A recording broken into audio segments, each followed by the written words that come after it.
Gideon!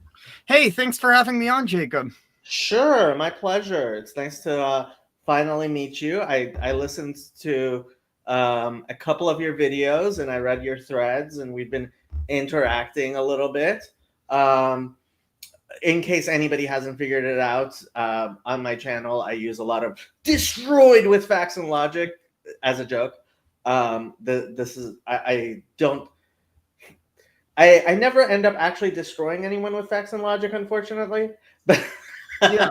See, I think this is actually somewhere where the trads will sometimes get worked up, and I used to, and the church will talk about dialogue all the time. But something I found in being around the internet space now for a number of years is actually that dialogue is the best way forward of working through any disagreements, you know? real dialogue, not kumbaya dialogue.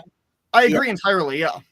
Yeah, there's a lot of times when people, I mean, and frankly, I think you've noticed it.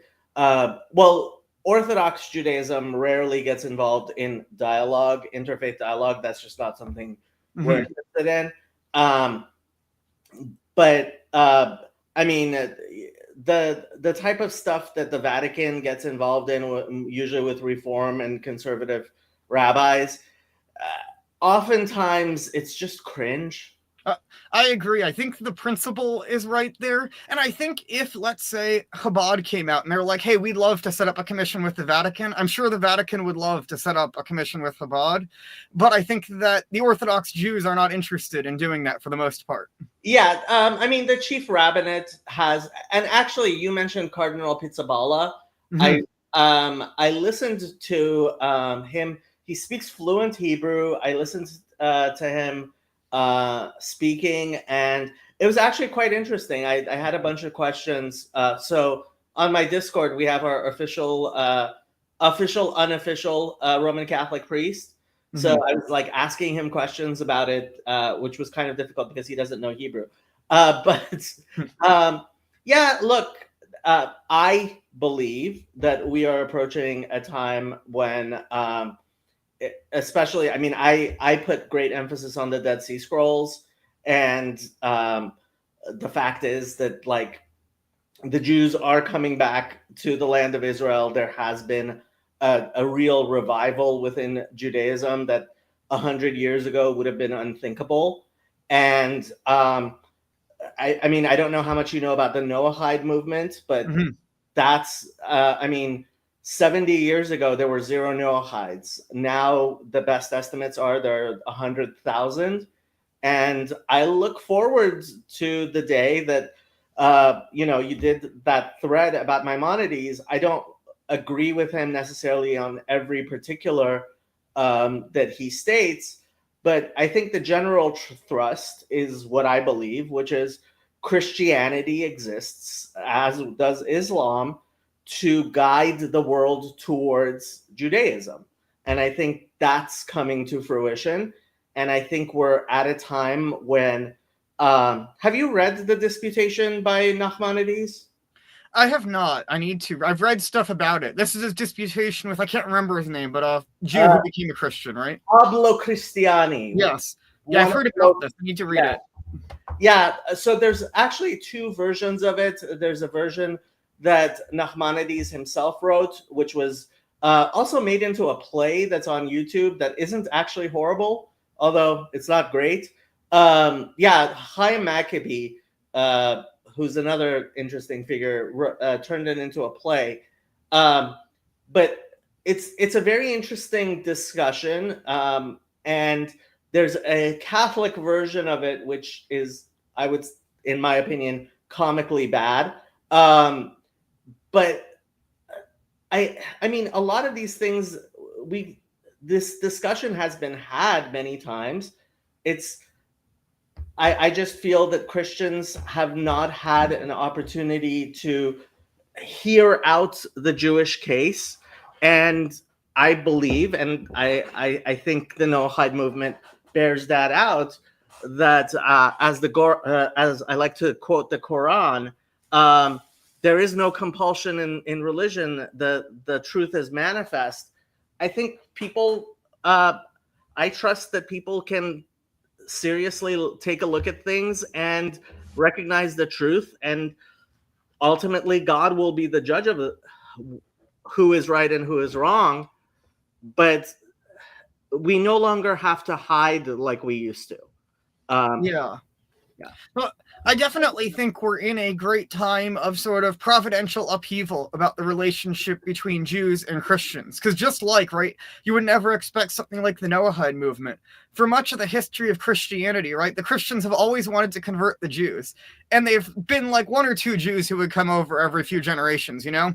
But now you're getting these like hundreds of thousands of Jews who are coming over and becoming Christians. And I don't know the exact Hold on, numbers. no. Where did you see hundreds of thousands of Jews becoming Christian? I guess I don't know the exact numbers, but I clearly see there's a very large movement. They're mostly Protestants. There are a number of Catholics as well. I mean, there are no. So the Messianic movement and the Nohide movement, just to explain, what happened was, I mean, the Protestants were of the opinion that they should evangelize to Jews the same way that they evangelize to any other culture. You know, you've one of my earliest memories of the Catholic Church was watching Pope John Paul II place a crown on like the Santeria statue in Cuba, and it was like, wow, literal idolatry.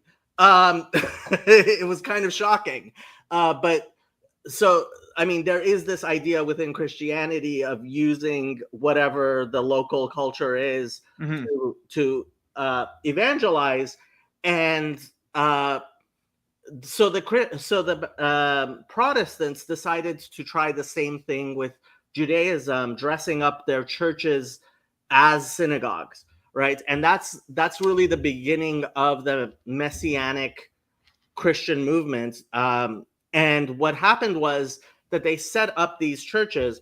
Now, a few Jews have, in fact, been attracted. As far as I know, I've actually gone through lists and lists of names of supposed Orthodox Jews who've converted to Christianity.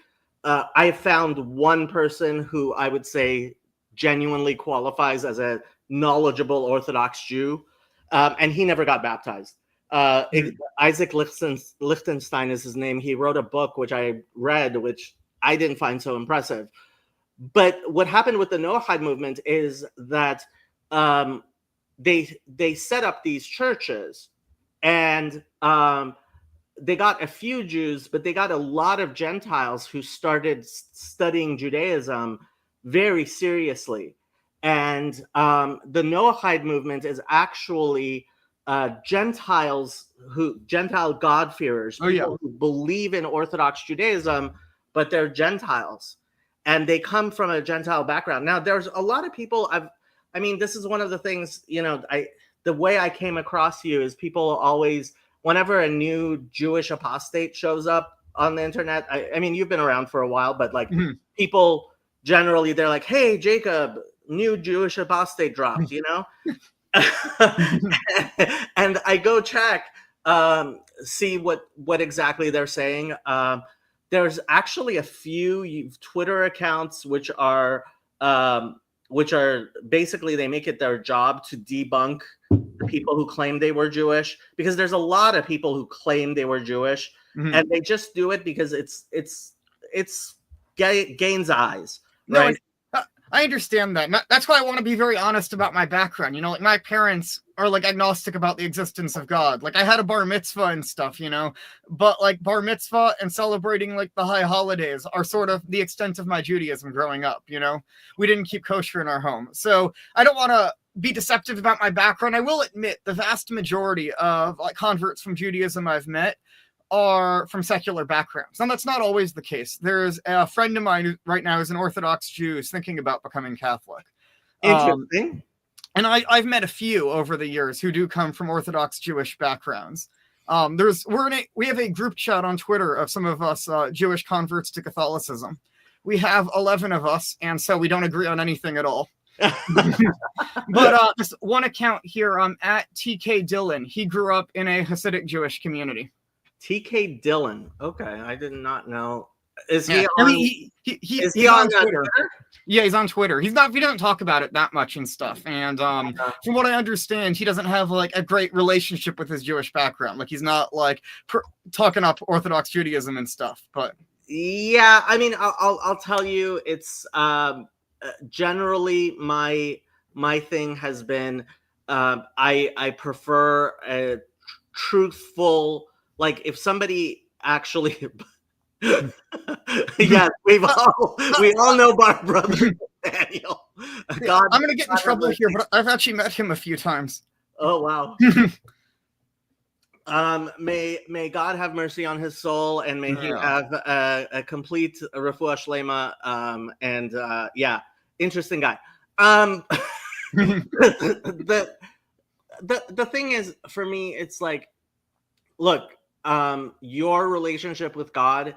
I believe it's important to have an actual relationship with God, which is the difference between Orthodox Judaism and I think conservative and Reform, which they're ethnic. They don't actually believe like there's anything. Some of them do. I think a lot of the parishioners do, but the rabbis are generally just atheists. My rabbi was agnostic. Yeah. No, that's common in Reform and conservative. Yeah, like my synagogue was a big variety. You would ever from like the rabbi who was agnostic, but you'd meet other people at the synagogue who would basically they would be Orthodox, but they don't like how Orthodox Jews separate men and women, so they'd come to our synagogue instead. Yeah. That was sort of the range. There's a lot of that. There's a lot of women who don't like the fact that Orthodox Judaism doesn't ordain women. And that's why they end up in conservative Judaism. Otherwise, they would be Orthodox. There's a lot of stuff like that. Yeah. I'll say, even growing up, like in conservative Judaism, whenever I'd go to my cousin's Reform synagogue, I would cringe really hard at everything. Like they had like a female rabbi, they had like pamphlets out about like the LGBT group at the synagogue and stuff. Yeah. I remember there was a reading once. I would occasionally visit for their bar mitzvahs, and there was a reading once from the section of Deuteronomy about men not wearing women's clothing and women not wearing men's clothing. And in the Parsha, there's also a section where it has like the justice you shall pursue. And the rabbi proceeds to give like a whole sermon on how this means we need to support Black Lives Matter and stuff. Yeah. So the traditional reading on Yom Kippur is Leviticus 18. Reform and some conservative, but generally almost all Reform synagogues for a while had decided that they would rather read Leviticus 19 on Yom Kippur because that just follows better.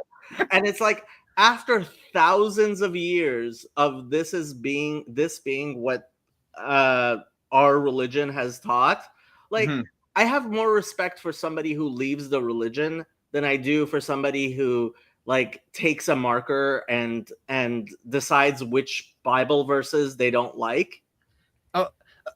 I agree. And that's why growing up, like I was planning on just basically not keeping my Judaism at all. Like my plan was to maybe I'll keep some of the major holidays because like I'll keep the fun parts, but there's no way I'm not going to eat bread for 8 days on Passover. I'll have a Seder because there's the great food and stuff, Yeah. But I will say that I think, and you said a similar thing about Michael Brown that I think you would probably say about me. It was like, I did not believe like any of Maimonides' 13 points growing up. Now, with some qualifications, I believe basically all of them, Exactly.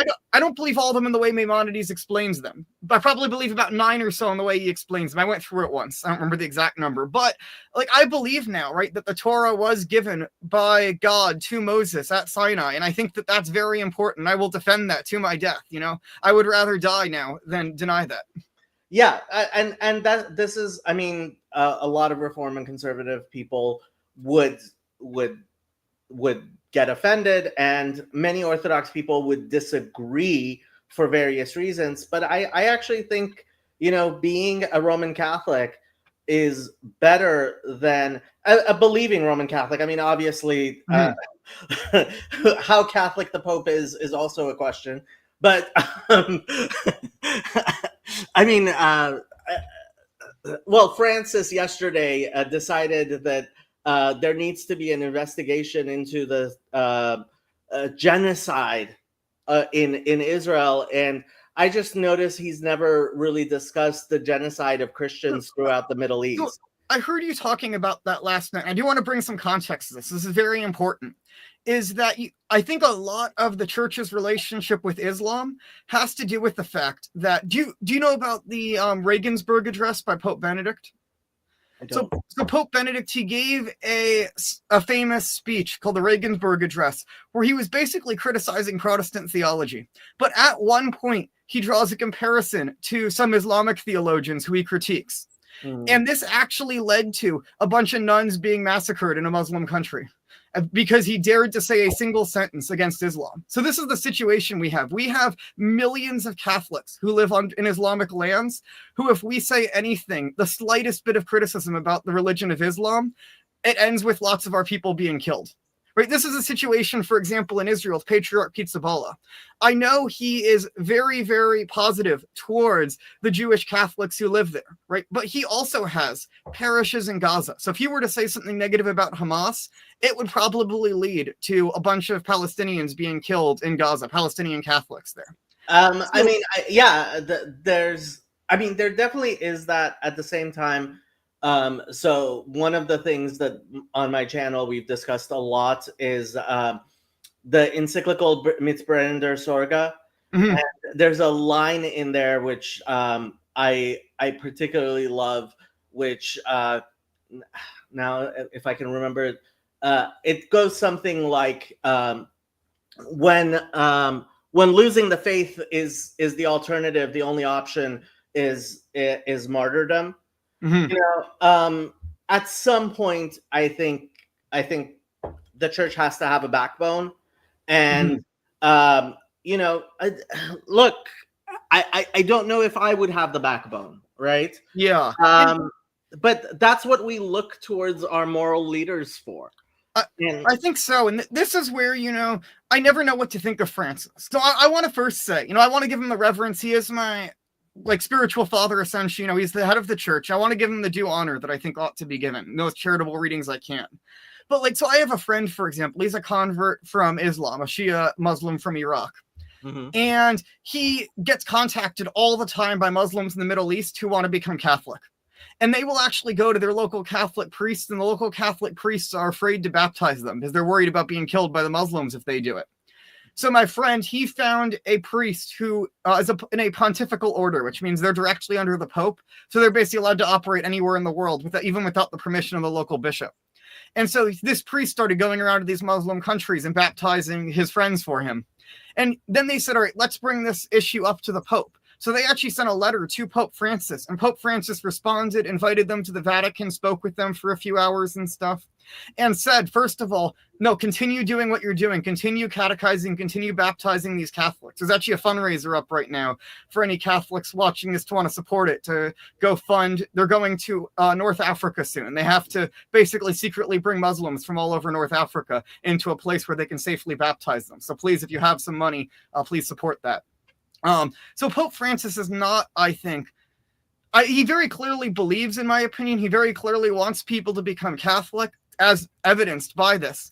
But I think he's also concerned about certain ways that's gone about, and I might probably don't agree with all the prudential ways he runs the church. If I was Pope, things would probably be run very differently in many ways, but I'm not the Pope. And I think that God did not establish the church as a democracy, he established it as a monarchy. And so my opinion doesn't matter. Yeah, I mean that it gets into a weird back and forth there. Father Eric is very traditional, and when the Pope announced that they were limiting the traditional Latin Mass, Father Eric said it was just a gut punch to him. He's the type of priest who celebrates Mass daily, and he really likes the traditional Latin Mass. And he's a very high church. He always wears his collar type guy. Not exactly the spirit of Vatican II. And yeah, I mean, this is one of the many points that I have. When we look at theologically, what Judaism says is that we live in a fallen world, waiting for the Messiah, and Christianity has what I jokingly refer to as Schrodinger's Jesus. You know, he is the Messiah. He's not the Messiah. He is dead. He is risen. All things at once. And like how exactly you work out the idea that Jesus established a church over which the gates of hell will not prevail, I believe is the term. Yeah. With the 2,000-year history of the actual Christian church. I mean, last night, Father Stephen was on, and you guys got into a little thing with the filioque.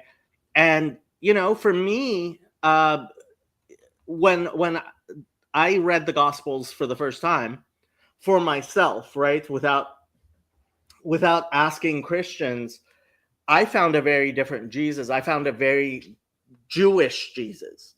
Mm-hmm. And, you know, by their fruits you shall know them. Well, I mean, I think the fruits of this doctrine of the Trinity are pretty clear. It's caused nothing but confusion and division within Christianity itself. Mm-hmm. And I was surprised to learn Christians have killed more Christians over the Trinity than Jews. I just assumed like there was some sort of uniformity within Christianity, but you know, over half of the world's Christians are Catholic. They include the filioque. The Eastern Orthodox think that that's tritheism. And then you have the Protestants with their various, I mean, William Lane Craig has been coming up with his own new version of the Trinity every few months. Right? And, you know, it's, for me, that's very much an obvious verification that there hasn't been this Brit Hadasha, this new fail-safe understanding. Like, I don't see how you can look at 2,000 years of Christian history and see this as the culmination of the Messianic era. Mm-hmm. So I'll make a few distinctions there. You brought up quite a number of points there. I think the first thing, right, is do we currently live in exile? Sort of our answer as Catholics is yes and no, right? There's one sense in which the kingdom is here, right? It's present in the church. But in another sense, I mean, one of the probably most famous Catholic prayers is the Salve Regina, where we explicitly sing that we're currently in exile. I mean, it's Schrodinger's Jesus. Like, so I will say, I think that what's going on there, right, in the mission of Jesus is he establishes his church there, and then it goes out to the world, to all the nations. And I think it's slowly actually making things into the Messianic era. So I brought this up, for example, last night. I actually don't think the main reason I became Catholic from Eastern Orthodox was missionary work, but that was to me an example of like the fruits of each. And Father Stephen, his dismissal of that was, oh, it was just the Spanish and Portuguese empires enslaving people. But that's just not true. I mean, this is a Calvinist myth, and he complains all the time about how Calvinists have made up the history of Christianity. But his whole narrative, basically, of the history of the Catholic Church is made up by Protestants, essentially. I mean, I want to bring up, I very much do like Father Stephen. If he's listening to this, I want to tell him I really do like your work. But I want to let you know some areas he does not know a single thing, basically, about the history of the Latin Church. I want to bring up some clear examples of this. He said, for example, that cardinals are the Latin equivalent of archbishops. There's not. I mean, I'm under an archbishop right now. Cardinals are a distinct office that there's really no equivalent to in the East. They were invented before the schism, not because we broke communion with the Eastern Patriarchs. And third of all, it doesn't even make sense that it would relate to the communion of Eastern Patriarchs, because the Eastern Patriarchs never had a role in picking the Pope. And the cardinals is the development of basically clergy around Rome who would be involved in picking the next Pope. But when it came, that didn't bother me too much. What bothered me about his comment was the, his comments about the Portuguese and Spanish just enslaving the people. But that's not what happened. Actually, what often happened is the Portuguese and the Spanish would come and enslave these pagans there and treat them horribly.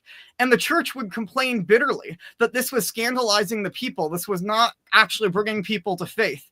Meanwhile, missionaries were going out to these places, right? So, for example, if you look at how the Jesuit seminary system was run for centuries, you had to learn a whole bunch of languages in your seminary system. And the reason you had to learn a ton of languages is because basically what would happen at the end of that time is you would get a dictionary shipped off to your seminary from the new missionary group, because the Jesuits would go out, they would find a new native tribe that had never been contacted. They'd learn their language from scratch, create an alphabet and dictionary from them, ship that back to the seminaries so that the seminaries could learn that new language before they would then go out and have to be able to speak the language when they first arrived on the shores to these people. They went out to the deepest parts of the Amazon. You can go read about St. Francis Xavier traveling to India and Japan and China. These people literally went to the ends of the earth in order to let people know about the God of Israel and to convert them and baptize them. St. Junipero Serra walked barefoot from California to Mexico City to go complain to the governor about the abuses against the natives by many of the Spanish soldiers there. The church worked tirelessly to protect the rights of the natives against them. Right? There's an idea now that you can't just go around and conquer another nation. Where does that idea come from? Right? That was absent in the ancient world. It came from Spanish theologians writing against the actions of their own empires. There's a great book out there called How the Catholic Church Built Western Civilization by Tom Woods.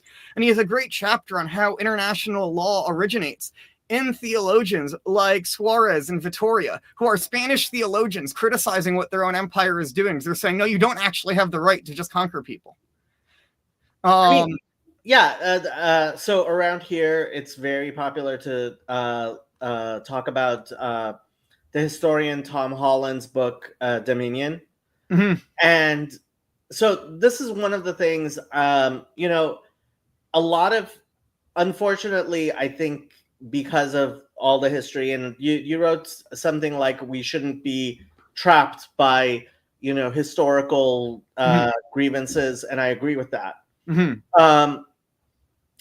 Unfortunately, I think there's been a type of dismissiveness of Christianity among Jews, which, I mean, partially I have to say, like, the reason why so few Jews are even aware of that part of Maimonides that you were talking about, the Catholic censors did not allow that part, right? That last part of chapter 11 to even be printed, right? Mm-hmm. So, in a very real sense,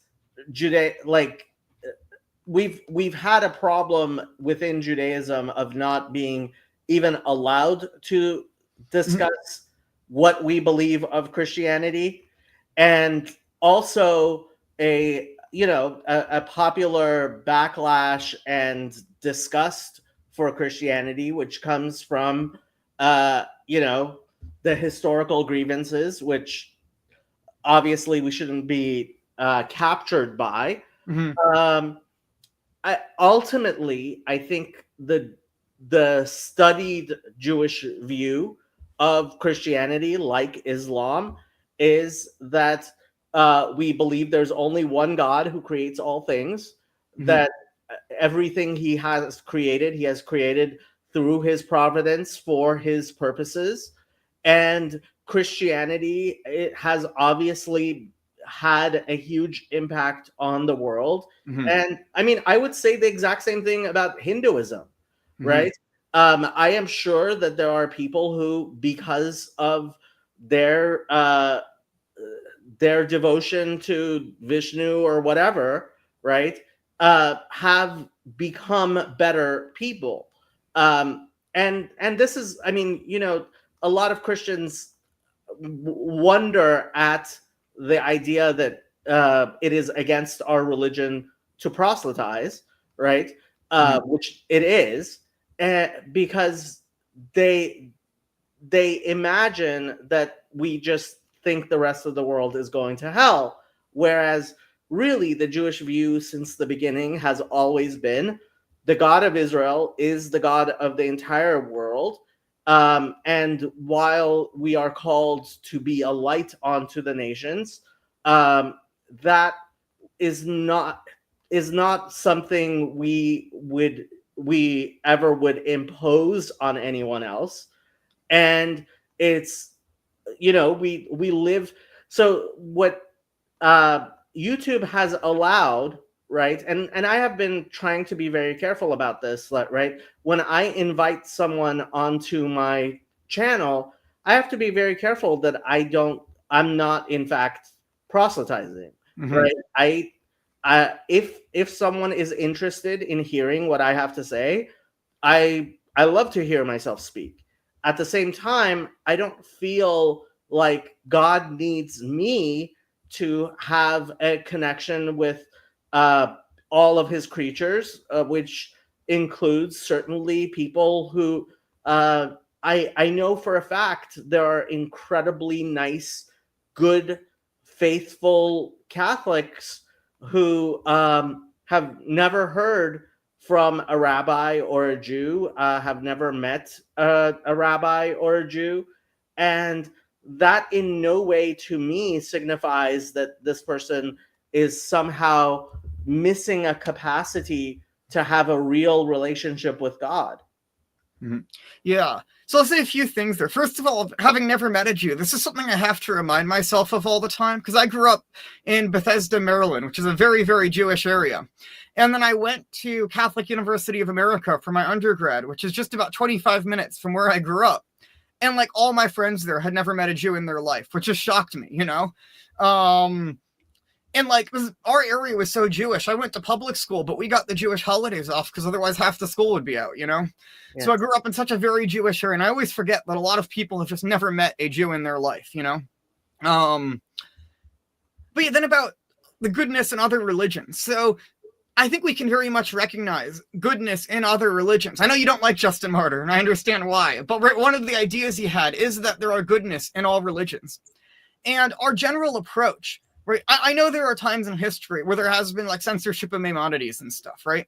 But when you go look at the Mishneh Torah was not well known among Christians, as far as I can tell, but his Guide for the Perplexed was. And all the scholastic theologians who have the Guide for the Perplexed they often disagree with it, but they seem to be very respectful in engaging with Maimonides. They always call him Rabbi Moses and so on. They're very careful about engaging with the work. I've even seen positive citations. Where's a spot in the Summa I came across where Thomas uses Maimonides positively towards what he thinks is correct. And so I don't think that I think that's sort of the Catholic approach we should have, right? There was a time, for example, where where Aristotle, right, first sort of came into the West. There'd been lots of Aristotelian ideas. There's never been a non-Aristotelian Christianity, really, in its history. But there was a point in time where sort of the full corpus of Aristotle became accessible to Western Christians. It was a big question of what should we do with it? Because there are ideas in Aristotle that are contrary to the faith, like his idea that the world is eternal. And so some Christians actually wanted to ban the works of Aristotle. And there was a little while where it was actually forbidden to lecture on them in the universities. And then a few years after that ban comes in, there's then a demand that the entire works of Aristotle have to be taught in the University of Paris, which was like the center of Catholic learning at the time. So I think at our best moments, we've looked at all the different religious and philosophical traditions of the world and tried to take what is best from those. Well, not doing it in a way that's relativist, because I do think there are passages in the Talmud, right, that you cannot accept if you are a Christian. There are problematic passages, right? People always bring up the passages where there's criticisms of Jesus and Mary, and I'm always shocked that people are surprised that Jews said negative things in the past about Jesus and Mary. Like, this is obvious that there have been Jews who held negative opinions of Jesus and Mary in the past. But there's also sections in the Talmud, right, that are just giving important historical background for the lifetime of Jesus and so on that have actually been positively cited. There's actually the most recent encyclical from Francis cited the Talmud at one point, which was really funny. Really? What did he cite? He was citing, I think it was Mishneh Sukkot, if I remember correctly, because he was talking about some of the historical background on Sukkot, because he was then talking about the relationship of Sukkot to the Sacred Heart of Jesus. Interesting. I'm gonna have to look that up. Yeah. Which caused, so someone who I think wanted to troll a bit, like the Groypers on Twitter, put up on Twitter that now the Talmud is part of the Catholic magisterium, and it just caused a complete breakdown on Catholic Twitter for like a day. Well, I mean, actually, I did want to kind of ask you about this.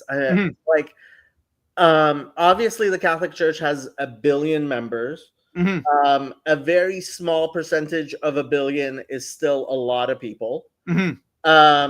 You know, the type of people like, you know, E. Michael Jones, my favorite self-avowed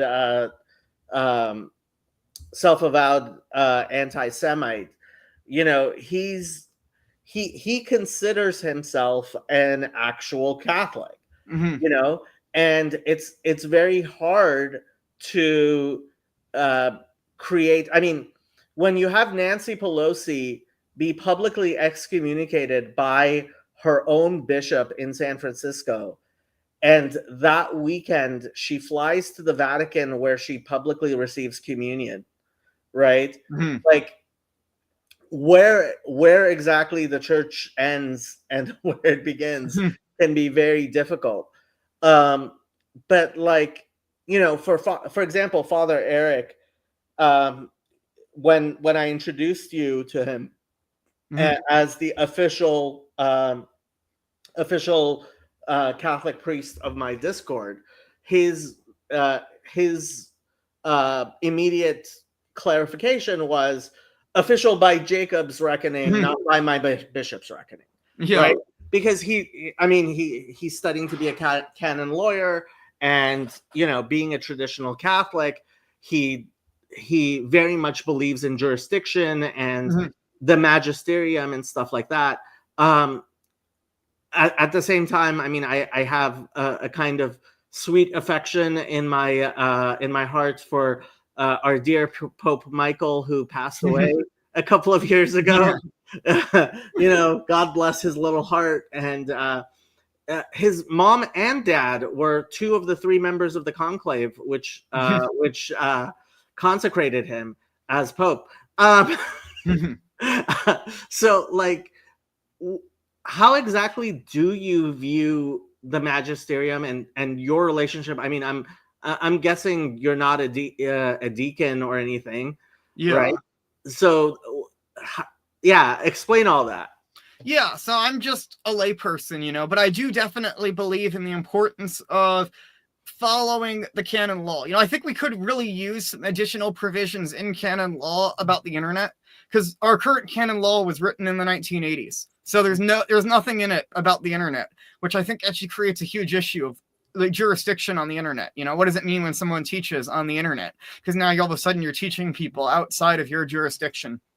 I took an introduction to canon law course this summer, so I have a sort of general understanding of how canon law works, but I'll ask a canon lawyer, you know, if I have any questions. And I think that's important. You know, my spiritual director, he knows about my YouTube channel and stuff. He's very supportive of it. And so I'll take that sort of as my blessing to continue on what I'm doing, you know. I probably should have asked a priest when I started my YouTube channel, and I didn't. You know, looking back on it, I think I should have. But, you know, I think it's very important that we follow those guidelines. And so, right, Nancy Pelosi, rightly, right, cannot receive communion now in her diocese. I don't know how canon law works if she goes to another diocese. I genuinely don't know how excommunications work, because I think a bishop can only locally excommunicate someone, where they say you can't receive in my diocese anymore. And hopefully then that would then be a sign to the other bishops to start looking into it if she's going over to their diocese, you know. But yeah, obviously, I think a lot of us would like if the church cracked down harder on excommunications and so on. You know, I think we do need to enforce excommunications much stronger. And like, if you go read St. Paul, he's very, very insistent that it's going to create a lot of issues for the church if they aren't enforcing their excommunication and they're not excommunicating people who need to be excommunicated. So I do think it's a real issue. But also, as you mentioned, right, we have 1 billion Catholics in the church. So clearly, right, every bishop in the world can't be concerned with what every Catholic is doing. I mean, even in a diocese, there are thousands and thousands of Catholics in any diocese. There's dioceses with millions of Catholics, right? So the bishop often will not know about most of the people, right? I've never met my bishop before. And if I can, all the priests in the diocese know the bishop. So if I want to send something to the bishop, I'm sure I can contact my priest and send something up the chain of command. You know? Yeah. I mean, you have to wonder, like, okay, in Rome with all the people visiting, obviously, I think it would be ridiculous to expect everyone who comes to mass in the Vatican to be somehow vetted. You know, at the same time, it was kind of absurd that this was all over the news, and she went for the photo op. Yeah, I mean, it's difficult. Yeah. I mean, I could say, if I was the Pope, I wouldn't have given her communion, but at the same time, there's also a provision in canon law that the first see is judged by no one. And that's a technical sense. So there's no higher court of appeals than the Pope, of what goes on here. So yeah, and I mean, it wasn't like Pope Francis himself gave her communion. I think one of the other people did. But yeah, I mean, these types of things, again, for me, it just goes back to this idea that, for me, it's obvious we don't live in a time when the knowledge of God is manifest throughout the world. And that, for me, more than any other, well, obviously this whole idea of Jesus as God, and like that's important as well. But I mean, when it comes down to it, I think the biggest difference is in terms of eschatology, right? Are we living in a time of the eschaton? And to some extent, I think we are certainly far more so today than 1,000 years ago or 500 years ago. But for me, then that changes. When you talk to Christians about the various dispensations, and I don't mean dispensations merely in the dispensational way, but how all Christians use it. What exactly happened at Acts 3, right? What exactly happened at the resurrection? What exactly happened at the ascension of Jesus, etc., etc., right? I noticed in your writing, the destruction of the temple looms large, as does the results of the Bar Kokhba revolt, right? So, like, and you do go into like the dates and how we view history in a lot more detail than the vast majority of people do, and in a very real sense, much more so than frankly I do. But yeah, that goes back to, and you wanted to talk about the annual 9. For me, it's much more of a binary. I mean, are we talking about this is the Messianic era or not? Yeah. So I want to ask you a question about this issue of the Messianic era thing, right? So, let's say when you said maybe what Christians really mean is Jesus will be the Messiah in Jewish language, that actually jumped out to me, and I said, I feel like the Christian answer to that would almost be during his ministry. Right, in the Jewish understanding, at that point, we would have said he will be the Messiah. Right now, we could sort of say he is the Messiah and he will be the Messiah in the Jewish terminology of it, versus in our terminology, we just say, no, the person who will be the Messiah, he also is the Messiah. I think we use that term differently. But I want to ask then about this question, right? Because it seems to me, right, let's say tomorrow, right, someone came about, right, and Right, we have some Jewish mystic. I think there's someone who you think, right, might even will be the Keeping Messiah. right there. Yeah, He's say my current candidate. Yes. Let's say tomorrow, right? He goes up to Benjamin Netanyahu and they have a conversation. Benjamin Netanyahu hands over control of him to Israel. Yeah. They wipe out the Dome of the Rock. They're rebuilding the temple now. How many years do you think they get from that to the entire world accepts Judaism as true? See, okay, I always go back to Acts 5.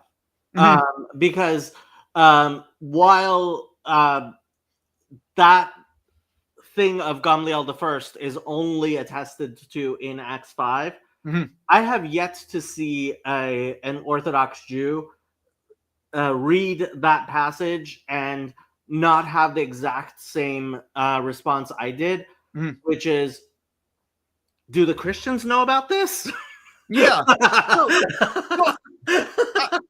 I read through Acts 5, yeah, and I guess I don't see what's jumping out to you about that. So if you could maybe explain a bit more where you're coming from on that. Sure. I'll pull out my Bible here so I can have it open. But okay, let me pull up Acts 5. I have the Revised Standard Version, Second Catholic Edition. I don't know if you want to use the same one or maybe a different translation. Sure, RSV works for me. Okay, so let me pull this up so that everyone can see it. Acts 5, RSV. Let's make it big enough so that everyone can read it. Well, I mean, the story of Ananias and Sapphira is also interesting, but we're not going to be focusing on that. So there's the story where there are apostles who are preaching about Jesus, and the Sanhedrin catches them, and there's a whole questioning, right? And starting verse 33, when they heard, they were enraged and wanted to kill them. But a Pharisee in the council named Gamaliel, so this is Gamaliel the First, who is the grandfather of who the Gamaliel most people who study the Mishnah would be familiar with.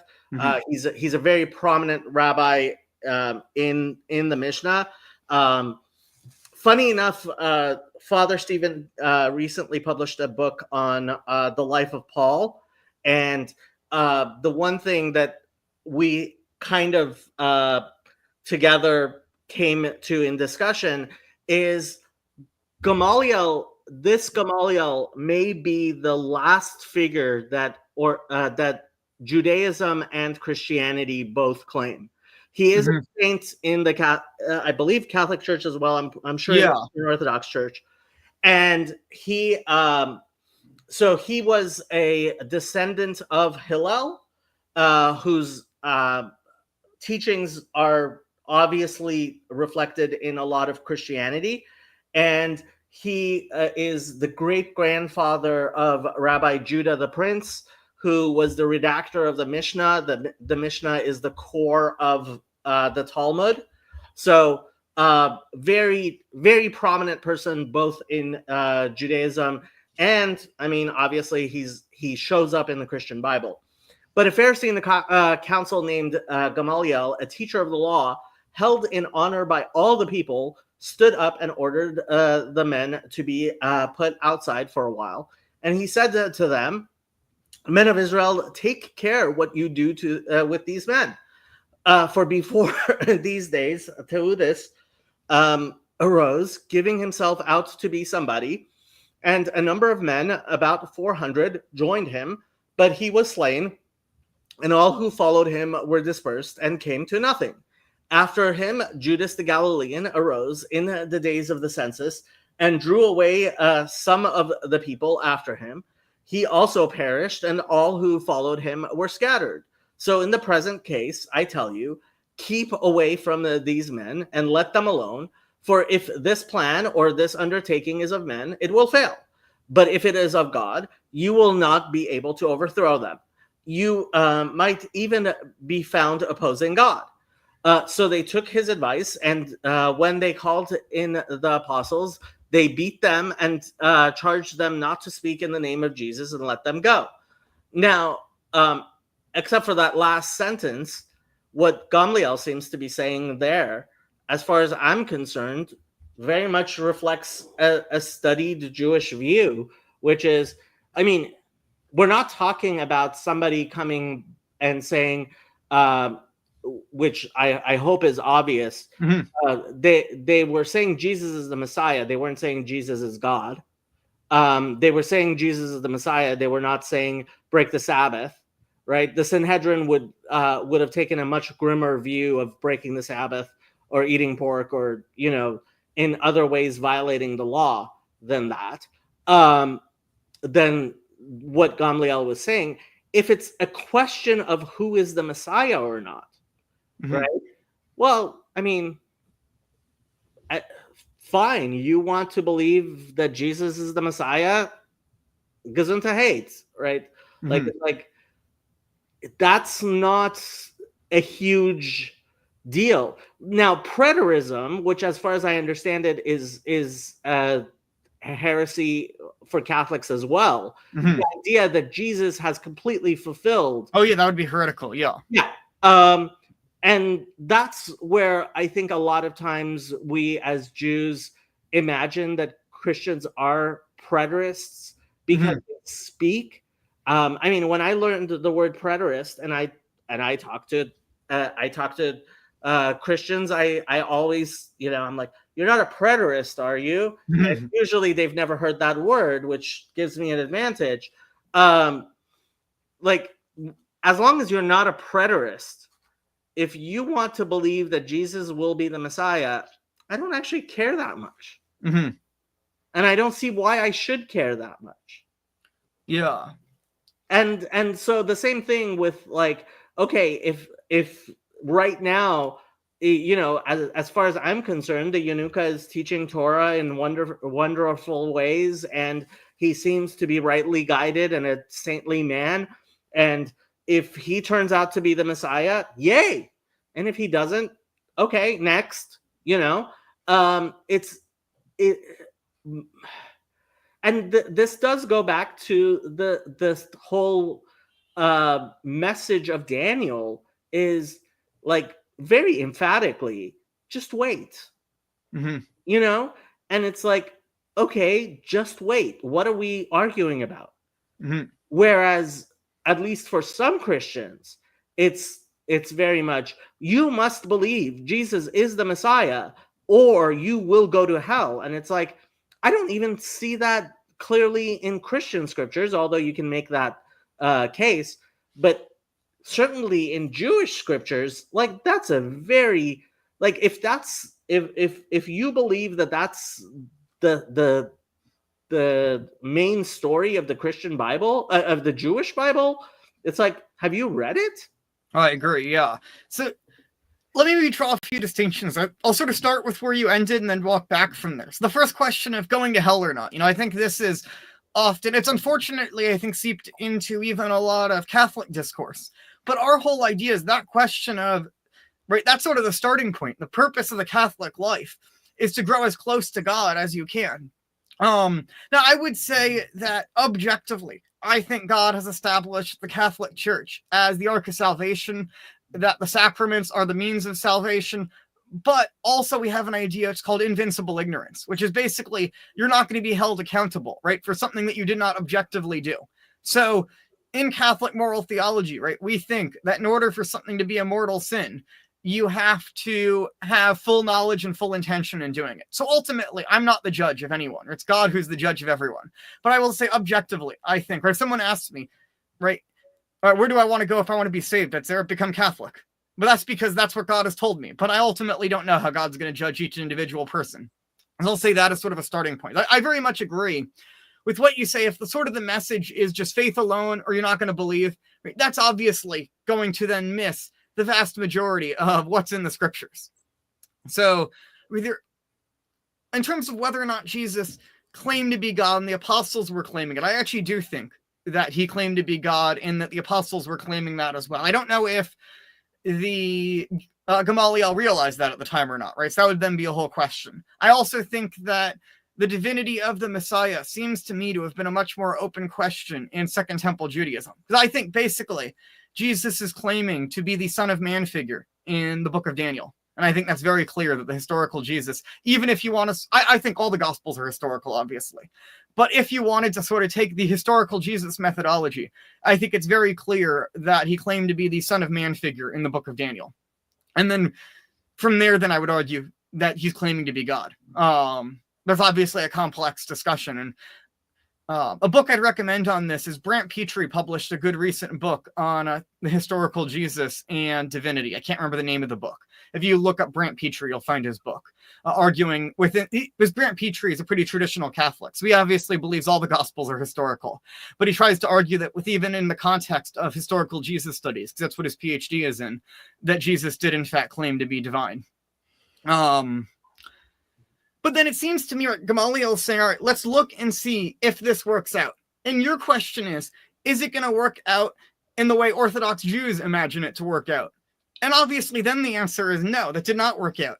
But if it worked out in the way right, Catholics understand it too, I'd say absolutely it worked out, right? I don't know what you think of Tovia Singer, but I've listened to quite a bit of him.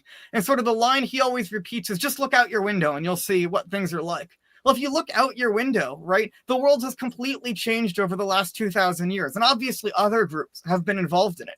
But I really think if you dig down in the history, the Catholic Church has really been at the center of that world transformation. Not that, of course, lots of other groups have played important roles in that.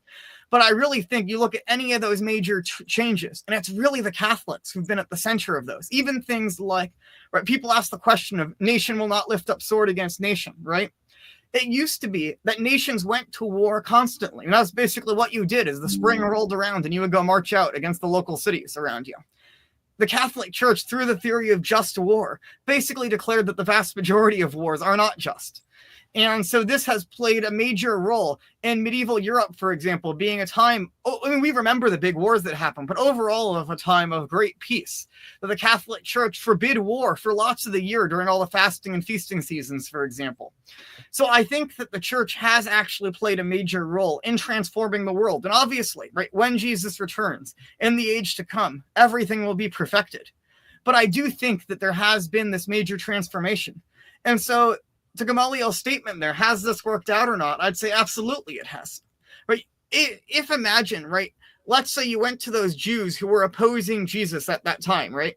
And you said, in 2,000 years, right, continents that you don't even know exist, the vast majority of people in them will be members of his church. They probably would never have believed that would have happened. Gamaliel probably, even he thought probably at his most optimistic, it's not going to look something like that. So I really do think there has been this transformation as a result of Jesus and his kingdom. Because the book of Acts, I want to read you a line from the book of Acts that I think is really important to understanding the book of Acts. Here we go. This is right at the beginning of the book of Acts. So Acts is written by Luke, and Luke at the beginning of his gospel, he says, right, there's been different opinions going around about what Jesus did and said, so I want to create for you an orderly account. Right? And then he says at the beginning of Acts here, he says, in the first book, O Theophilus, I have dealt with all the things that Jesus began to do and teach until the day he was taken up, after he had given commandment through the Holy Spirit to the apostles whom he had chosen.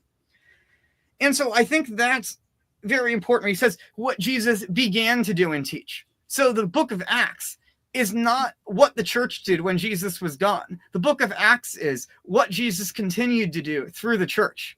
And when Jesus comes and he visits Paul on the road to Damascus, he says, Saul, Saul, why do you persecute me? So Jesus clearly views the church. If you, obviously I take that vision as true, you probably would not think that actually happened. But it seems very clear, right, if you believe in the Christian scriptures, that the church is identified as the body of Jesus. And so through the working of the church, that is Jesus continuing his messianic work. See, for me, it seems very clear that Christianity is a step up from the paganism of the rest of the world. I mean, 3 gods is better than all the gods that the Greeks and the Romans had. And I mean, frankly, I mean, with Catholicism, you could argue 4 or 5 gods, depending on whether you include Mary and Satan in there. Mhm. But it's a step down from Judaism, Mhm. and for me, that's what Gamliel is saying. Look,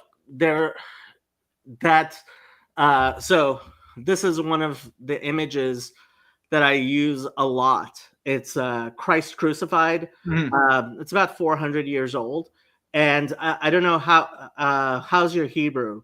Not very good. Okay, so I can read the Greek and the Latin there, though. Okay, so the Hebrew on top, no matter how good your Hebrew is, you can't actually read the Hebrew on top, because while the first 2 words are legible, it says Yeshua Notzri, sorry. The next 2 words is pseudo Hebrew, right?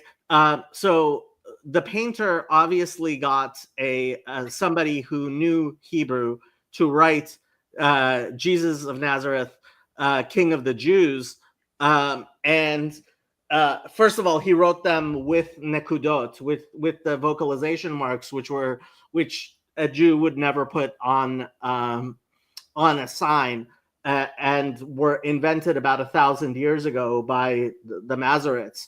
But second,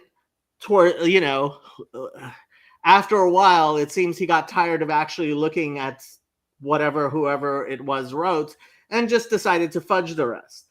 And so, I mean, for me, that's just so emblematic of what Christianity is. Jesus is the king of the Gentiles. He's not king of the Jews, right? For the Gentile world, Jesus is a step forward. For a Jew, I believe the Trinity is a step back, right? Is a step away from God. And that, funny enough, I think is very consonant with what Paul says in the book of Romans, right?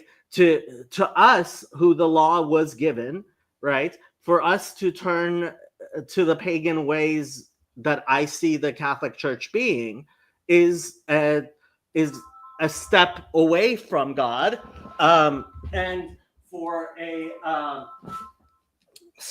and for a Gentile to start looking into the teachings of Christianity, it's a step towards God, right? It depends where you're standing and how you're looking.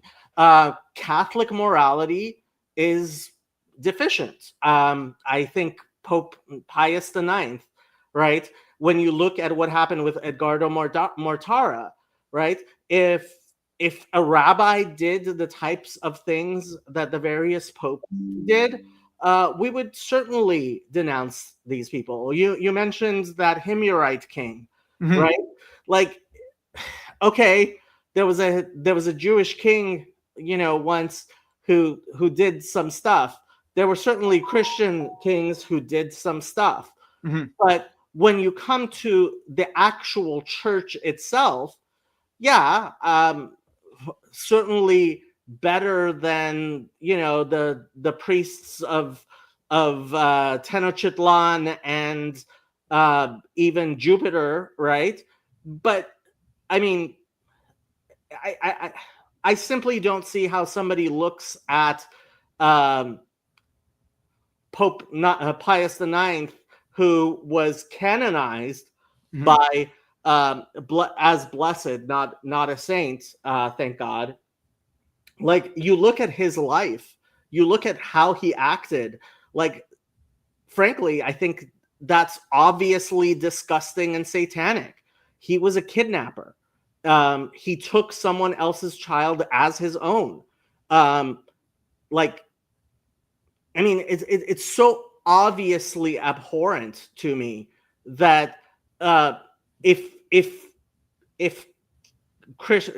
Catholics, there are Catholics who will defend that to this day. See, You're saying that, I was like, because I actually would defend what Pius IX did with Eduardo Mortara, but I understand why you, from a Jewish perspective, would say, no, that was really horrible. Because if It's Catholicism is not true. No, Gideon, it's not a Jewish perspective thing. It's not a Jewish perspective thing. I think if you look at the picture of what happened, right? Like, there's that guy, he's a Catholic apologist. He was Jewish. Salvation is from the Jews. Roy Showman. Yeah, Roy Showman. Uh-huh. Right. So he claims that what brought him to the Catholic faith was a vision of the Virgin Mary. Right. And I heard him discussing the Edgardo Mortara case, and he was laughing at how a 6-year-old Edgardo Mortara was telling his parents, well, if you converted to Christianity, you could come and live with me again, and was crying, right?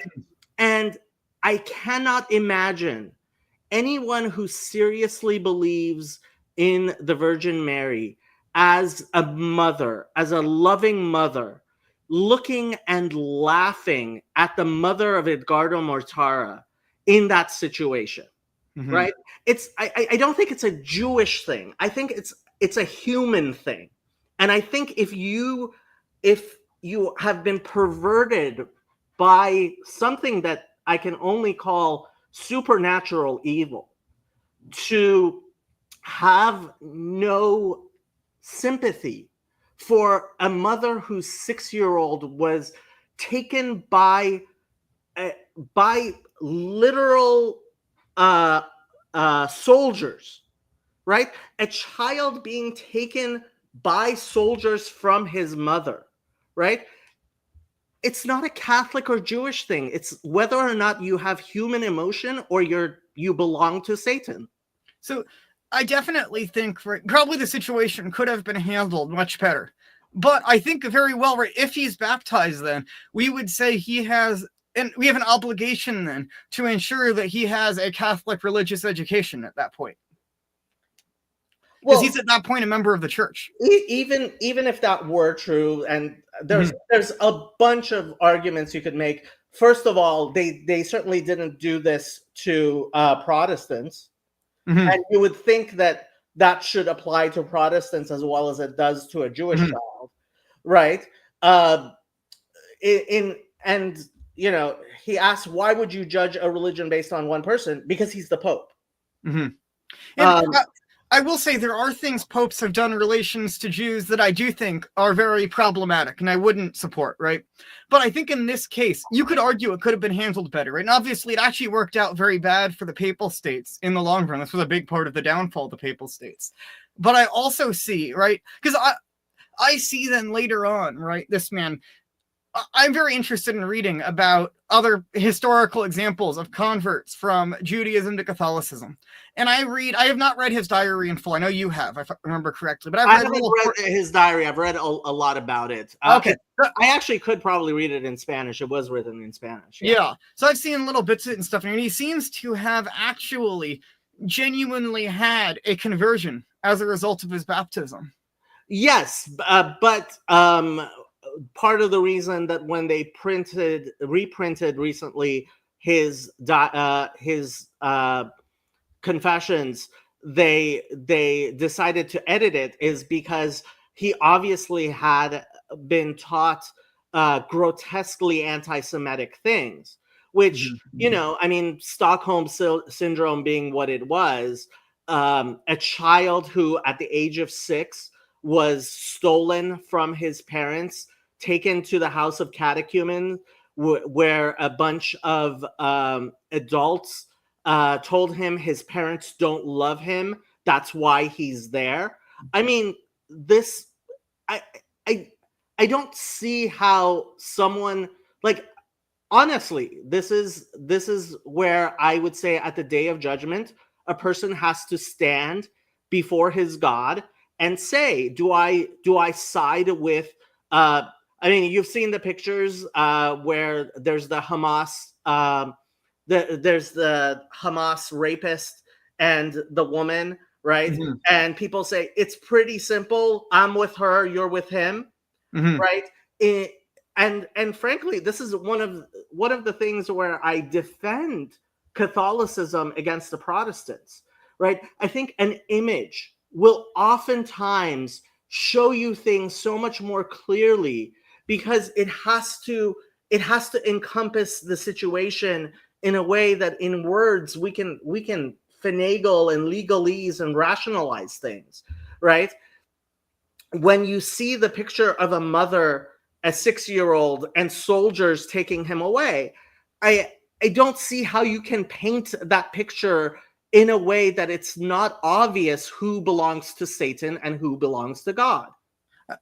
I do think, right, there needs to be some nuances. You'll see, right, imagine you lived at the time of the conquest of Canaan. We both believe that was a just conquest of Canaan, right? But obviously, if you had a set of photos there, those probably would horrify liberal morality. Like, I have to deal all the time with liberal Catholics who get mad at me because I believe the conquest of Canaan actually happened.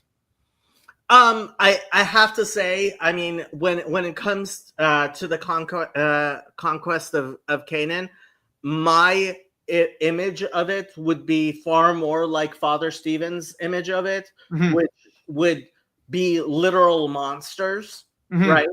I mean, in a very real sense, for me, the conquest. First of all, I don't believe it's at all necessary to believe that the story was as literal as a lot of Protestants would make it. Mhm. I think, for example, when the book of Samuel, is it Samuel or Kings, that talks about Saul and uh, killing all the children, Mhm. right?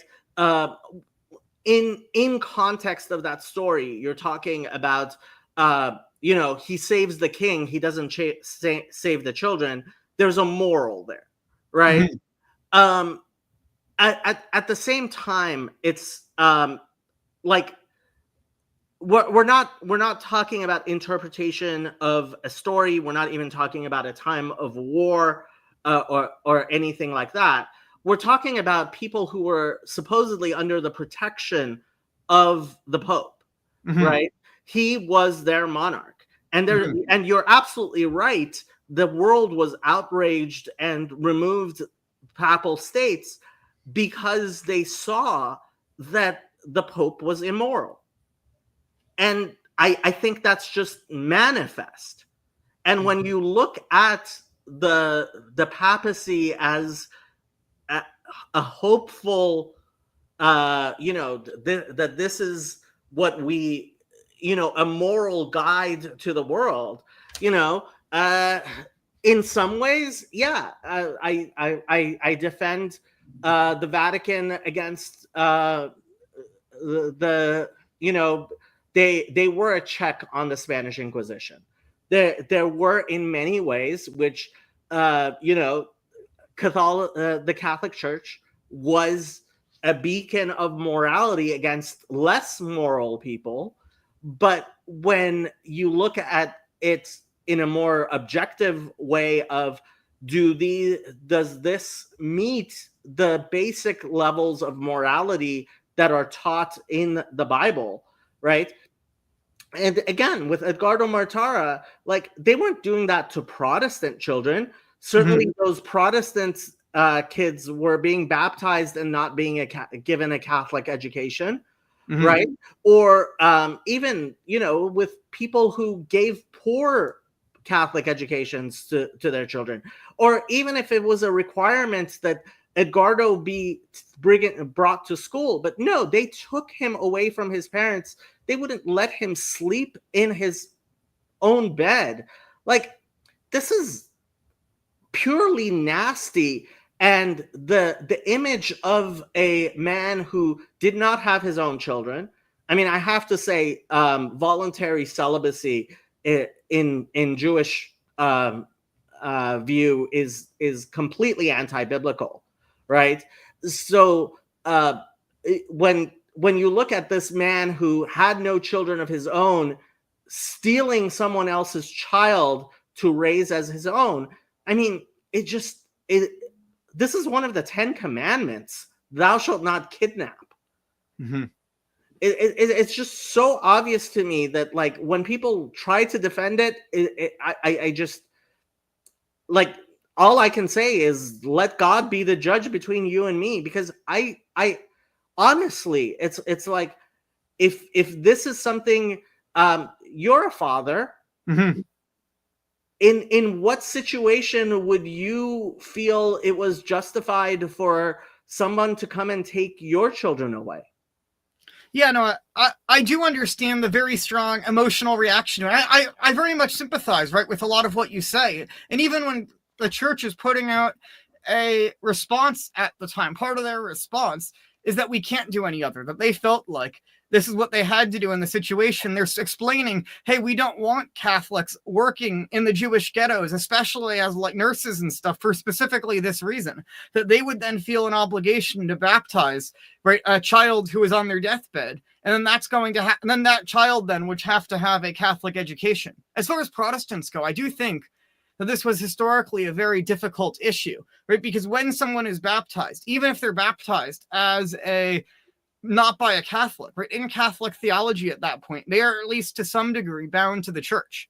Now, I think we can say in different times and different situations, how that should apply could be very different. So I think it probably, right, would have been a lot better if instead we said, no, his parents have to let him attend religious education and attend mass, right? It probably was going too far to say, no, you also have to leave your home. But I also see then, right, later on, I would like to read his entire unedited,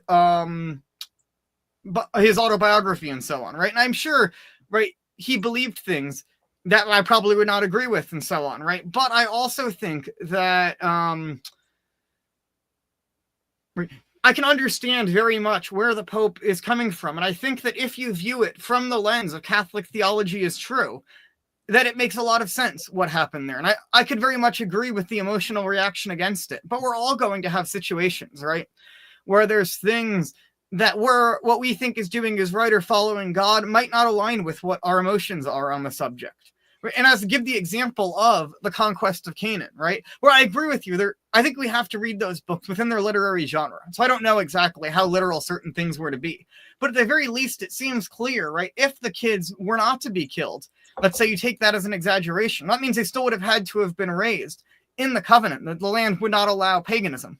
And so at the very least, it seems that there would have been essentially the destruction of the Canaanite religion there, right? Well, yeah, I mean, but at the same time, like, the Catholics supposedly were protecting the Jews, and so Classic Acts here is asking what I think is pertinent, right? Does that mean if we look at a list of the abuses committed by Jewish authorities within their communities, that Judaism is a corrupt religion? There are sinful people everywhere. I think this really does go to the heart of a lot of the discussion we're having, right? Mm-hmm. Yes, there are sinful people everywhere, which is why I believe the Messiah has not come, right? I think there is a categorical distinction you have to make, right? If you agree with me that Catholics are sinful as Jews are sinful as, then the baptism doesn't seem to have done all the things that Christians like to think that it has, in helping Christians not sin anymore. And it's not just a Jewish authority committing abuses within the Jewish community, right? This is the Pope, and it's if Christians, like the Catholics who don't defend Pope Pius IX, right? Every time I've talked to Father Eric about it, his response is, popes do bad things, right? He hasn't defended it. So as far as I'm concerned, that's completely different. When somebody is defending evil, right? It's honestly a like, this is your position. This is your theological position, that I believe that if somebody baptizes a Jewish child, right? And frankly, I think it would have been very easy for the Pope to step back, right, and say, "Oh, this was not a valid baptism for any number of things, including the fact that his parents did not accede to it, including the fact that it was a illiterate person who many years later, for many reasons, they could have looked away. But it was their religious piety, which I would say is the spirit of Satan manifest in the Pope that way, which led him to do what he did. And I mean, that story is emblematic to me of people who are, if you are willing to defend it, you are being possessed by a spirit of Satan. Now, I understand where you're coming from, right, with the emotional side of it. I very much do agree, right? And I don't think if I was Mortara's parents, right, I probably would have been just as horrified as they were by it, right? So I can very much understand where you're coming from. But I think that, can you also understand where the Pope was coming from in that situation? No. Okay. No, this is the thing. I don't think there's a rationalism as much as I like to joke about facts and logic, right? I don't think there's an absolute rationalism which in any way allows you to escape that I, in the name of God, am just doing something manifestly horrible, right? If that's what your religion teaches you to do, right? And I mean, he wants to bring up Lebanon and war and stuff, like, right? It's like, look, if you read my my Twitter, I think I've been very clear about, you know, I don't rationalize things that are manifestly evil. I cry about them. I ask God, why do we live in a fallen world as we do, right? But it's that fallen world which is theologically separate and at the heart of the difference between Christianity and Judaism. You look out the window and you say, look at this world, which is so much more moral than it used to be. And I'm glad it's so much more moral than it used to be. But this is not the Messianic hope of the Lion and the Lamb, which obviously, I mean, there's how miraculous you believe and impossible you believe it to be, where a king no longer decides to kidnap a child, you know, from his mother, right? That's not where we're living. Because that is, you seriously believe that Pope Pius IX was the vicar of Christ on earth, right? And in a as a doctrinal statement, he said, I believe it was no podemos, right? We cannot do anything other, right? And for me, that's an obvious manifestation that he belonged to Satan. And you don't see it that way, to which I can only say, like, I believe you have been possessed by Satan. Look, I can understand it. This sounds a lot like, right, the emotional side. I agree very much with what you're saying. Right? We do have to include our emotions in moral judgments. But then there's also the concern of, right, this is a similar sort of argument that's made by many liberals in defense of gay marriage, right? If you were to implement, like, what the Torah says about homosexual acts, right, that would be, that would be immediately followed. Let's say at the state of Israel today, right, the Messiah comes, the guy you think it was, right, he implements that in the state of Israel. Let's say it's still in the process, right, of all the Gentiles accepting it. Could you imagine, right, what the world would say about the implementation of the laws about homosexual acts in Israel if the Messiah were to come? Because I assume he would implement Torah law as the state law. Well, so this is an interesting part of it. I always point Christians when they imagine that we would be putting people to death. I always point them to the Gospel of John, where the Sanhedrin responds to Pilate, saying, "It is not within our law to put any man to death." Right?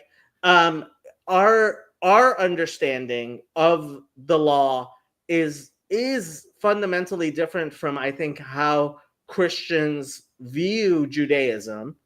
So what the Talmud describes is actually a Sanhedrin during the Second Temple period, which moved itself out of the chamber of hewn stone because they refused to sit on capital cases anymore, because they believed that if you want to kill all of these people, do it yourself. We're not going to be involved, right? And so this is one of the things I talked to Father Stephen about a lot, and Paul Vanderklay. The concept of the Jewish Messiah, right, as this conquering hero, right, which Paul Vanderklay says Jesus re-envisioned what the Jewish Messiah is, in that he didn't kill his enemies, he died for his enemies. Right? And my answer to that is, re-envisioned it from what and whose conception, right? Because I don't believe the Jewish conception. I mean, you talked in your thread about Isaiah 53, right? And Isaiah 53 as a prototype for what Israel is, right? Ish Machovot, right? The man of sorrows, who silently goes to his death, right? The witness of Israel as martyrs, as people who hopefully, I mean, this is my main disagreement with the Zionists and the, the religious aspects of Zionism is, yeah, we have always been those people who are willing to die rather than to kill. And so, no, in my view, the conquering of the Messiah of the world, every knee shall bow, will never be by the sword, will never be by violence and that thing, which is, I mean, the crazy part of the fact that Judaism has conquered not by our own hands, but we have been silent as the Muslims and the Christians have in fact done the dirty work. And that's why I do view the Catholic Church as Esau, right? Hakol kol Yaakov hayadayim yidei Esav. This is a verse in Genesis. The voice is the voice of Jacob. The hands are the hands of Esau. And that is how the world has manifested. Because the voice of God, the voice of the Torah, has been through Jacob, has been through Israel, and the bloodshed, the murder, and obviously all death is ordained by God, has not, thank God, been through our hands. It's been through the hands of Esau. So let me draw a few distinctions. At some point, I do want to go into Isaiah 53, because I actually think there's good exegetical reasons that Rashi's reading of this about the Jewish nation does not work. Now, I do think, right, as Father Stephen was saying at one point, I watching one of your streams with him, where he was saying, well, we can also interpret it about the martyrs as well, right? So I think both of us think actually that it applies to the Messiah, for you, the Messiah ben Joseph. And we also both think it applies to the nation generally suffering, but we think which is primary is different. And I think that actually is very important. So we can get into that at some point. But about this general idea, right, of, so I think the Catholic faith, yes, there have been empires and stuff, right? But we see in scripture where God uses empires as a means by which then evangelists can go out. So the Spanish and Portuguese and French empires, right, all committed very bad atrocities at various times in history. But I think through their existence, just like, right, Jeremiah at one point, right, he refers to Nebuchadnezzar, when he's speaking, he says, God refers to Nebuchadnezzar as my servant at one point. There's another point, right, where Cyrus, right, in this empires, and Alexander, and these great empires that existed, or the Roman Empire, right, they were the means by which missionaries were then able to go out all throughout the world. Right. So you see then in the book of Acts, for example, right, there's God-fearers all around the Gentile world at this point, because the Jews have gone out during the Second Temple period and taught lots and lots of people about God. Like you notice in the book of Acts, there's almost no like pagans who are converting. It's usually basically the Noahides who are converting as Paul goes around. And so I do see, I do think that, yes, we shouldn't convert by the sword, but I do think that these geopolitical events are used by God as a means by which then the gospel can go out. Now I want to get into this Esau thing, because I think this is actually an area where I genuinely do not even understand where Jews are coming from. And I've tried to find every Jewish explanation I can, and none of them begin to make sense to me. So why do you think the Roman Empire is Esau? Like, what's the basis for that? In what sense do you think it is? So there's this idea, and funny enough, Father Stephen, in a very real sense, reads. He comes from the Paul within Judaism school, right? And I do as well, but I think what I mean by that is very different. So we'll have to get into that next. But I want to do this Esau thing first. So, so there's this idea: Abraham is the father of all faith, right? Mm-hmm. And he has actually more than two sons, but two major sons, Isaac and Ishmael, right? And then Isaac has two sons, which is Jacob and Esau, mm-hmm. right? And the basic view, which I mean, it certainly goes back at least to the Talmudic times, mm-hmm. right? Is that Ishmael and Esau are two, and frankly, I don't see how you read the prophets in a different way, are the two manifestations of Abraham, the faith of Abraham, which will encompass the entirety of the world, right? Esau and Ishmael are not actually part of the 70 nations, right? Mm-hmm. You have a table of 70 nations. Mm-hmm. Ishmael and Esau aren't on there at all. Yeah. Right. So they're the classic Jewish view, which certainly goes back at least to the year 200, right, is that in some sense Ishmael, and frankly I would say you can read it in the works of Paul, Ishmael and Edom, right? Esau and Edom and Esau are used interchangeably in the Jewish Bible. Esau and Ishmael are, and for me, I mean, it's absolutely wondrous that over the past 2,000 years, that's precisely what's happened with Islam and Christianity, right? Mm-hmm. Ishmael being a manifestation of the faith of Ishmael, Islam, and Christianity being a manifestation of Esau, right? Mm-hmm. Yeah. So Shaul says, "Are we studying Zohar now?" And in a sense, we kind of are. Yeah. It manifests as this faith which spreads, but Israel is always the smallest of nations, right? Mm-hmm. We never overpower. It is a voluntary coming to Israel, which will ultimately usher in the coming of the actual Messiah. Mm-hmm. So I very much see where you're coming from with Ishmael. And I actually think rise of Islam is sort of one of the most amazing fulfillments of biblical prophecy, right? Because here you have this statement, right, that Ishmael is going to be a great nation. It doesn't matter how liberal of a view you accept of biblical scholarship, except that one weird Soviet scholar who thought the Hebrew Bible was written at the Council of Trent. Except for him, no one... do you know about this theory? There was this one Soviet scholar who tried to claim that basically all history before the 800s was forged, and he thinks in the Middle Ages the New Testament was forged, and that the Council of Trent, the Old Testament was forged, and so that the New Testament would fulfill all the prophecies. I see. Well, it's a wild theory. Didn't you read about it sometime?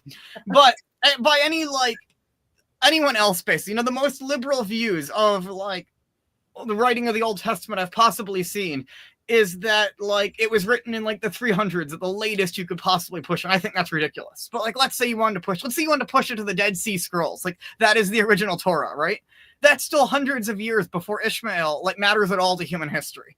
So no, before Christianity, I very much think the rise of the Islamic world is Ishmael. I have a good friend of mine who's a convert from Islam to Catholicism, and we talk all the time about this because we very much think, the mission of the Jews and the mission of the Muslims are very interrelated. They're very interrelated in some way because it's theologically, you have a lot of the same sorts of concerns Muslims will bring up. Slightly different, but a lot of similar concerns and a similar sort of Semitic perspective on things. Well, on the other hand, in practical terms, our missionary work towards Muslims and Jews is so geopolitically divided, But I very much think that, the rise of Islam connecting with Ishmael, that makes 100% sense to me, What I don't see is that connection, because I think that there is all this war going on, right, in the Old Testament between Esau and Israel, right, going back and forth with various things. It seems to me to culminate with the sort of integration of the Edomites in the Hasmonean period. And then you have the Herodian dynasty, which is Edomite dynasty. And I do think, from a Christian perspective, to me, I see the typological connection, actually, very much between Israel and Esau. Because that seems to be a typological connection the New Testament makes out quite a bit. So I actually do see a typological connection there. My reasoning I would give for that would be... that they're essentially the older brother, right, who was supposed to have the promise that then doesn't end up receiving the promise, but then in the end is reconciled. Because I read the Esau narrative as Esau being reconciled in the end there with Jacob. Right. But then I don't see, right? So, but I also think, I do think obviously some extent of Jews today, right, are descended from the Edomites because they were all integrated in the time of John Hyrcanus. So clearly, but also so are all the Jewish Christians. I think probably for the most part became sort of some of the Eastern Christians in the Middle East there. So clearly, right, both Jews and Christians, some of us have some Edomite descent, but I don't see spiritually the connection between Esau and Rome. I get it's there in the Mishnah, right? So I see from a Jewish perspective why you would say that then, because it's in the... But it's Christianity as a Herodian religion. But I don't... What's the connection between the Herodian... the Herodian dynasty were enemies of Christianity. I don't think so. I honestly believe Paul... and this is one of the things with the Dead Sea Scrolls. Paul talks about his cousin, little Herodotus, and he... I believe that Pauline Christianity, which is what has taken over Christianity. And so this is from the book of Obadiah, verse 18. There's only one chapter of Obadiah. Yeah. The house of Jacob shall be a fire, the house of Joseph a flame, and the house of Esau a stubble. They shall burn them and consume them, and there shall be no survivor to the house of Esau, for the Lord has spoken. And I believe that flame of Joseph is Mashiach ben Yosef, is Christianity.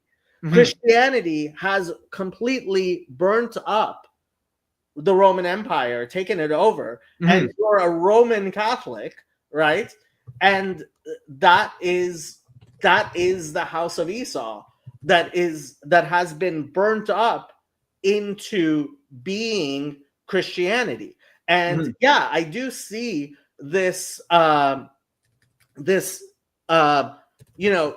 Islam and Christianity as being two very important manifestations, because it is very much the Christians which counteract the Muslim arguments, and the Muslims which counteract the Christian arguments to show the truth of Judaism. If Christianity, if Islam did not exist, right, Christianity would have a much better argument. If Christianity did not exist, Islam would have a much better argument. But it's the fact that the both of them exist, that they're so large, and one of them is very violent, the other at least claims to be peaceful. One of them is very monotheistic, the other one is, in my view, polytheistic, right? You have all of the ways in which Christianity falls on one side of the road and Islam falls on the other, which prove that Judaism has always been that golden middle, that true path that God wanted always to be available, right? Someone who is truly looking for, and if you'll indulge me, I'll tell a story. Rabbi Skobach talks about how he got a phone call from a cloistered monk. As far as I know, it was a Catholic monk. It might have been an Eastern Orthodox cloistered monk in Toronto who lived down the street from him and said, "Rabbi, I need you to come to my monastery. I need to talk to you." Well, Rabbi Skobach wasn't exactly sure, but he decides and he goes and he visits this cloistered monk in his cell. And the monk says, I have to convert to Judaism. And, Rabbi Skobach's like, what? And the monk said that part of their order was to daily read the entire book of Psalms. And if you're familiar with the book of Psalms, you know that the largest chapter is chapter 119, which is an eightfold acrostic, right? So the Hebrew alphabet has 22 letters, and acrostic Psalms have a verse for each letter of the alphabet.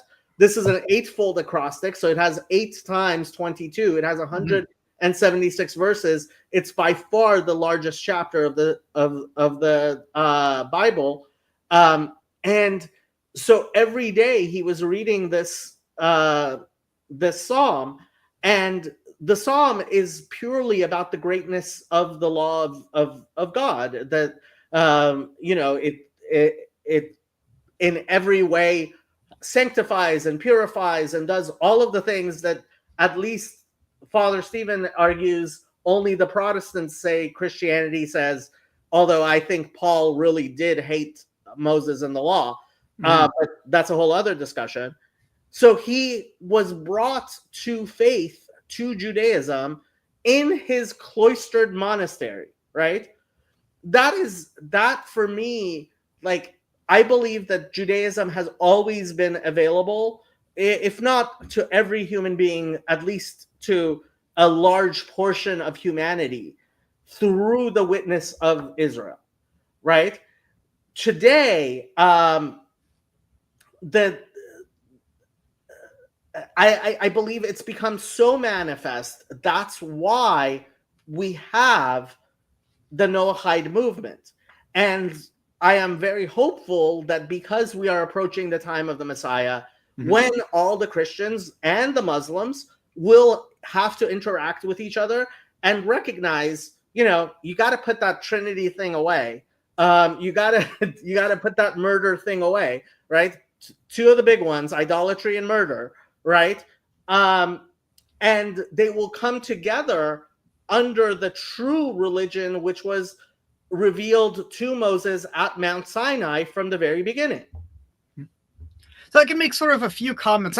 I first think, right, I think the young Levite in the chat, that's Hezi? That's Hezi, yeah. Okay, yeah, I'd love to have a discussion with Hezi about this. He's bringing up some biblical verses here and stuff, and I guess I'm very much the person, I'm going to get convinced of it. I want to see all the breakdown of the argument and stuff, and because that's where I don't see. I'm trying to understand very much where Jews are coming from when they say Rome is Esau. And I think there's different names for Rome in Scripture, right? You sometimes refer to it as the Fourth Kingdom, sometimes as Rome, sometimes as Kittim. So there's clearly different names, but I don't see anywhere in scripture where it's connected with Esau. And such is what I'm genuinely trying to understand. I'd also love, I think at some point we're going to have to do another discussion on the historical Jesus and the historical Paul, because most of my work nowadays is around systematic theology questions. It's been a long time since I read a lot on this. So I think actually I should read the works you're recommending, the Jesus Dynasty and stuff. I'd love to get into some of that and we can have some discussions. You're going to have to give me a few months to dive back into that. Have you heard of Geza Vermesh? No. Really interesting guy. He grew up in a not very religious Jewish family. And as a teenager, his entire family converted to Catholicism. He went to Catholic school. He became a Catholic priest. He actually was very involved, and he apparently had some influence on Vatican II. But eventually, he, for the worst of reasons, I read his autobiography thinking he might have had some great reason, but for the very worst of reasons, left the Catholic Church and eventually reverted to Judaism. But he's so he wrote Jesus the Jew. He's been a very influential scholar in historical Jesus studies. So I would, so Chezi's making a joke. I know nothing, I'm a heretic. His brand of Zionism is very different from, I very much disagree with his view of Zionism. But yeah, I mean, I think at some point we have to create reading lists for each other and then we can have a discussion around this. But because I do get where you're coming from. And before I went too much into them, I just would want to do that. But when you're talking about the love of the law, I actually do think this is something Catholics ought to have and historically have had. A clear example I want to give of this, right, is have you spent much time around Thomas? Father Eric is considers himself a Thomas. Yeah. So if you hang around Thomas, I go to a lot of theology conferences, both on my own and for my work, and you hang around Thomas very much, they will talk about the natural law nonstop. They are very, very fascinated by the natural law. And look, it's an interesting section in Thomas. I'm writing my capstone for my master's on the natural law in St. Thomas. All right, that's very interesting. It's part of a larger section, though, in Thomas called the Treatise on Law. If you print it out, it's hundreds of pages long. There's about a page or two of that on the natural law.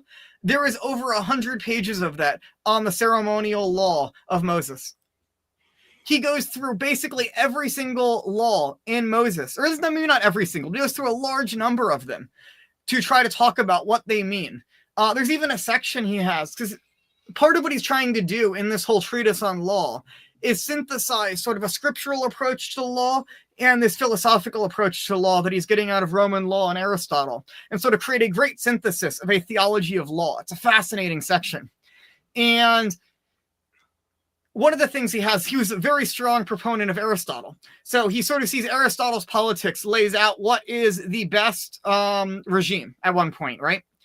But Thomas, when he gets to that, right, he uses Roman legal terms to talk about law. That's quite clear. I actually think Paul actually uses Roman legal terms as well in some of his epistles. But he's very much tied into the Roman law. That's how he thinks about law. He's reading the great commentators like Ulpian and stuff.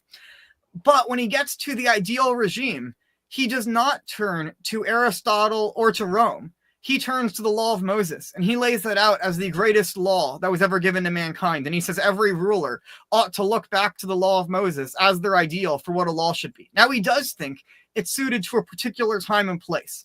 So he thinks it was suited to the people of Israel at that time when they were in the land there before the time of Christ. And this would look very different for other historical kings. But if you look at medieval kings, they very frequently turn to the law of Moses as an example for how they should be running their own kingdoms, even though it had to be adapted very much to the customs, the situation, and so on of their own places. And it's somewhat interesting, I think, actually, to read that, because the way have you read the Summa at all?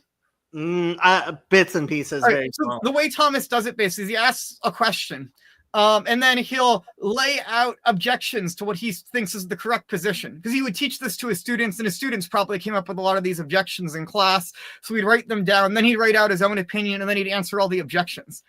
And I love reading the objections on the judicial law of Moses, because it's not at all the sort of objections people would make nowadays. Like, one of them objections he brings up is that, according to Aristotle, women owning property is the ruin of societies. But the law of Moses allowed women to own property, therefore it was not a just law. And Thomas responds that women were only allowed to inherit if there were no sons, so therefore not enough women would own property that it would ruin the society. There's also another objection he has, that there's laws that you're going to be punished. If you beat your slave so hard he dies, and Aristotle says there should be no punishment for beating your slaves. These are the sorts of objections he's dealing with at the time. But it's then transforming, right? His understanding of Aristotle. He's trying to conform Aristotle to fit with it. And then Scotus, a theologian I like very much, a generation later, he actually says, no, when he's talking about why theology is superior to philosophy, he says even Aristotle, who debunked, Aristotle's a section is Politics, where he goes through and basically debunks what every philosopher before him had said about the ideal regime. And then Scotus says, but even Aristotle's own ideal regime includes absurdities, such as infanticide and offering sacrifices to idols. So then Scotus uses a proof that none of the pagans could come up with what a good regime looked like. And it was Moses who came up with what the idea, or didn't come up with, but was given by God what the ideal regime looked like. So no, I very much think, I think that the church has put out all these documents and wanting greater dialogue with the Jews, wanting to get closer to the Jews. At the same time, it's also, unfortunately, a lot of Catholics are embracing higher criticism of the Bible. And I think these two are fundamentally opposed to one another. Right, there's a great document actually put out by the Vatican entitled "Jewish People." We sort of often name documents by the first two words of them, which actually has a lot of sections recognizing at least the Jews' own self-understanding of their connection with the land of Israel. And this is sort of the first dive put out in 2015. It's sort of the first church document ever acknowledging this. At the same time, like, documentary hypothesis is all over this document. And it's from the Pontifical Biblical Commission, which is only an advisory committee to the Pope. So the Pope he basically said, okay, this is what you're putting out as advising me. It's not an authoritative document or anything. But I very much think that what Catholics need to do if we want this genuine dialogue with the Jews that the church is saying we need to have, that it has to start with the commitment that the Torah was given to Moses, that the prophets really wrote what they say they wrote. I'm very much more open than Jews are to the fact I think that there are later redactions. I don't have any issue with, up until the time of Christ, little words were being changed here and there in the Torah to update place names and so on and stuff like that, which I think it seems like Jews are not okay with. I'm much more open to that. At least in the 5 books of Moses. Yeah. Okay, that's an issue. But I think that's to be this fundamental commitment, at least, that this was given by God. This is divine revelation, that the law is good and just and holy. Right? Paul says this at one point, that the law is good and just and holy. And then he's asking, right, so why is there something greater then? And I think at some point we should probably go into this issue of fulfillment. And I think what is really being said there in Paul about fulfillment, because the way Father Stephen talks about it, I actually think I have significant disagreements with him on how we read Paul. Well, I mean, so my question does become, okay, so you are obviously from a Jewish background. Does becoming a Christian mean that you that now you can and should eat pork? So let me go into maybe some of the history of the background of how the Catholic Church has approached this, because unlike, I know the Orthodox, I bet you they do have documents if you dug into Greek and Russian sources, but at least as far as I'm aware, there's not a lot of discussion of this in the East, versus in the West, there was sort of a famous debate about this between Augustine and Jerome that then became foundational for a lot of later Western discourse on this. Well, right. I think you've actually mentioned you've read these letters. I've read some of the letters between Jerome and Okay, yeah. So Jerome, right, has this idea that no, actually, it was forbidden basically from the moment of the of Pentecost, that it was forbidden to keep a single law, and that the Jews were sort of faking it all. Or rather, the apostles, rather, were sort of faking it all. And versus Augustine thinks, no, there is a time period. And Augustine has, I don't know when this time period lapsed, but there is a time period where there was a Jewish Catholic community, essentially, in the Holy Land, that they were then keeping the law, and this community no longer exists. And I think probably what happened my opinion, interestingly, I discovered SCOTUS agrees with me on this, is probably after the Bar Kokhba revolt, this group was scattered. It seems like, I know you took issue with me saying this, but I do think in the codification of the Mishnah, it's not intentionally, we're doing this so we can cut off the Christians. But I think it's in part to define what Judaism is. And part of that definition of what it is that the Jewish Catholics are not part of that. And so there's a break, and probably on both ends, between the Jews and the Catholics there. And I think the Jewish Catholic community, they assimilate for the most part in the various other Middle Eastern Catholic communities there. And they probably make up a large percentage of the descent of, say, like Palestinian Catholics today and so on. That's probably my best guess on what happened. I don't fully know. But what we clearly know here is that there was not a community of Jewish Catholics by the time of Augustine. I definitely think what defines a Jew, this is another big question, which you can get to in a minute. But I think what happened there, from there, the way Augustine's opinion becomes the opinion in the Middle Ages. Like, everyone who goes back to this cites Augustine on this. And so the general opinion at that time was that if a Jew converted, they should actually not keep the old law. And this is not merely an opinion. This actually becomes church doctrine at the Council of Florence. So at the Council of Florence, this is actually not a discussion with Jews, but there was a question of reunion with various Eastern Christians. And the Ethiopian Christians, they still keep circumcision and they won't eat pork. And so this was a big question then of, can the Catholic Church allow this? And the church feels that, I don't know, there was only like one Coptic monk who managed to make it to the council. It was mostly focused on the Byzantines. So I genuinely don't know how accurately like Coptic doctrine is being received at the council, because that was not the focus at all. But they managed to convince this Coptic monk to sign a letter basically agreeing that, no, you were not allowed to keep these practices at all. And I think what's a lot in their mind is they're concerned that these Ethiopian Catholics, I think they're putting this on the whole Copts, but from what I understand, it's really just the Ethiopians, that they think this is required for salvation. So when I first came into the Catholic Church, I thought this was the church dogma on the matter, that you should not keep them, and actually that it would be a mortal sin to keep these customs. But I actually had a very good discussion on this with Dr. Lawrence Feingold, who's also a convert from Judaism. Actually, you would not consider him Jewish because only his father was Jewish. But he is interesting. Him and his wife, and he would consider his wife a Jew. Both her parents were Jewish. They met when they were atheists, got married and stuff, and then they had a conversion experience while they were in Rome.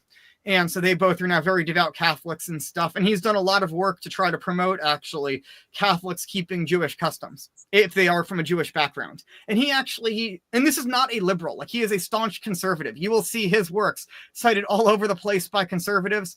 He teaches at a seminary, and he actually mentioned that he leads a Passover Seder for his seminarians every year. And he said that's actually been very helpful to his seminarians for understanding the Old Testament. So now I asked him sort of, what do you do with the Council of Florence here? Because there's another document after Florence, before the current situation, that also has to be taken into account. And this is the document Ex Quo by Benedict XIV in the 1700s. And there's an issue here because a lot of Eastern Christian customs very clearly come out of the Old Testament, such as a time of purification for women after they give birth to a child of 40 days before they will re-enter the church. And so there's a question, there's at this point actually a lot of Orthodox churches, not so much the Oriental Orthodox, but a lot of the Byzantine Orthodox churches actually had come back into communion with Rome. I know Father Stephen will probably say this is just political. It's not. If you actually read the documents, there was a large desire on the ground for many of these groups to come back into communion with Rome. So now the Pope is being asked, what do we do with these people, And his answer actually is that the church has authority over ceremonial customs, right? Just like the Pope can change the Latin Mass, right, to the Novus Ordo. He has authority over customs. And I actually think there's a biblical basis for this as well, with King David reorganizing the liturgy and so on. So I think there is that. And so he actually says at this point, no, the church could actually go so far as to make the practice of an Old Testament custom obligatory, such as in the Byzantine churches where there is canon law requiring them to keep these 40 days of purification. That's actually no longer in the Byzantine canon law, but for a while, it was actually required for the Byzantines to keep this custom in order for them to keep their liturgical patrimony. So ex quo adds, I think, an important qualification there onto the Council of Florence, because it's sort of the authoritative church interpretation of Florence there. So now we come to the modern day. I think in the past, when there was no corporate body of Jews converting, right? There was individual Jews who would convert. There was also the time with the large group in Spain who converted, some willingly, some unfortunately unwillingly. I do think there was injustice done in certain areas there. But those Jews, right, there was a big push from the Spanish crown to have these people not practice Judaism at that time, you know? So I think that's probably not our best example to look at a corporate body of Jews coming into the church. We now have, though, lots of Jews. I don't mean lots in large numbers, right? It's probably a few hundred of us at this point who have come over. I don't know the exact numbers. And for the most part, most of them just assimilate like I was in the past. But it's actually in talking with some of like these groypers and stuff online I have, where they'll constantly talk about, no, grace does not destroy nature. That no, if you are part of an ethnic group, you do not lose that identity when you become a Catholic. That's why, right, Irish Catholicism, Polish Catholicism, Ukrainian Catholicism, they all have their own customs. I think that actually has to be the case with Jewish Catholics as well. And there's actually a bunch of church documents to support this, where the church has made it very clear since Vatican II that no, any attempt for the Jews to become Catholic cannot involve the destruction of Jewish identity. And so I very much think that this is what the teaching of the church is. What does this actually look like? And I think the answer is we don't fully know yet. I think that this is being worked out over time. And I would love the magisterium to come in and clarify it. You know, there's sort of two main areas where these groups reside. The first is actually in the Archdiocese of St. Louis. They were invited in by Cardinal Burke, who actually is a very sort of staunch traditionalist cardinal. So it's interesting, he invited them in. This is where like Lawrence Feingold is located, and David Moss and the Association of Hebrew Catholics. They're much more positive, from what I understand, to really integrating a lot of Jewish customs. The other major group is over in Israel, actually, under Patriarch Pizzaballa there. It's called the Vicariate of St. James. They've brought in some enculturation, but from what I understand is speaking on the ground with friends there, they're a little bit more cautious there. And I think the issue is that the Patriarchate there, right? The vast majority of their faithful are Palestinian Catholics, who often have a lot of resentment towards the Jews there, especially because a lot of them in living memory remember when settlers came and kicked them off their land during 1948 and so on, right? There was a case I was listening to. Let me see if I can find his name here. It's Bishop Elias, I think.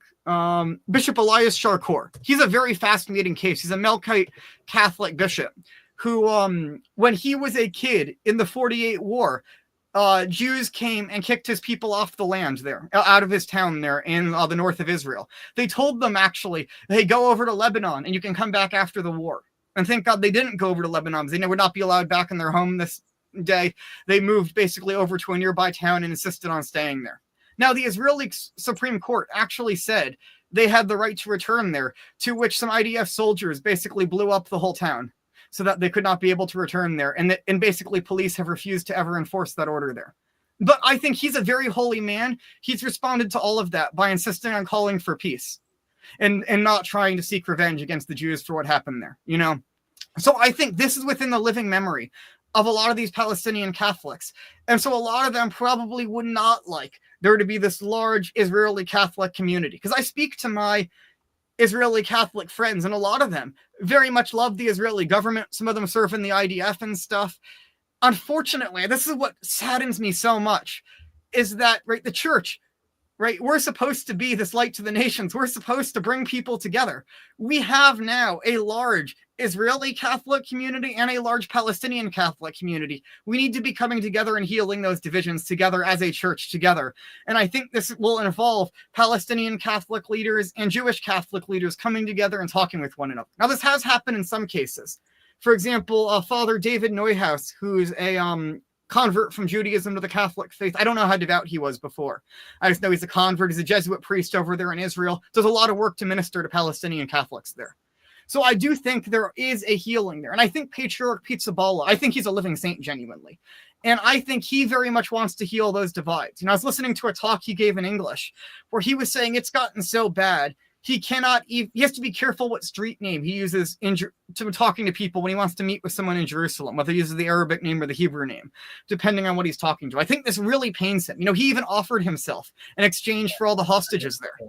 I think he really wants there to be unity, and I think he knows that unity can only be found through the Catholic faith there. And I genuinely think the only way peace is going to come to Israel is when the Jewish Catholics there and the Arab Catholics there come together in the church together, and they show that it's through Christ that the weapons can be put down and peace can finally come to the land there. You know, that's sort of my vision of ideally what would happen there.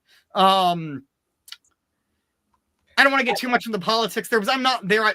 I hear opposite things from different people. I will genuinely talk to Palestinian Catholic friends. I'll talk to Israeli Catholic friends, and they will say the opposite things about what is going on the ground there. So I genuinely do not know what it is like there. You know, I don't live there. I don't want to talk too much about it. Yeah. But what was the you'd asked about keeping custom. Sorry, I sort of went so off track there. But I do think we are now seeing the development for the first time in history. So, or rather, since the time of the apostles, that there is now a community that's saying, no, we want to be Jewish Catholics and we want to keep our Jewish identity. And the church is saying, we want you to keep your Jewish identity.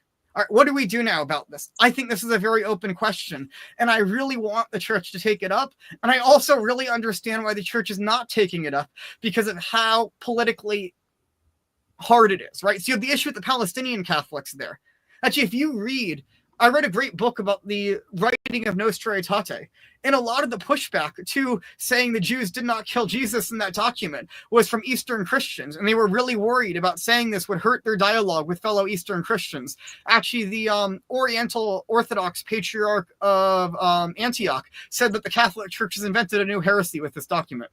So I very much understand why the church is afraid of it. And then also our dialogue with Jewish leaders, right? We have to sort of dance around. There's nothing in church documents that say we shouldn't try and convert Jews. We dance around with a million different words so that we don't offend Jewish leaders.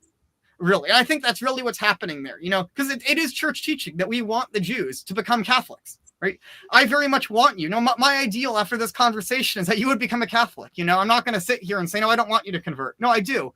But I also realize that the church, if you read the documents very carefully, essentially what they're saying is we don't want to do it in such a way that will destroy Jewish identity. And it's not the same as missionary work to pagans, that it's a dialogue with the Jewish people about whether this question of not only, I think you're right, it has to be a little bit more than is Jesus the Messiah. It's also, is he God? Is the Trinity true? Is the Catholic faith true? And so on. I very much agree with you. It's a much bigger question than some of these things. But I think if you read church documents carefully, they say that. But I also see the cryptic language they're using because this is such a politically fraught situation nowadays, you know? There's basically everyone is walking on eggshells in anything that talks about the Jews. So unfortunately, just happening on the ground, reality of what people are doing. So what are sort of the boundaries they're saying, right? The first thing you asked me is about eating pork. I'm actually of the opinion that Jewish Christians should not keep kosher actively. And this is because I think in the book of Acts, this is what's going on with Peter, where he's told to rise, kill and eat, right? But I think it's explicitly now that all animals are made clean. And I actually think there's some basis for this, even in the Midrashic tradition, right? Where the pigs will be made clean in the Messianic era. So in my view, they should not do that, with an asterisk, I will add, which is that I think if you're living in a Jewish community, you absolutely should keep kosher.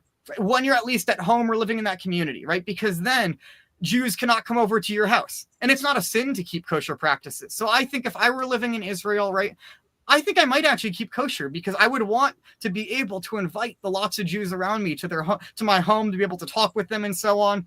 But I live in like around Seattle, which is one of like the least Jewish areas in like the world, or in the US rather. So like, I don't have that concern at all. It's not in my mind at all. And I don't think there's any obligation. And I think furthermore, even those ones who are living in a Jewish community, they should be happy, right? Let's say, for example, we finally convert all the Jews, we convert all the Palestinians, right? We now have the state of Israel. It's one state. Everyone there is Catholic, right? And we have some Jews who are still around. I'm talking with them. I leave them and I go over and I hang out with the Palestinian Catholics. I think I should not keep kosher with them because then that would destroy the table of fellowship with them. I think Father Stephen, he says, oh, it's table of fellowship. It's about the Eucharist. That's true. But he also brings up the fact, right, then afterwards, if someone wanted to keep kosher, they would not be able to then come to his coffee hour after church, you know? So I think this is a real issue. And I think that, no, we should not keep kosher. All right. What is the boundaries beyond that? One example I've thought of that I feel fully 100% comfortable actually doing is practicing Hanukkah. because it's not even part of the law of Moses at all. It's a cultural custom. We actually have the book of Maccabees in our own Bible, right? I think this would be a great time to promote devotion to the Maccabean martyrs and so on, to promote devotion. Judah Maccabee is never canonized, but I've seen some icons of him floating around the internet. I think it'd be great to promote devotion to him, I think Hanukkah is great. Actually, we were just visiting my parents. My wife is a goy, and my mother taught her how to make latkes. We're planning to make latkes for Hanukkah this year. Go read through the book of Maccabees and so on. I think that's the sort of thing you definitely can keep. All right, that's very obvious. All right, what are the boundaries between that? I genuinely don't know, and I think through this all the time myself, So one example I have is that my grandmother passed away recently, and I've been praying the mourner's Kaddish for her, I think that, and I read through the mourner's Kaddish, and I say there's nothing here that cannot be affirmed. Now, I think my intention is probably slightly different, right? A Jew who's praying it, right, when it says, may God establish his kingdom in our days, you take that as, right, when you pray that, you take that as, may he establish the Messianic kingdom in the first place.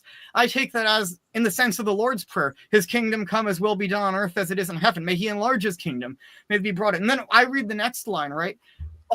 Within your lifetimes and within the lifetime of the house of Israel. When I pray that with the intention that the Jews will join us and they will be, as a corporate body, will become Catholic. So I pray the mourner's Kaddish with those special intentions, of that, as well as, of course, for the merit of my grandmother as well, for her soul. So I think there's lots of customs we can keep. I don't know where some of the lines are, like with the Passover Seder. I actually read through like the Association of Hebrew Catholics Passover Seder, and I thought this is actually really beautiful in certain ways. I actually think the prayer Dayenu is a deeply Catholic prayer, or deeply Catholic, right, where you have the, if it wouldn't have been enough. And finally it ends with, if he had given David the temple, right? And, or if he had established David as king, but had not built the temple for him, it would have been enough. For me, the next line is, right, if he had done that, but he hadn't given us Jesus the Messiah, it would have been enough. And I think it's a deeply Pelagian thing, or deeply anti-Pelagian prayer, right? It's the thing that we don't merit a single good thing that God has done for us. The slightest bit of grace God has given us is entirely on account of God's grace and not on our own merit. So I think it's a deeply Augustinian prayer, actually, in many ways, the Dayenu there. So I like that there's all these cultural customs that I think could be brought over and brought in a very good way. And I don't know where entirely the lines are. I think this is something that's going to have to keep being thought up. I know you asked me, for example, about circumcision as another thing, right? And I did not circumcise my son. And that was just, in part, I wasn't even thinking about these issues at the time. I was more in the mindset of assimilating. And once I actually studied what the church teaches on this, I said, no, I actually think I was doing the wrong thing of not assimilating. I don't know if you should circumcise, and I don't intend on circumcising my other sons. I don't know if that's right or not. And that's why I really hope the church will give further guidance in this matter, because there is a church document that refers to the church as the church from the Gentiles and from the circumcision. So I don't know, maybe that should be kept up. I genuinely don't know what some of these answers to these questions are. And I think it's going to have to be worked through as more and more Jews become Catholic. I also came from a non-religious background, right? But I have a friend over in Israel who I'm talking with frequently, and he's an Orthodox Jew who's thinking about becoming Catholic. And so for him, it's a much more pressing matter. Do I keep putting on the tefillin and stuff, I sort of almost don't see why not, to keep up these practices. I think the big difference was, you asked Father Stephen a question at one point of, should it be done because God commanded us? That's a really interesting question that you brought up there. I intend to think this is an enculturation practice, but I also don't think that culture is meaningless. Have you ever listened to Jonathan Peugeot's Universal History series? Some of it. I'm not. I mean, Jonathan Peugeot, my channel is affiliated with a bunch of channels which are ultimately affiliated with Jonathan Peugeot, so there's a lot of crossover. But I just don't find his symbolic way of looking at the world to be very congruent with a Jewish one. Okay, because what he's talking about is, I haven't actually watched as much of his other stuff, but I've watched a lot of his Universal History series, and this is actually something that interested me long before I ever discovered Jonathan Peugeot. And it goes back really actually to, I got very interested in my freshman year of college in in sort of what's really called like the Dark Ages by a lot of people, right? That it should be a the early medieval period, right? Sort of after the fall of Rome, before Charlemagne. I got fascinated by this time period. And a work that really impacted me from this time period is Gregory of Tours' History of the Franks. So St. Gregory of Tours he was actually of Celtic background, of the Gauls. Was a bishop there and was sort of the court bishop for the Frankish kings shortly before Charlemagne. And so he wanted to write down the history of the Merovingian Frankish kings. And he starts with, it's 10 books long. The first book starts with the creation of Adam and Eve. And it walks all the way through the Old Testament, all the way through to Jesus. And I think it ends somewhere around the time of Constantine. And he feels he has to do that before he can talk about the history of the Franks. Because that history set down in the Hebrew Bible, really the whole Bible for us, right, is the sacred history of the world to which then every nation attaches themselves. So right now, the Franks are sort of the origin in many ways of both the German nation and the French nation. And so now they've had these long histories of connecting themselves with these people. They're using typological and symbolic language to describe their own history. So for example, Clovis, the first Christian king, when he's baptized, he's explicitly called the new Constantine by Gregory of Tours.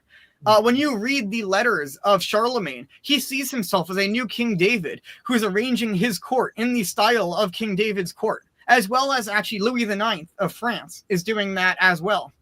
Or Pope Innocent III, when he calls the Fourth Lateran Council, he is using language directly from the Book of Kings around King Josiah, when King Josiah reforms the people of Israel and brings them back to the worship of God. When Innocent III is reforming the church at the Fourth Lateran Council, he is using the language directly there from the Book of Kings there to describe his own thing. There's some great articles on this by Andrew Willard-Jones, a scholar of this time period. Mm-hmm. And so I see it that in some sense, I think the history of the church is a continuation of salvation history. I don't think salvation history ended with the book of Acts. I think it continues on. If Jesus continues to do various things through all these people. And so I see then, right, the bringing back of the Jewish people to Christ, which was ultimately, I think, prophesied there in Romans 11. I think it's cultural, but I think it's cultural in a much deeper way than some people mean cultural. But it is an interesting question that you raised, which I think is very important, of does God commanded us, right? So, for example, in the Jewish prayers, right? What is it? I'm trying to remember the words. Lemitzvot Tov, right? When we pray that, right? In the Jewish prayers, when you pray, I'm going to look like I was raised in a conservative synagogue right now because I'm not going to be able to remember the basic words to the blessings, you know? Asher Kedeshanu b'mitzvot tov. Asher Kedeshanu b'mitzvot tov. Thank you. And we pray Asher Kedeshanu b'mitzvot tov, right? We're praying as God commanded us. There's an interesting question I ask there, right? Can a Hebrew Catholic include that in his prayers? Because I don't know. Can we pray that in the pluperfect sense, as God had commanded us? I think absolutely. You could probably pray those words with the pluperfect intention there. I don't know the semantic range of the Hebrew if that's enough to do that. But it seems to me you probably could take a perfect with a pluperfect intention.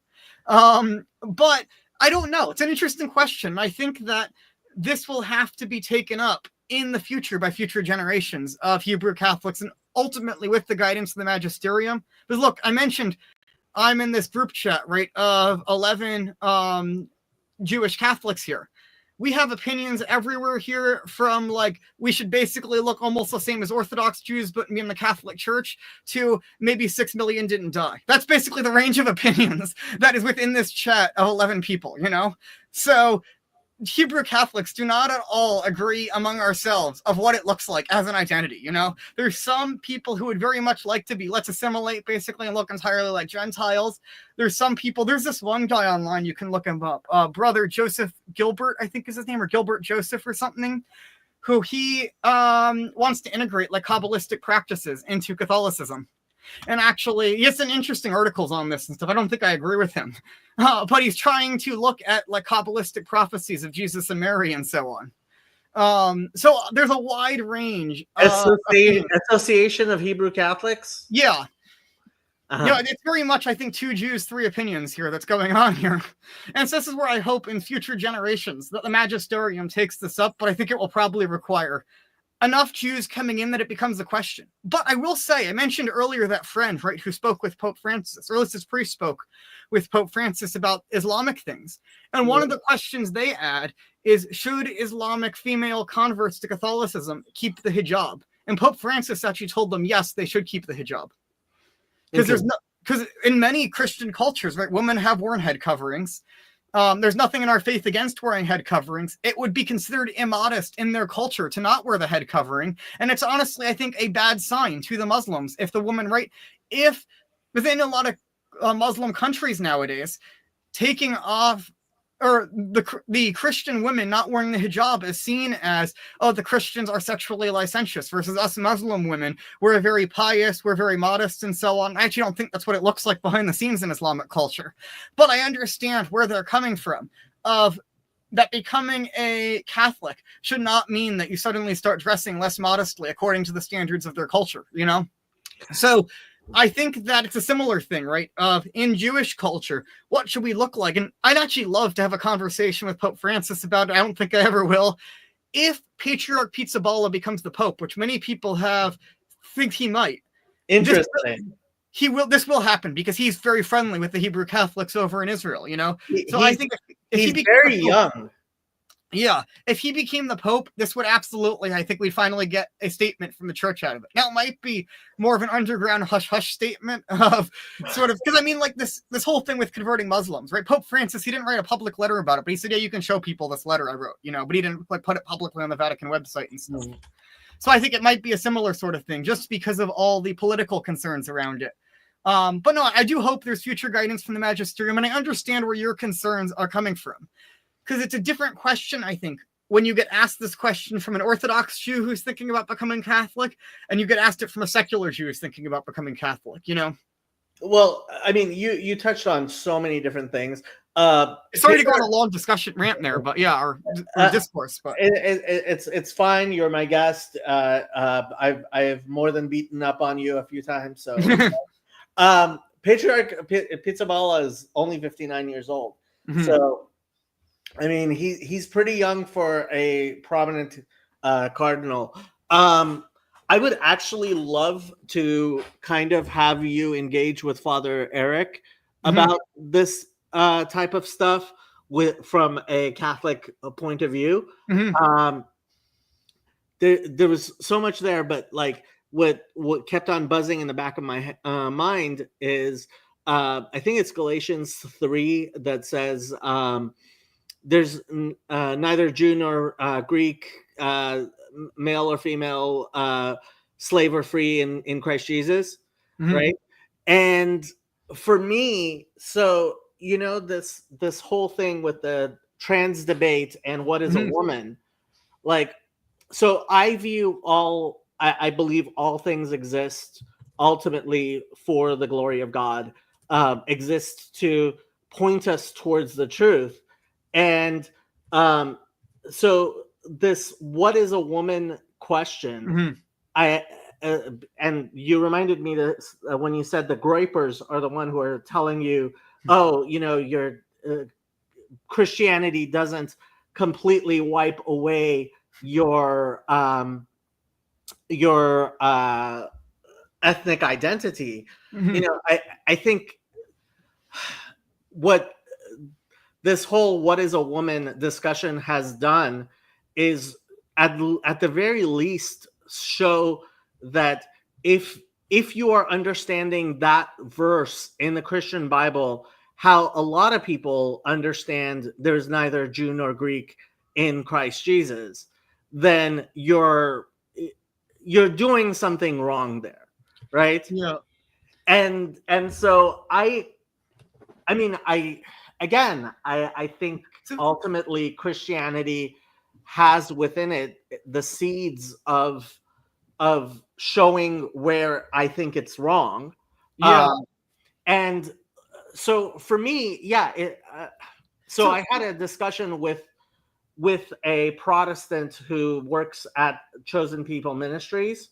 And their whole thing is, oh, sure. The only requirement that we have for a Jew is that as long as when they keep kosher, they keep, like, they don't believe that they are doing it because God said so. And that was the main point of contention for me, which is like, okay, if you're doing it for any reason other than God said so, then you are making it trivial, and you are denying the whole point of the only reason why we do the mitzvot is because God said so, right? Mhm. If you're doing it for any other reason than God said so, because it makes sense, because right, then you're trivializing it, Mhm. right? And so I mean, in one sense, the Talmud says a person should always do the mitzvot, even for the wrong reasons, because from doing it for the wrong reasons, they will come to the right reasons, Mhm. right? At the same time, it seems to me that when and that's why the Messianic movement and the Nohide movement has taken the turn that it has, which is a lot of people came into these Messianic churches and saw that when you're treating like the tzitzit, right? Mhm. And frankly, when you look into the question of the historical Jesus, right? And you were Jesus, CC, yeah. yeah, Jesus wore tzitzit, right?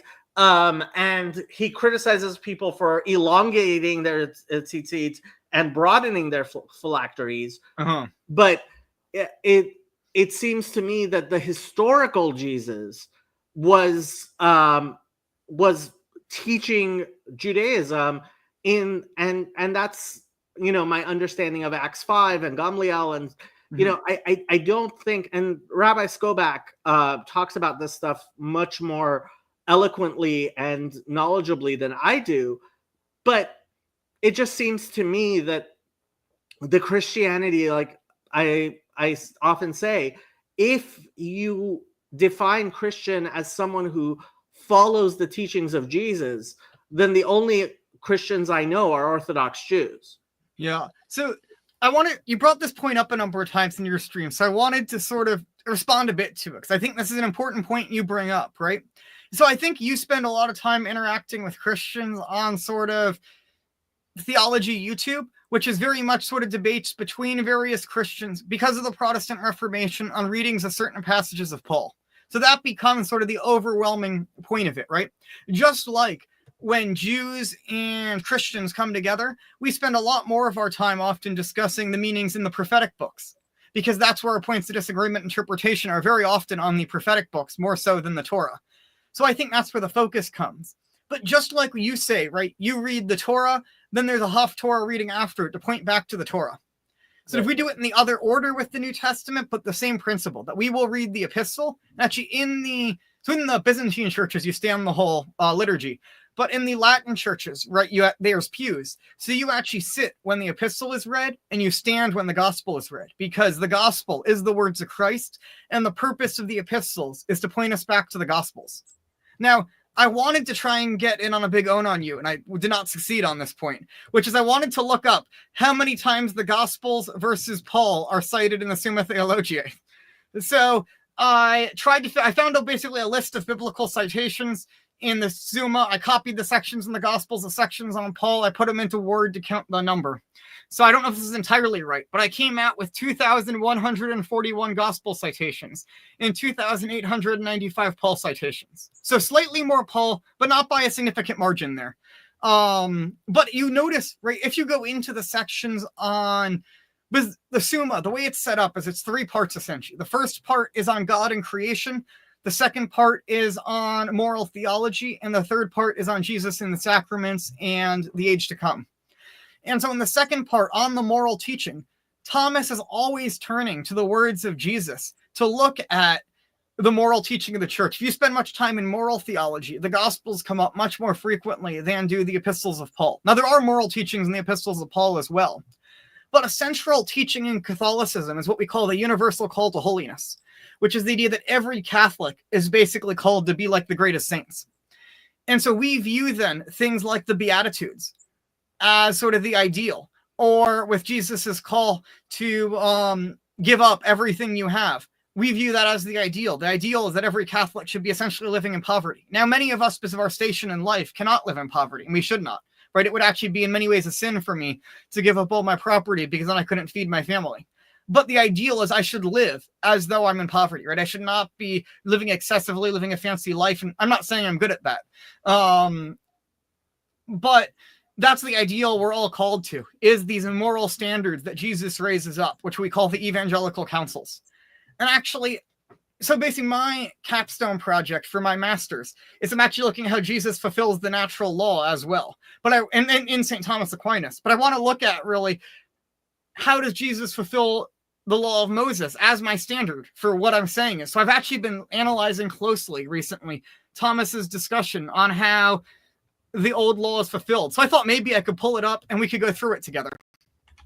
And you can get your thoughts on what Thomas Aquinas thinks the fulfillment is. Sounds good. All right. Can I share my screen maybe? Yeah, you can. Yeah. That's probably easier because Aquinas.cc is a sort of, it's like Sephoria, where like you try and load it and then you'll end up on the wrong paragraph out of nowhere all of a sudden. All right, let's see. Here we go.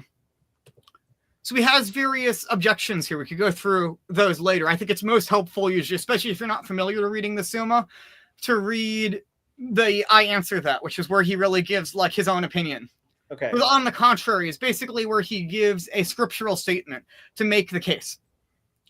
And he says, our Lord said, Matthew 5:17, I'm not come to destroy, but to fulfill. And went on to say, one jot or one tittle shall not pass of the law till all be fulfilled. So in the mind of Thomas Aquinas, this is what he means when he says it. Now he has longer sections where he goes through all the different commands in detail, but this is sort of his general overview. All right. As stated above, so in his last question, he says, the new law is compared to the old as the perfect to the imperfect. Now, everything perfect fulfills that which is lacking in the imperfect. And accordingly, the new law fulfills the old by supplying that which was lacking in the old law. Now, to make some clear on some background, because this is a bit confusing, is that he says in earlier sections, basically, in the larger section of the Prima Secunda, which is where this comes from, he's talking about moral actions, then he talks about intrinsic causes of our actions, so things within our soul. And then he's basically going to say now he's looking at extrinsic formal causes, which he considers law to be. So essentially, this is fancy Aristotelian language to basically say that law encourages us from the outside rather than virtue, which encourages us from the inside. But what he's going to say when he talks about the new law, and I think he's already done this in the last question, is that the new law is the law of grace, which therefore acts on us on the inside. He actually says the new law is not a written law. It's not, he says it's the New Testament, but in a secondary sense. The primary sense of the new law is grace working from within us. That's what he means by the new, supplying that which was lacking in the old. All right, so that's just some background on what he's already said. Now, two things in the old law offer themselves for our consideration: the end and the precepts contained in the law. And just explain this a bit as well. I don't know if you're familiar with basically an Aristotelian view of moral actions, but essentially we can consider sort of the law itself, that's the precept, or we can consider why we're doing the law. What's the intention of it? And that's the end. All right, it says, now the end of every law is to make men righteous and virtuous, as was stated above. Because this is part of a much longer section on the nature of law. And so he starts off first by just defining what a law is. And he says that the purpose of law is to lead us to virtue. He's not a Lockean on law. This is very important, is that Thomas thinks that even human civil law, is the purpose of it is to encourage virtue. And consequently, the end of the old law was the justification of men. Now, he has another section in here. Sorry, I keep going off. I'm trying to explain the words he has here. There's another section where he talks about the meaning of justification, and it's basically the setting of our right relationship with God. To make things simple, it's actually a lot more complicated, but that's a simple 3 sentence of it, or 3-second version. All right. The law, however, could not accomplish this, but foreshadowed it by a certain ceremonial actions and promised in it by words. And in this respect, the new law fulfills the old law by justifying men through the power of Christ's passion. This is what the apostle says. What the law could not do, God sending his own Son in the likeness of sinful flesh, hath condemned sin in the flesh, that the justification of the law might be fulfilled in us. And in this respect, the new law gives what the old promised, according to 2 Corinthians 1:20. Whatever are the promises of God in him, that is, in Christ, they are yea. Again, in this respect, it also fulfills what the old law foreshadowed. Hence it is written concerning the ceremonial precepts, that they were a shadow of things to come, but the body is of Christ. In other words, the reality is found in Christ.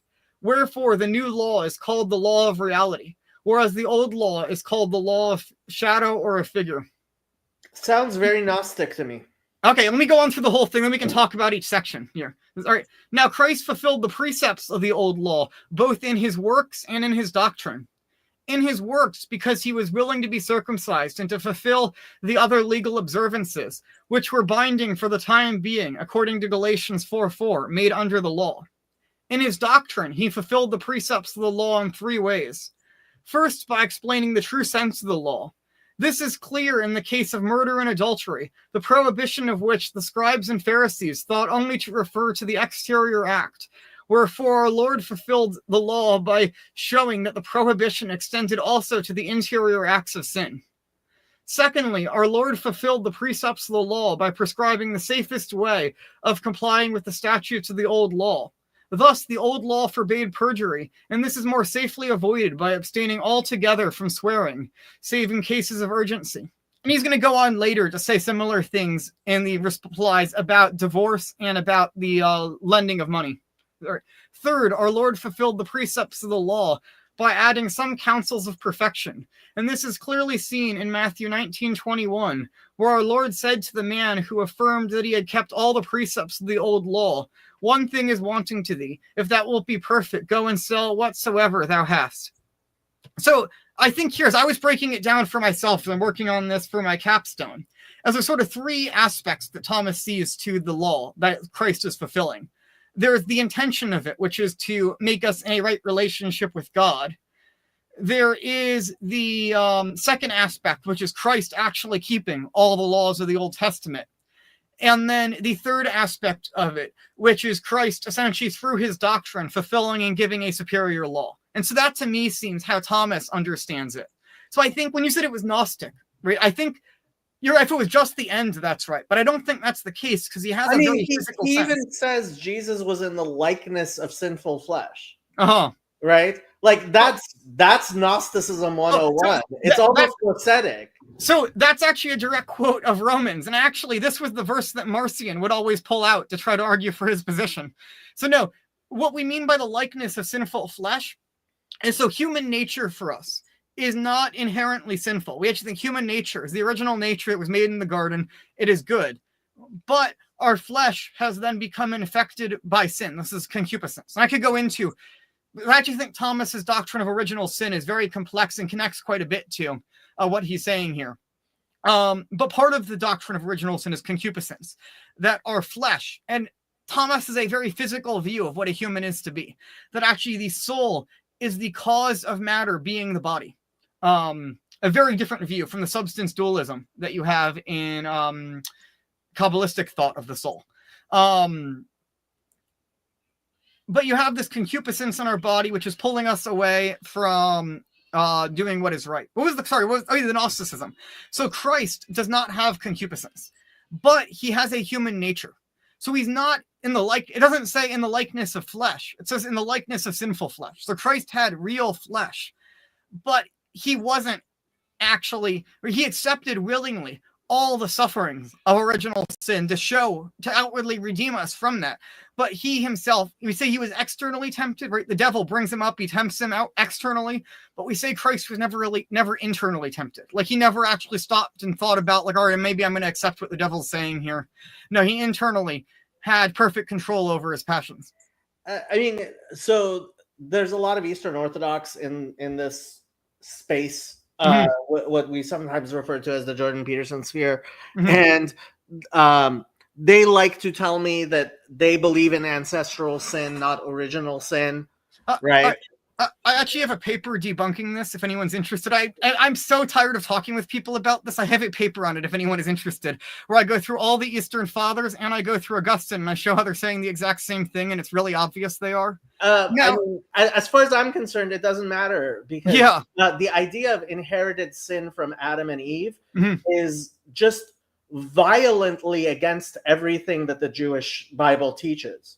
So we have 2 aspects, we say, of original sin. There's what we say is the formal cause of original sin and the material cause. So the material cause is concupiscence. the formal cause, which is really the essence of original sin, it's what causes original sin to be, we say is the privation of original justice. So in the garden, Adam had perfect control over his own passions. He was in a right relationship with Eve. He was in a right relationship with God.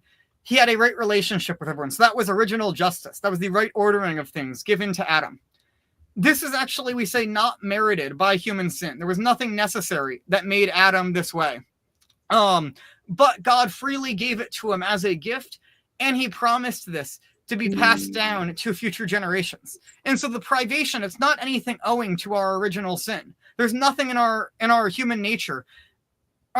Right? From what I understand, I think Thomas thinks if God had never made Adam, he could have made us relatively like the same as what we are now. That what we are now is essentially sort of fallen human nature, but more or less like human nature without the help of divine grace. In the garden, Adam did not have a superior human nature. He had the same nature as us, but he didn't have concupiscence because he had grace ordering his soul rightly to God. And so original sin is our lack of that we don't have that right relationship with God.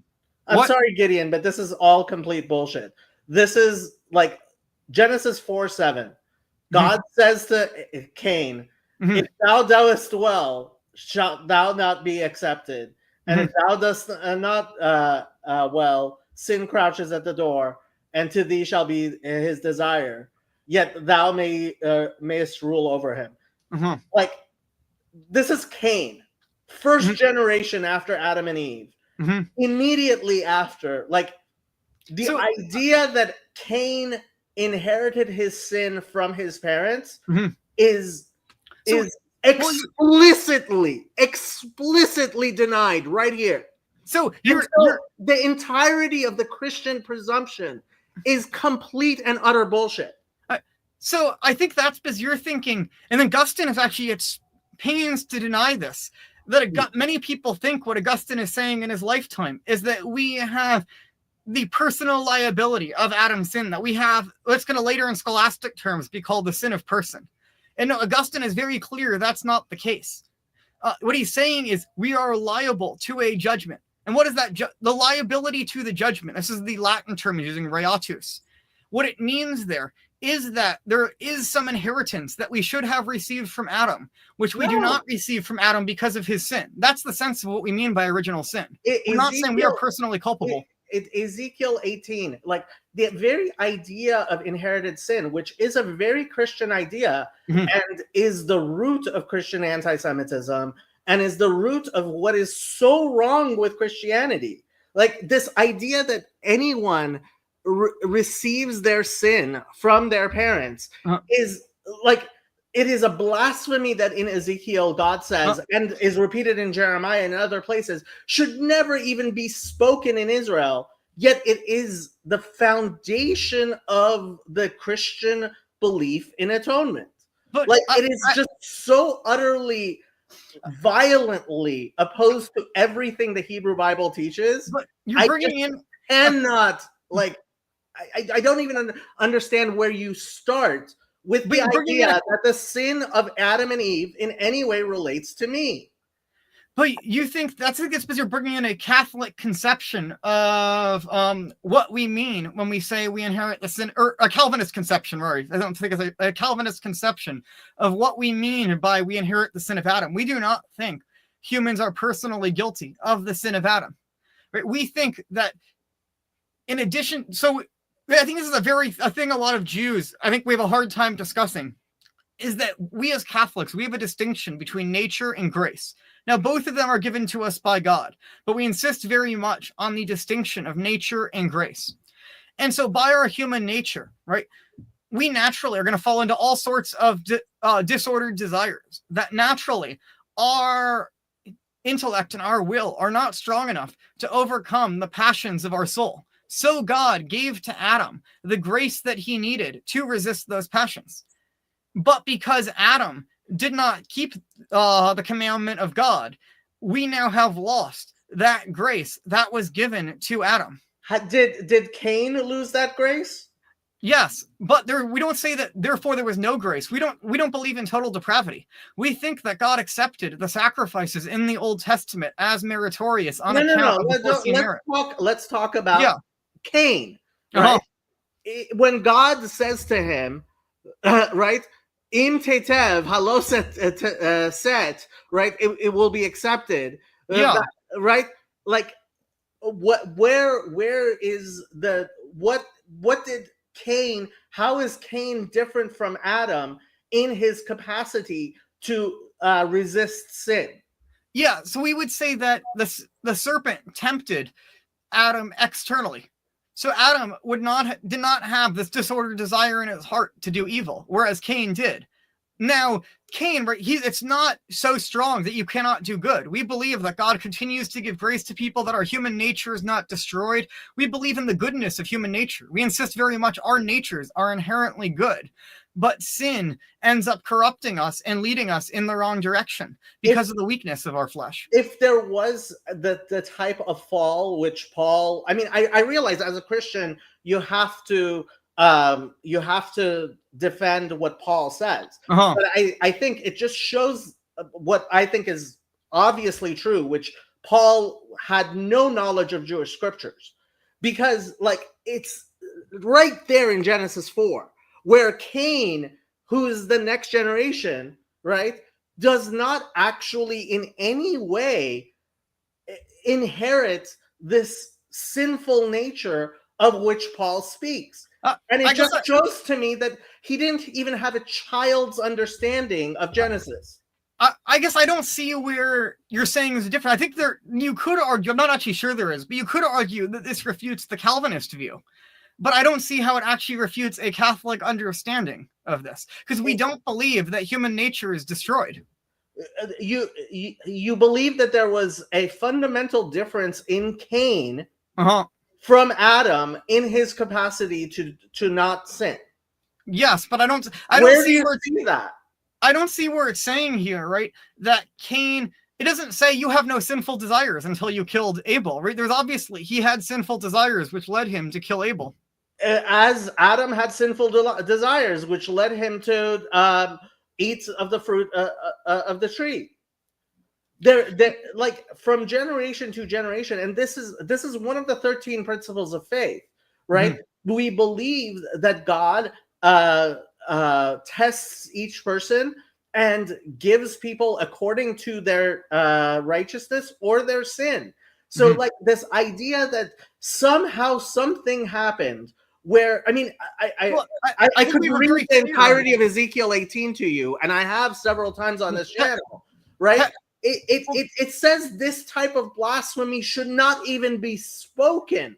But yet it is fundamental to Christianity to blaspheme God in this way. But there's extensive discussion in, I guess I think the difference, right, putting it in sort of Jewish terms, from what I understand, the Yetzer Hara is sort of the sinful desire. I think that's the difference, is we think that Adam, right, he was not, we make distinctions of levels. So there's man in a state of sin, there's man in the state of grace, which we believe Adam was created in. But Adam was not yet in a state of glory. He was not unable to sin. So, like the saints in heaven would not be able to. So we believe Adam was not created perfect as the saints in heaven are. Thomas Aquinas is very clear on this if you read all the sections on it. He's going extensively and quoting the fathers, and I've checked lots of the fathers on this. It seems that there's a qualitative difference between Adam and those people after him, not on account of his nature, but on account of the grace given to Adam.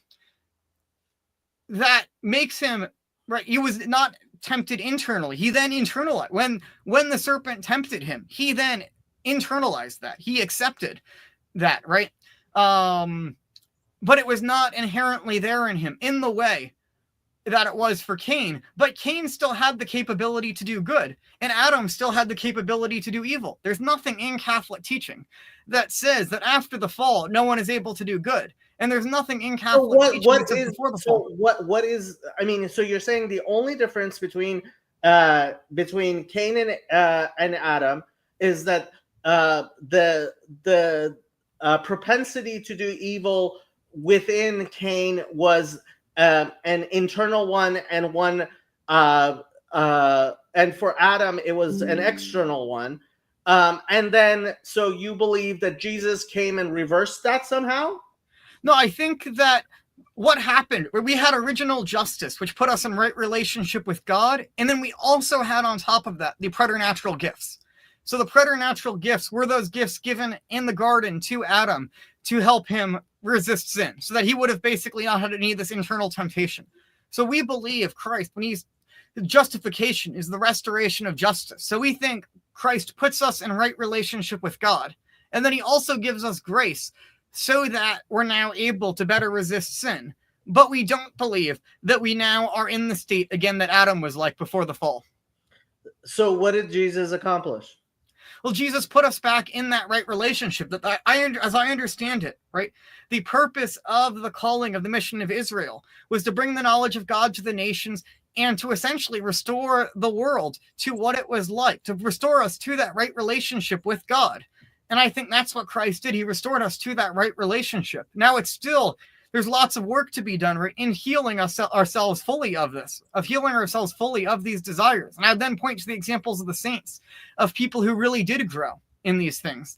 But that fundamental thing, are we in a right relationship with God or not, of that basic principle of original justice? I would say that's what Christ did. If Christ fulfilled the mission that Israel was supposed to do, which was being perfectly faithful to God and thereby restoring the disobedience that Adam had introduced. Okay, so you create all of these categories, all of which seem to be completely meaningless, because Adam was able to sin, he did sin. Cain was able to sin, he did sin. Christians who supposedly now in Jesus have come back into a state of grace are able to sin, and they do sin. Like, honestly, this whole thing it just sounds like a load of bull. Well, this is where I think, right, we can point to examples of holy men in the history of the Catholic Church. We can point to, I think, the growth of the Catholic Church over time. But I think it's ultimately going to come down to this question of actually looking at Scripture and seeing this question of, is Jesus actually the fulfillment of the Hebrew Bible or not? Because that's then the fundamental question. Then the second question really is then, did he establish the Catholic Church? And I think on those two, then the Catholic faith stands. But I think you can also look at, I mean, I felt the work of God's grace within my own life, right, as I grow closer to God. And I'm sure people outside the Catholic faith as well have felt the grace of God working on them. We don't think that God doesn't work outside the church, but we think the primary established means that he has done this is through the Catholic Church, right? So to answer your question a bit more fully of exactly what Jesus did, right, I mentioned there's two components there of original sin. There's the formal component of the lack of original justice, so that lack of right ordering with God, and the material cause of concupiscence. And concupiscence still remains after baptism, but we have a right relationship with God, which then hopefully through our continued prayer and work and fasting and so on will help to then purify us of those passions as well, to help heal that concupiscence as well that has come about from the fall. This is in the state, right? We're in exile, but we're also not in exile at the same time. I mean, we're back to Schrodinger's Jesus, but this is where I think when the Protestants say that you seem to be rationalizing away what Paul taught, it seems absolutely correct to me, because it seems to me that Paul did in fact seem to think that Jesus somehow enabled Christians to be less sinful than somehow they were. Like this entire theory of atonement, and what I keep on pointing to is the fact that, like, Christians have been killing each other over this stuff for thousands of years because it is fundamentally incoherent. Whereas when you take the actual simple teachings of the Hebrew Bible, right? Human beings, like, there are no people in the Hebrew Bible who have not sinned, although it mentions, for example, David kept the entirety of the law. How so? Because it includes the possibility of repentance, right? And so we have like every single figure in the Hebrew Bible is somebody who is in some ways imperfect, sins, may through his righteousness turn back towards God, which is a beautiful thing. And that is the saints in our Bible. And then you end up with the Gospels, which have a completely un-Jewish conception of someone who does not sin, does not repent, is not human, was not born of mother and father, like, and that is the Gnosticism. So right? I actually think that there's a very Gnostic conception you have here behind human nature, which is at it, because this is sort of where our pushback would be, is we'd say, no, human nature is inherently good. That for us, sin, right, is introduced through human actions. This is an important difference. We believe God providentially uses sin for the greater good of the world, but we don't think that God is, in fact, the author of evil. And I understand you're going to bring to the verse in Isaiah. We can discuss that. I've heard that. This is where I say that Satan is the fourth part of the Trinity, because you believe that Satan created something outside of God. So you give him a capacity to create like God. Well, we don't think, though, right? Because we're drawing here on the classic philosophical conception that evil is not the same thing as good, that what evil is a perversion of the good. So everything God makes is good. Goodness is the only thing that really exists. We can even say, in a sense, evil does not properly exist. Evil exists through good things that are using them, right? So this is very... I agree with that, but the capacity of good to be perverted was created by God. I agree, yeah. So that's what I'm saying. God... So if you read St. Thomas on divine providence, and this actually goes back to the early fathers, we would say that part of divine providence is the upholding of natures. So God, right, the movement of every last atom in the universe is controlled by God. But God doesn't do that through what we would call an occasionalist view. So, for example, as I understand him, there's an Islamic philosopher named Al-Ghazali. And Al-Ghazali's view is essentially, he's dealing with the question of, in the Old Testament, that Abraham was thrown into the fire, in the Quran rather, and he was not burned. I think this actually comes from the Talmud, this story. And so there's this big question in Islamic philosophy of why did the fire not burn him, right? So the answer you'll get from Aristotelians, and I think Catholics would agree very much with this, you get from like Avicenna, is that God caused the nature of fire to not burn him at that time, versus ordinarily the nature of fire would be to burn. Versus Al-Ghazali's view is he actually says, no, fire doesn't burn. God burns something every time it's put in fire. He says there's no such thing as natures. God is the direct cause of everything. And so that's very much not Thomas's view of providence. That our view of providence is that God upholds natures. So God, right, there's all the laws of like how the electron field works in quantum mechanics and stuff. God causes that to be, and through that causes the motion of every electron in the universe, right? And part of that is God causes our human natures to be upheld, which part of that then is our free will and our ability to do evil then. So God causes, he doesn't cause evil, he permits evil to be through the causing of free human actions. But because those actions are done by good things, those good things are within the providence of God. So Thomas will say that both the sinner and the righteous man are both controlled by providence, but the righteous man to a greater degree. Because the righteous act was also caused by God as well, versus the sinner, he did an evil act, but his ability to do that evil act was caused by God. And versus the righteous man, he worked more closely with providence, but neither one of them at any point escaped providence. That God is in control of everything. Somebody asked if we're going to talk about divine simplicity, and why not? There is the fact that there is the being of God, God as being, and to participate in the good is to participate with God in the world, and his active will versus his permissive will. Yet ultimately, all things exist exactly as the verse in Isaiah says, and it says, "I create evil." So, from what I understand of that verse, and you know Hebrew much better than me, I basically look at concordances. I really do hope to learn Hebrew sometime in the near future when I get the chance. I will help you as best I can. This channel is actually learning Hebrew. Yeah, thank you. Yeah, because from what I've looked at in commentaries on this, even this is Christian commentaries, I'd love to look at Jewish commentaries. They say that the word can mean something like catastrophes, that it's natural evil. Because we believe God is the cause of natural evil. It is the exact same word without any difference as the tree of the knowledge of good and evil.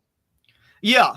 So I'll just say I haven't looked into that. That's what I've heard from commentaries, and this was because atheists were asking me about it, so I looked it up. I actually have not looked into that one enough. Christian translations, and I say always, Christian Bibles lie to you, invariably translated as calamity, etc. But the only reason they do that is because of their theology. So I'm going to put myself on the spot right now. Let's see what Thomas Aquinas says in his commentary on this. Now, to be fair, he's commenting on the Vulgate. So sometimes his interpretations are a little bit off because he unfortunately doesn't have a proper translation in some spots. Now, he actually did work on Greek sources to get better translations. He basically commissioned a friend of his to retranslate all the works of Aristotle because the current translations were so terrible. This is Isaiah 45:7, right? Okay. Yeah, let me see if I can pull up his Aristotle. Oh, here we go. Isaiah. I've also found, I think sometimes his Isaiah commentary, he'll say, Isaiah says this, and it's exactly what it says in the verse. I think these were lectures he had to give in a rush to students that some student unfortunately wrote down. And so it doesn't always preserve his best arguments. All right, let's see. 45:7. Let's see. All right. I form light, create darkness, I make peace. Here we go.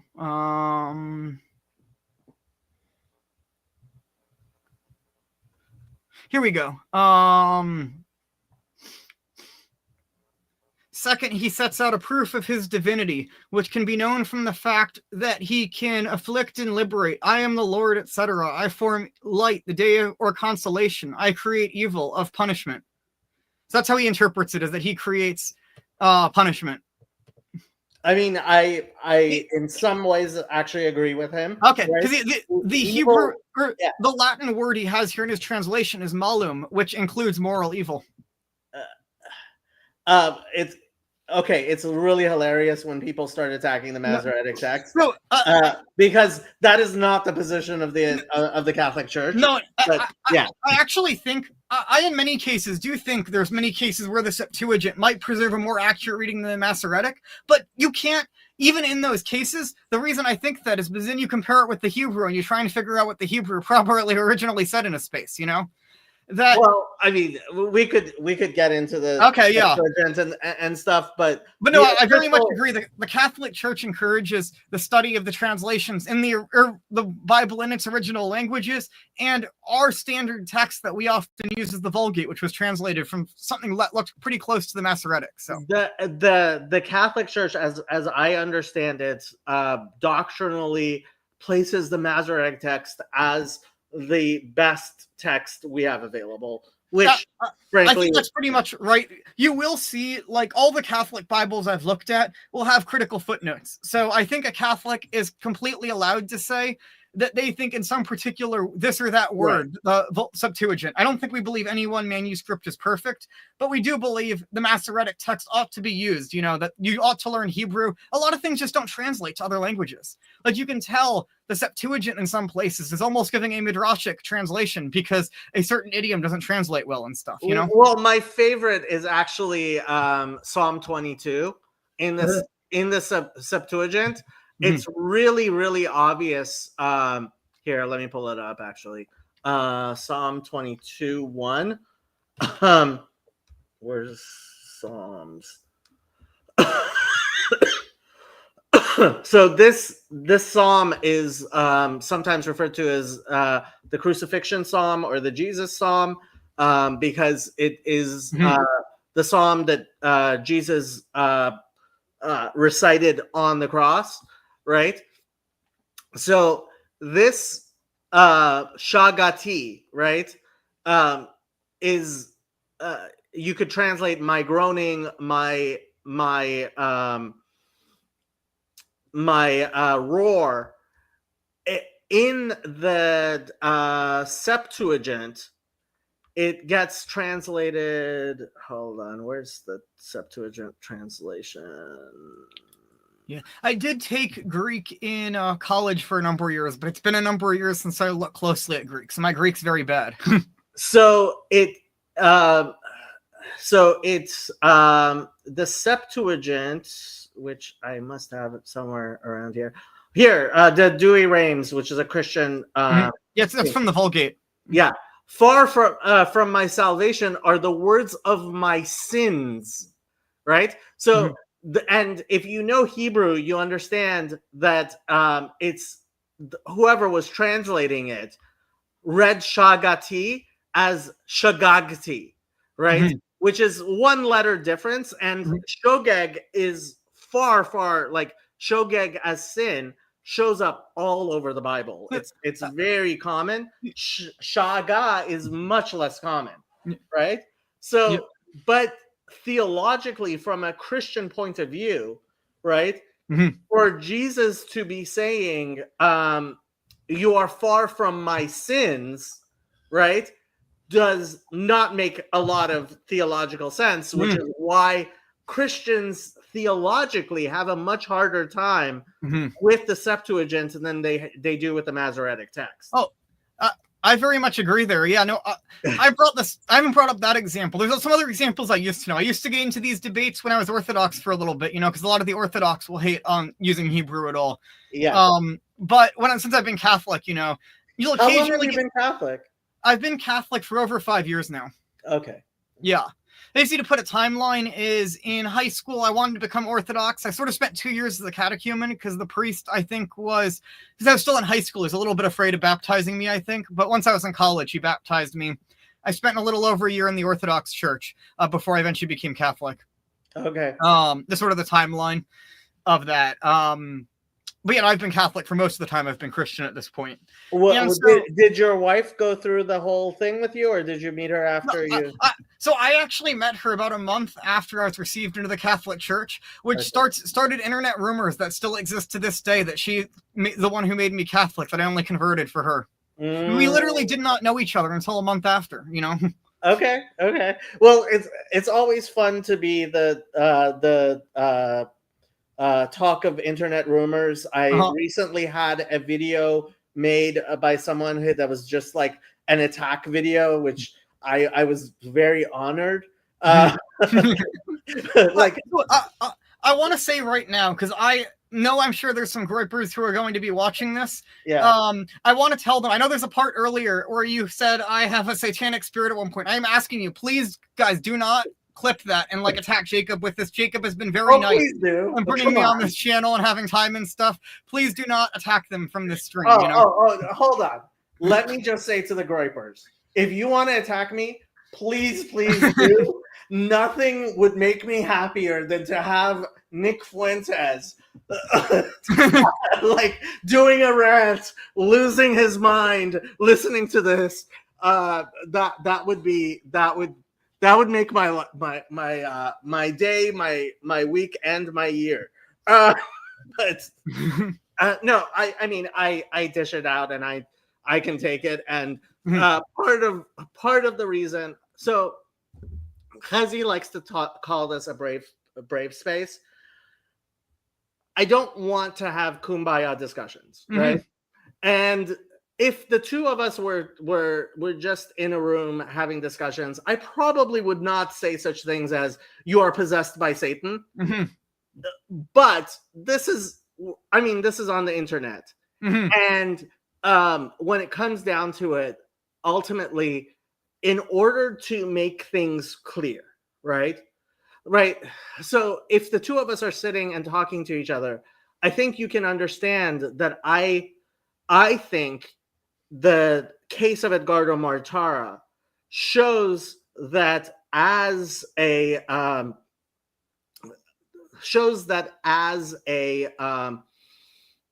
leader of the Catholic Church, Pope Pius IX was doing something which I believe is fundamentally and obviously evil. Now, how I make that clear to my audience and everyone, and that this is an important part of the discussion, is with words like that and phrases. Yeah, but I get that. It's hard to convey. Yesterday, when I was sort of watching the stream with you and Father Stephen, I said sort of jokingly in the chat, Photius the heretic, and then I realized, I'm like, wait, that did not communicate at all over the text, and he thought I was I think he probably thought I was trying to be really offensive, and I was trying to poke fun at him, because Photius actually died in communion with Rome, so, like, okay. I disagree with much of Photius's theology, but, like, he died in communion with us, I don't consider him a heretic. I consider some of his theology heretical, but not him a heretic. I did not know who Photius was. Okay, yeah.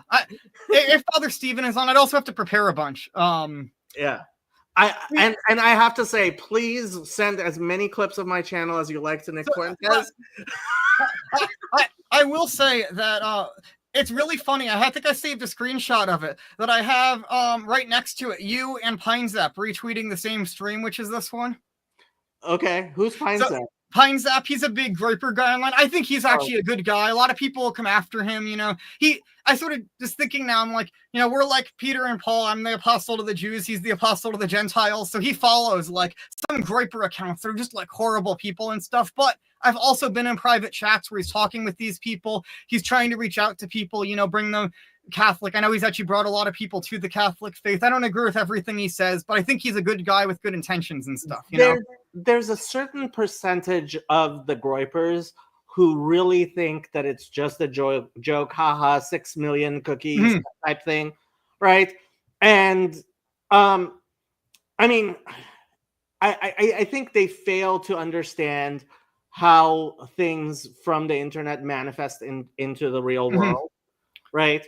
If I seriously thought so, a while back I had a video about Martin Luther where I quoted him saying synagogues should be burnt down to the ground, but I said Lutheran churches should be burnt to the ground. Now, if I actually believed that there would be a single Lutheran church that would be burnt to the ground because of someone listening to what I was saying, I would never say that. I was hoping, and I believe that pretty much everybody who heard me speaking that way would understand that I was showing how offensive what Luther himself had said would be if you just flip the tables. And, I think Nick Fuentes, I mean, I try not to spend too much time thinking about him because I do believe he glows like you wouldn't believe. But he, in a very real sense, I don't think he realizes the effects of what his leadership and his movement have been having on young men who may be very silly. And I really do think he glows. Well, I do think he's there to. Because when I first started getting in touch with a lot of groipers online, because I actually had a lot of people reach out to me when I was first sort of asking about Nick and stuff. I had followed him back in like 2019 when he was like trolling Charlie Kirk and stuff, and I found that kind of funny. But then I had sort of forgotten about him.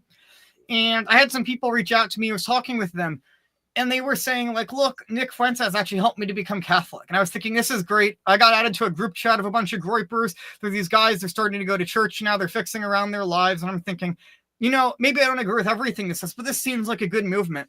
And then there was this clip that went around a little while ago, sort of the infamous speech for Nick Fuentes where he has all the lights in the background. Have you seen this speech? I have not. Oh, there's this speech where I don't know what the heck he was doing, but he was like trying to do some like fancy setup behind him with like lights. I don't think it worked out. Some people will say it looks really cool.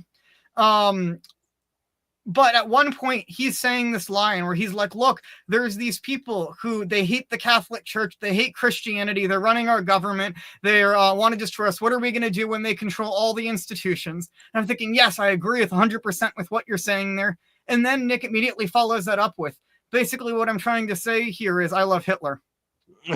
Yeah. And so anyways, this got clipped, but I didn't see this when it came out, but it got clipped a few months later by Trent Horn. And so I saw it. And so I didn't actually agree with everything Trent said in that video, but I posted the video because I was trying to refer to a specific clip in the video. And I wrote a long, like detailed thread trying to explain why, even if this is a joke, it looks really bad because this is not like a group of friends sitting around having coffee. You are actually saying, I think, very true things about the state of modern government. and then following that up with something about Hitler, those two are now going to be connected in people's minds. And so you're actually discrediting other Catholics by doing that. And that's very problematic. So I put out a long, detailed thread trying to explain why I think they shouldn't, Catholics shouldn't say they love Hitler, even as a joke. Now, maybe among friends, but obviously don't say it outside of like you're having like some drinks with friends at like midnight, you know? Yeah. And I put out this long thread and I get like inundated with hundreds of angry comments from Groypers. About half of them are like, it was obviously a joke, stop tone policing and stuff. And the other half were saying, why don't you love Hitler? It's because you're a Jew, isn't it? Yeah. And so he's playing into, I don't know if he's doing this intentionally. I don't want to read anyone's heart or stuff, but in practice, at the very least, he is playing into a genuine ambiguity.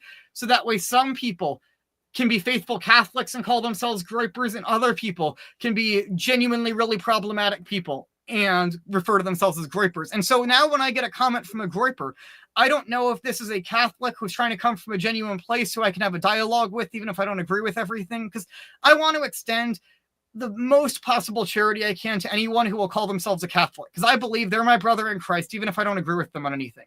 And this is why, like, I get so worked up and mad when I get comments, like angry comments from Groypers on my thing.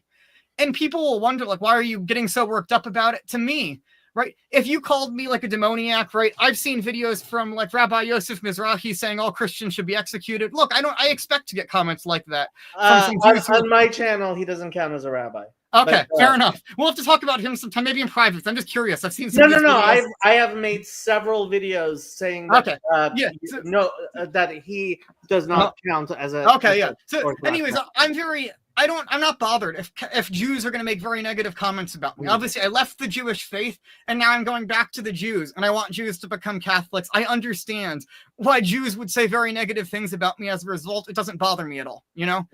But if people who I'm supposed to be united with in Christ, that we're supposed to say that any other disagreements we have should be secondary to our common shared faith, that we should have a common charity towards one another, when they attack me, that really pains me. You know, I think it's the same thing if you, right? Imagine like an Orthodox Jew kept making YouTube videos against you or something, right? That would probably pain you a lot more than like some Groyper making videos against you.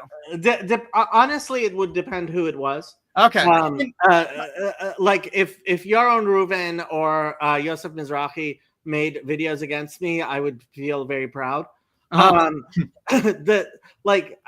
think to some extent, having the correct enemies actually makes you, you know that poem by Charles Mackay. If you have no enemies, right? It's the boast. No, that's fair. But ultimately, I have to say, I think E. Michael Jones is far more dangerous than Nick Fuentes. So I have not read very much from Michael Jones. Everyone always asks me about him, but I've read one book from him. It's not even really a book. It's like a short 26-page pamphlet that he self-published as a book on Tolkien. Have you ever read this? I have not read any of his actual books because I won't give him any of my money. So he wrote this critique. You can actually find this one for free online on archive.org. Okay. I don't know if he put it up there or not. But what do you think why do you think he thinks Lord of the Rings is a bad book? It's not Christian enough. He thinks it's not anti-Semitic enough because he thinks that Wagner's Ring cycle, The Ring, was about the Jews and usury, and Tolkien, by not drawing the explicit connection between that and usury in the Lord of the Rings, was actually playing into a like pro-Semitic view, and so Tolkien was actually subverting this great anti-Semitic work put out by Wagner. And in the middle of it, he cuts to a random rant about how Obama was this great Christian leader who fought against the Jews at the Federal Reserve who wanted to put in the gold standard. E. Michael Jones, it's weird. He is like most Catholics have not heard of him.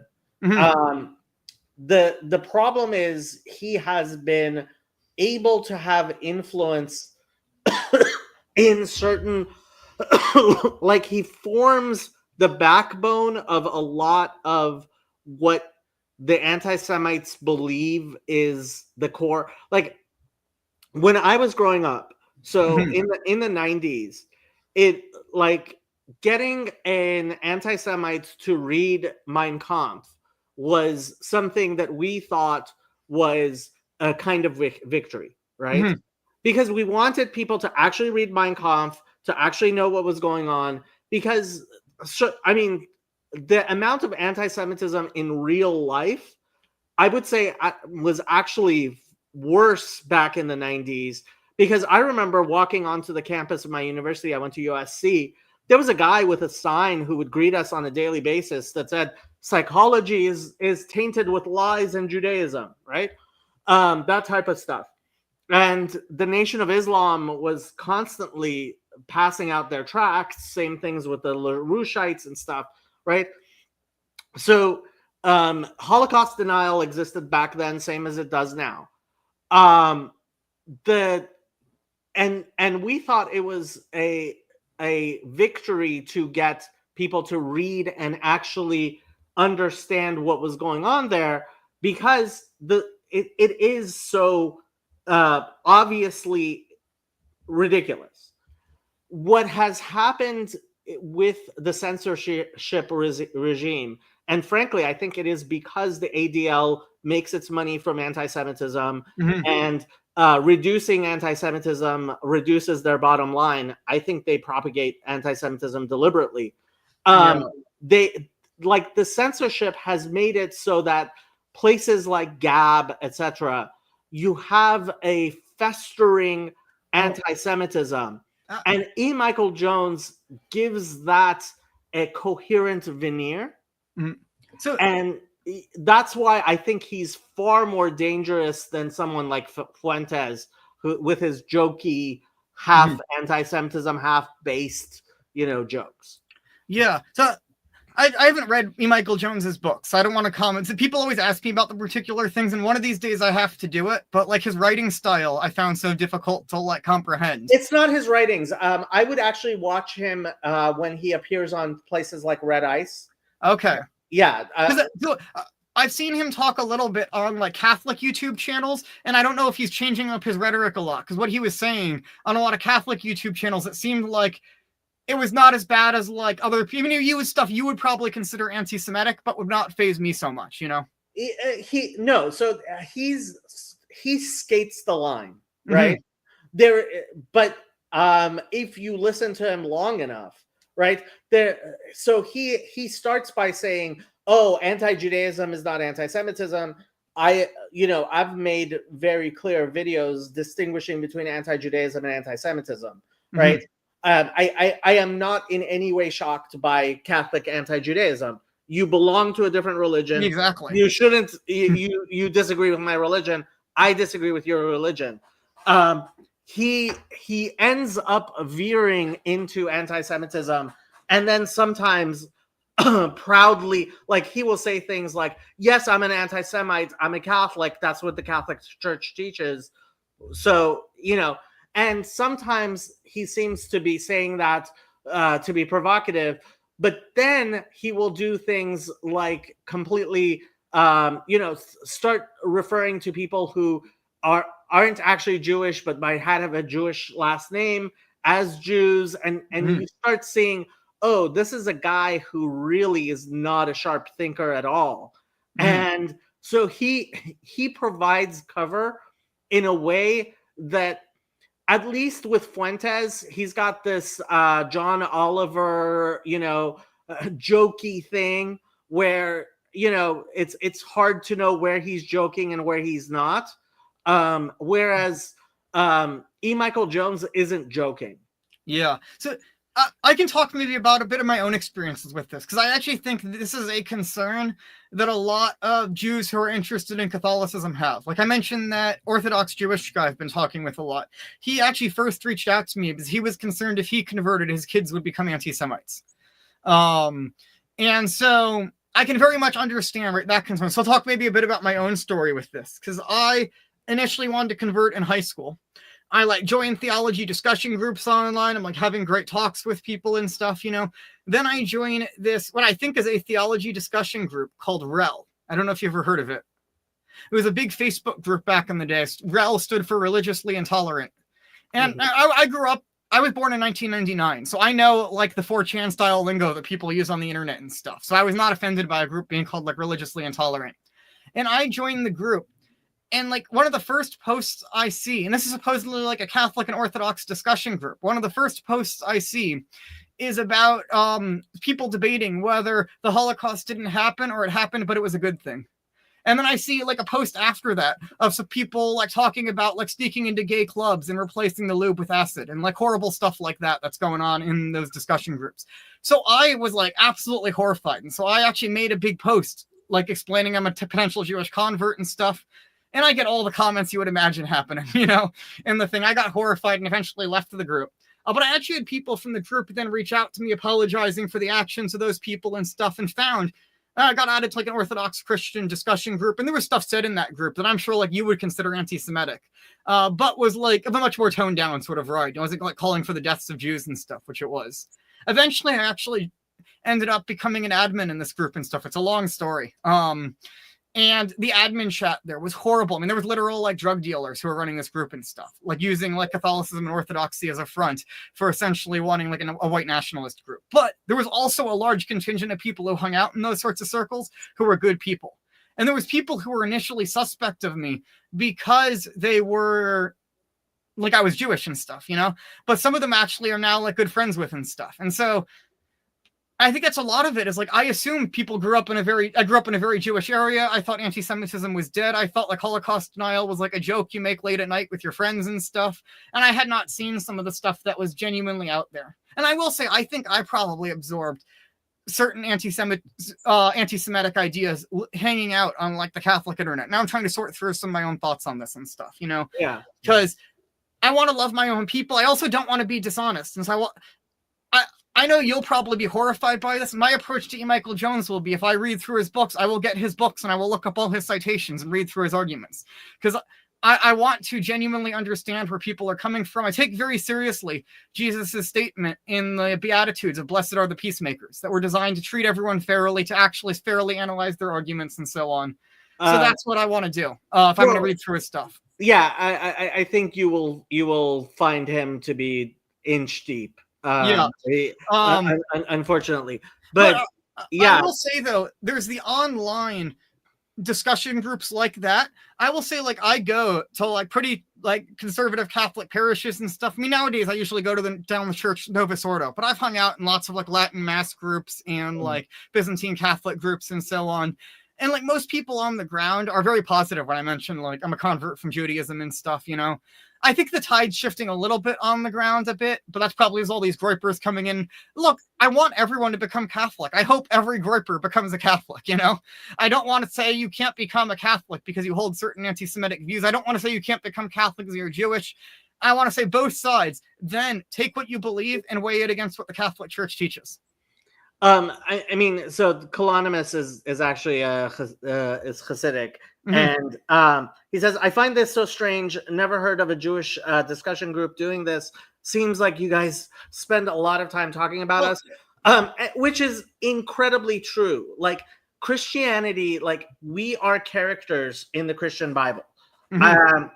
When I remember traveling back when I wore Hasidic garb, like there would be, especially Protestants, dispensationalists, who would see me. I would be the first Jew they've ever seen in their life. Mm-hmm. And it was kind of like a biblically accurate angel just dropped into their lives, you know? Mm-hmm. They would look at me with this sort of awe.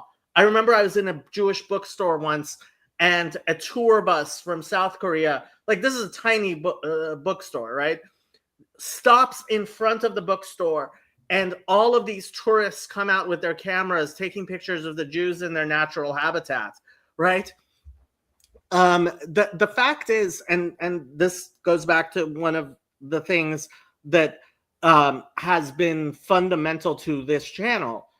I don't think most Christians like understand enough about Judaism to be able to read their own Bible. When you have the story of Jesus, reading from Isaiah and saying, truly today, like this has been fulfilled. I think as a Jew, you read into that thing. Oh, he went to a synagogue. He got called up to the Haftarah. The Haftarah was Isaiah, and that's what he read, right? Mm-hmm. Christians have none of that context. And so a lot of things, and that's one of the things I said to you about like the culture of Jewish debate. Like Jesus to me sounds very much I lived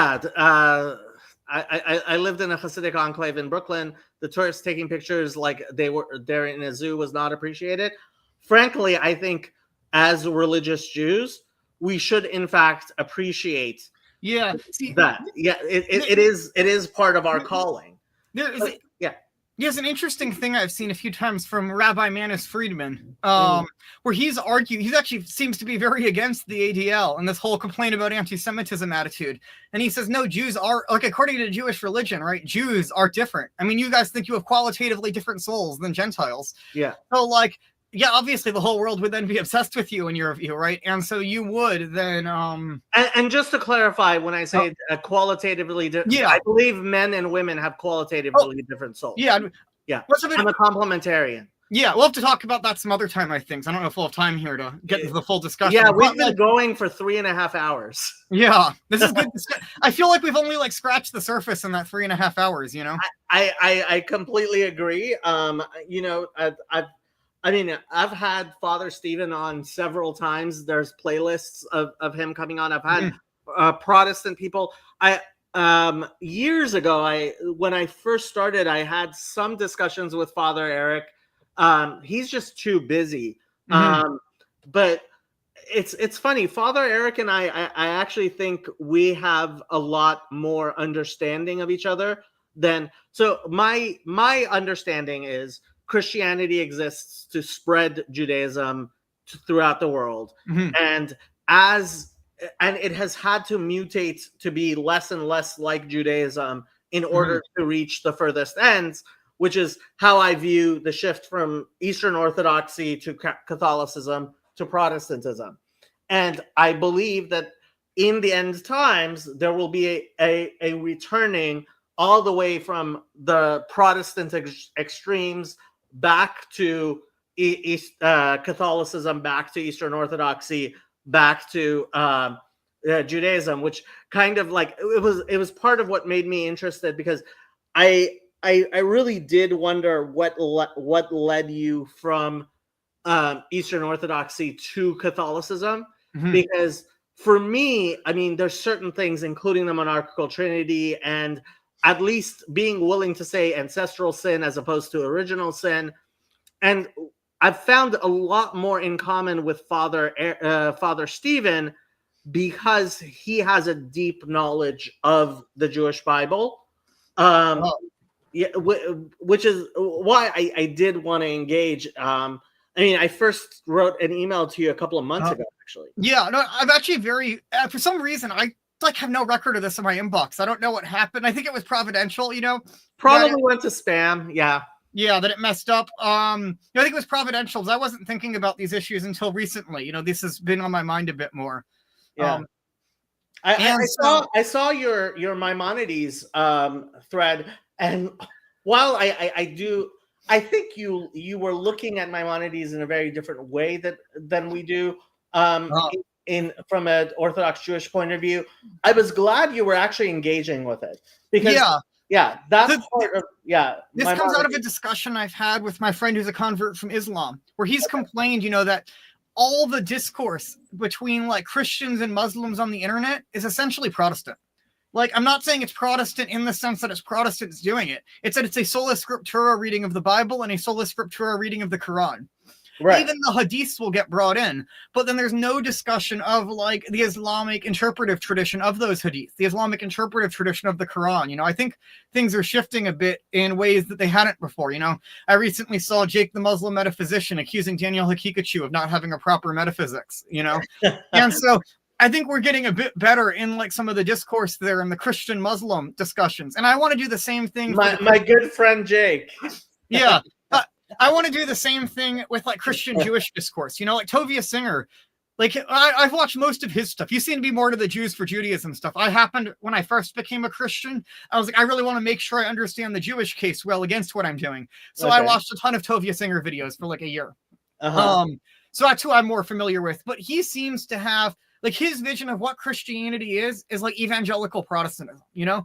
And almost the way he approaches Judaism feels to me sometimes like evangelical Protestantism put back onto Judaism, where he's only ever talking about what the Torah is. Like, he only ever mentions the Talmud when Christians are trying to pull things out. He only ever mentions Rashi when people are trying to pull things out. I could find one video of him online somewhere discussing the Zohar when someone asked him. So I don't think that's his belief, because he affirmed the Zohar when he was asked about it, but never talks about it. So Tovia Singer, I jokingly call him the best Baptist rabbi we have.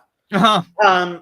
The fact is, there are very few serious Orthodox rabbinic figures. You know, Tovia Singer was the chief rabbi of Indonesia, I believe, because he was the only rabbi in Indonesia. You know, as far as high caliber rabbis who are involved on the internet, I would say Rabbi Breitowitz may be the only one. You'll have to send me like a list of who to watch and stuff, because I've tried to find stuff online, but like it's not like with us, you know, we put out Catholic YouTube channels and we're like trying to get as many people to watch them as possible. It seems like a lot of the Jewish channels are sort of out there. If you want to watch them, you know, you can. Yeah, so it's hard to find what you guys are saying. We take the prohibition of evangelizing very seriously. And I mean, that's been something that I personally have had to very much be careful about, right? Even in my invitations of people to come on my channel, I have been I have at least tried to be circumspect. Rabbi Pinson, Joey Rosenfeld, they're both great guys. But so within Orthodox Judaism, there are gradations of, okay, this is somebody who's like a good speaker, but then there are people who are authoritative figures, right? What are called decisors or poskim, right? I am not aware that there is a single posek other than Rabbi Shulman, Rabbi Shirky, and Rabbi Breitowitz, who actively engages with YouTube at all. So Rabbi Shulman is on Tanakh Talk, which is the channel which Tovia Singer is on. Rabbi Skobak is, and frankly, I recommend all Christians listen to his. He went through the entirety of the Christian Bible on Tanakh Talk. I just think it's really good. But when it comes down to an actual like authoritative rabbi, someone who is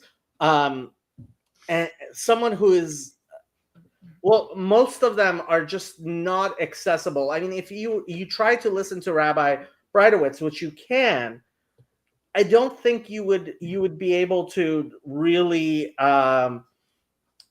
comprehend what he's saying 80% of the time, just because it is so Jewish in nature. Like he assumes, like there's a basis of knowledge that's just assumed. Something I hope to do at some point is I want to create a YouTube channel, sort of two main series on. I want to have like Catholic theology for Jews and Jewish theology for Catholics, because I think the language we use is just so incredibly different that you need to look at it. Like this is sort of the near contemporary, right, of Thomas Aquinas on our side is Maimonides for you guys, right? And Maimonides, he wrote the Guide for the Perplexed. He did a little bit of sort of philosophical theology. But that's not what's widely received among you from Maimonides, right? For you, it's the Mishnah Torah. So Thomas, right, he has a section on moral theology in his Summa, but it's about like the various virtues and so on, right? The cultural practices. For him, that varies a lot from culture to culture. It's not the main focus. He talks about the sacraments for a little while, but he's much more concerned in the Summa, even when discussing the sacraments, about their theology and the metaphysics of them than he is about the practice, because the practice has varied in various times in church history, and the church has authority over that. So what we are emphasizing and what you guys are emphasizing is completely different. Our systematic theologies, we're asking different questions. And so that makes it very hard to have a discussion. I want at some point I'd like to study through the whole Mishneh Torah and sort of write a Catholic response to it, or a Catholic commentary on it. Okay, the Mishneh Torah is humongous. I know it's 14 volumes, right? It's pretty 14 long each. volumes, and studying the Mishneh Torah is like it would take you a good 10 years to just get through it. It seems to me that's more worth like me spending my time engaging with than the Talmud. Because when I read the Talmud, I don't know what your guys' final ruling is. Like I read through it, I'm like, all right, here's all the opinions. I don't know what the final thing is. Versus the Mishneh Torah is something that's much easier, I feel like, for us to engage with, because like I'm interested in all the debates, but I don't have the time to study through all the Talmudic debates, you know? Honestly, where you're coming from, my response would be read Halachic Man and Lonely Man of Faith by Rabbi Soloveitchik. Mm-hmm. Because he was the first one who really read Christian theology and wrote a response that and I have book clubs on my channel, so the book clubs went through both of those. Okay, I'll go listen to those. Yeah, they're actually rather short books, Halakhic Man and Lonely Man of Faith, and they're available online on archive.org. Because Rabbi Soloveitchik, I think that is a much better introduction. I do have some basic texts on Sefaria that I recommend. I think the Mishnah Avot, Pirkei Avot, is a very basic thing. A lot of people like Rabbi Sachs. I think Rabbi Sachs is a little too kumbaya. He, although who am I to be critical of Rabbi Sachs? But the Pirkei Avot, I think, should be basic reading for any Christian. That's from the Mishnah. And I think Maimonides, his commentary to the Mishnah, the introduction to chapter 10 of Sanhedrin, is where we got the 13 principles of faith. And frankly, I think reading that introduction, despite the fact it's been very hard for me to get people to read those introductions. Funny enough, Sandy's a Protestant, but she was in the Halachic Man and Lonely Man of Faith book clubs. Like reading that introduction, Rabbi Breitowitz actually has he has Shmona Perakim, and we've been trying to do that type of stuff on my channel. I know Chezi has been going through Pirkei Avot and Shmona Perakim. Shmona Perakim is literally, it means 8 chapters, but it's a 8-chapter introduction to the commentary on the Mishnah Avot, Pirkei Avot, by Maimonides.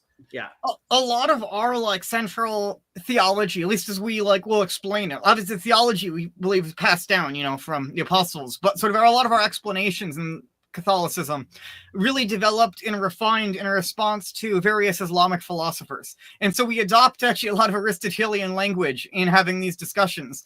And so but it seems like Muslims and Jews lost their philosophical traditions in a way that, or at least the Aristotelian ones, versus for us, those remained very central. So we're almost speaking with a very different language. And then I think another set of language developed in sort of Protestant Catholic discourse, but there's not a common language right now. I don't mean like a literal language, but a theological dictionary of terms for Catholics and Jews to be talking with one another. I think the same thing happens in a lot of like Orthodox Catholic discourse, is that we'll use Latin terms that the Protestants are using, because we developed in debates with Protestants. They all the reformers wrote in Latin. That was the language of the West at the time. And so Orthodox, they read Catholic works where we're using Latin root words. They're not the same as the Greek root words that the Orthodox are using. They read into our works the Protestant ideas about lots of things. We mentioned the Great Disputation, which I do think is actually pretty important in Catholic Jewish dialogue. I did go through Nachmanides' Great Disputation on my channel. Mhm. So, I mean, again, I am of the belief that we are at a time where Christian-Jewish dialogue is necessary. While I have been certainly trying to keep to the prohibition of proselytizing or anything like that, at the same time, the entire reason my channel now exists, that's not when I first started, I was just teaching biblical Hebrew, because I seriously do believe that if you speak Hebrew, you can't really be like, I think a lot of our discussions is about the meanings of words, and the when you read the Hebrew itself, right? So, for example, you mentioned the Alma Betula debate in your thread, right? I think when you know Hebrew, like the idea that the word Alma would be used as to mean Betula, to mean virgin, it's just not a possibility. But you can always, I mean, which is what Christians do. They find someone who is convinced of that view, which I understand. That's how you would do it. Yeah. But like, I can't, it's very hard for me to say to you, hey, it's not about experts. Like, if you speak Hebrew, you're never going to believe that Alma it means virgin. That's why in that thread, I wanted to say, I don't think our debate really hinges on that word, you know? Because I think if it was like virgin, if it was Betula, that would sort of almost be a way better argument we'd have. But you guys could easily just respond, well, Mary wasn't a virgin, you know? How you can't prove that. So, and not only that, I mean, there's the question of the two virgin births. Because if you believe that Isaiah 7 is talking about a virgin and only a virgin, right? Then what do you do with the virgin birth? Like, so Jesus wasn't the only one born of a virgin? Yes. I go back and forth on whether there's the dual fulfillment, because there was a while where I was very convinced, no, this only points to Jesus. And then I was rereading it recently for that thread. And I'm like, no, I really do see the dual, how people get the dual fulfillment. I still lean more towards the single fulfillment, but I think it's meant to be ambiguous in Isaiah, so that we were asking. I do think that the Jewish tradition, the child of Hezekiah, is correct in a sense, but I think Isaiah is intended to be ambiguous about that, so that way you're uncertain through the book if Isaiah is the Messiah or not, or Hezekiah is. That is what Michael Brown argues, and I think in a sense you kind of have to argue that the verse is ambiguous so that it can have this echo, which is the greater fulfillment, right? Because otherwise the prophecy in context just makes zero sense. I think the vast majority of time. So I was listening to your discussion with Father Stephen. I think you discussed it last night. You guys had discussed it before. I think he's like 90% right a lot of Christians read fulfillment in a really bad way. Like, it's not a literal one-to-one most of the time.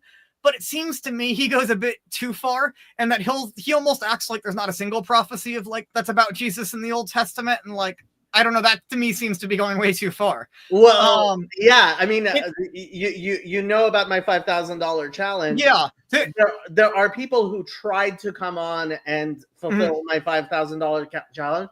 Father Stephen came, and that's one of the more prominent videos on my channel. And he said, you are not going to be able to fulfill that challenge.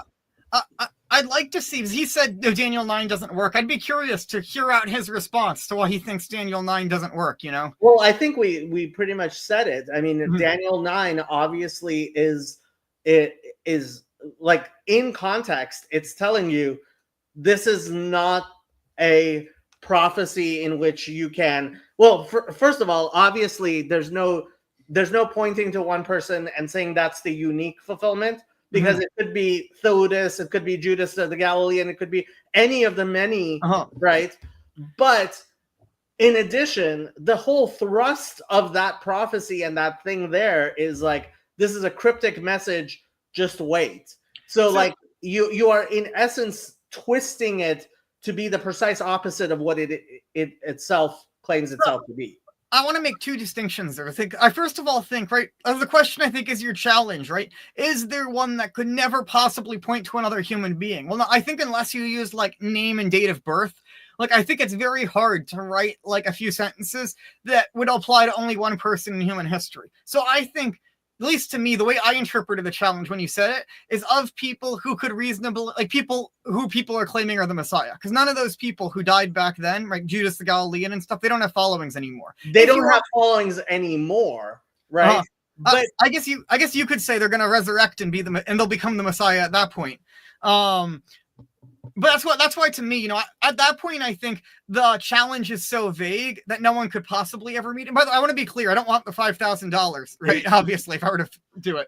But to me, that would almost be too strict. If you're saying then of people who could reasonably be the Messiah, I think that Jesus is the only one that could fulfill that. My second point, though, about the ambiguity thing is the way you read that, right? As you're saying, all right, it says just wait, it'll be fulfilled. To me, my concern with that is sort of twofold, right? First of all, there's just the general fact, right? Do you agree that there will be a time in the future where people will look back and say, oh, now I understand how Daniel was fulfilled? Do you think there will be? Okay. 100%. So if you agree with that, right, then it seems to me, then there's a question, right? There could be two possibilities. It's fulfilled or it's not fulfilled. So it doesn't seem to me then you can object and say, no, let's wait around. We'll see, it might be fulfilled. Because we're not saying we're waiting around to see how it will be fulfilled. We're saying it was fulfilled. Here's our attempt. But that's the point. If you believe it was fulfilled, right? And this is a huge part of Jewish theology, right? Where God says to Moses, no one can see my face and live, but he shows him his back, right? We believe that prophecy in retrospect is perfectly clear. And so the fact that you would say this is a prophecy that has been fulfilled, yet anyone could have, if there's any doubt about it, right? Again, it goes to Jeremiah 31 and the Messiah, right? If you have to come tell me Jesus is the Messiah, as far as I'm concerned, that's proof he's not the Messiah. So like if I had to come up to you and say the eunuch is the Messiah, right? Like that is proof, as far as I am concerned, that he has definitely not fulfilled the prophecy. So I guess I'm not convinced of that particular point, but I would say with Daniel, right, as I go and I read, for example, like Rashi, for example, right? Yeah. Or I'm curious, like, which Jewish commentators are saying this wasn't fulfilled? Because all the Jewish commentators I read on the passage, they all want to say this is the time between the first temple and the second temple. Honestly, I haven't read the commentators on it. I really do want to read Jewish commentators on it, but all the Jewish commentators I can find, they say it's a time between the first temple and the second temple, which to me doesn't work, first of all, because it doesn't say from the time the temple was destroyed. It says from the decree to rebuild Jerusalem. And then the second thing that jumps out at me about that is that it's based on a completely false chronology of human history. Like, you cannot make the chronology of Persian history work out to match that. And I know this because I know of Christians who don't think that it starts with the decree of Artaxerxes in his 7th year and have tried to fit it to other decrees. And then they have to mess around with the chronology of ancient Persia. And I've read their attempts to rework the chronology of ancient Persia, and they don't work. Because I've read attempts to rework Egyptian chronology that I think are quite reasonable. So I think there's lots of periods in history where historians are much more confident than they should be. But I think we can be pretty confident in Persian chronology from a bunch of different lines of evidence. Well, I mean, and this does come up. You asked Yosef about it, and so this does come up within Jewish questions, right? There's two major points here. One, yeah, we believe our own chronology, and like that's it's almost an article of faith, right? It's like, okay, we have our history as we have it recorded. We think that this is our history, right? And to the point that the Persians may have a different history, I don't think that the vast majority of Orthodox Jews care at all. I certainly don't, Like, it doesn't matter to me. I have seen the footnotes. Like, I remember reading Jewish histories and stuff, and I've seen the footnotes about like, oh, like there's this debate. To me, it's just not vital, and that this is what part of what Father Stephen kind of was saying, looking at it backwards, right? For me, like, and I have to say this does go back to the commentary to the Mishnah of Maimonides, where we get the 13 principles of faith. Like, there is a literalism that modernity has imposed that I don't think Orthodox Judaism buys, which Reform and Conservative does. Yeah. Right? So I think that some people go too far in their literalism, but I also think that, at least I haven't read the Jewish tradition of all this, so I can't say it, but at the very least, it seems to me that the church fathers, they disagreed on the exact chronology of the Old Testament, which I think is notable. So I don't think we're bound to any particular chronology, but it does seem they cared and took the ages seriously. You know, you have many attempts, like under Eusebius creates a whole detailed chronology, which Jerome translated into Latin. But then other chronologies start floating around in the Middle Ages as well. So we don't have like a set chronology that we accept by faith, but I think we should accept by faith that there is a Old Testament chronology that's taught by Scripture that is historically true. So back to Daniel 9.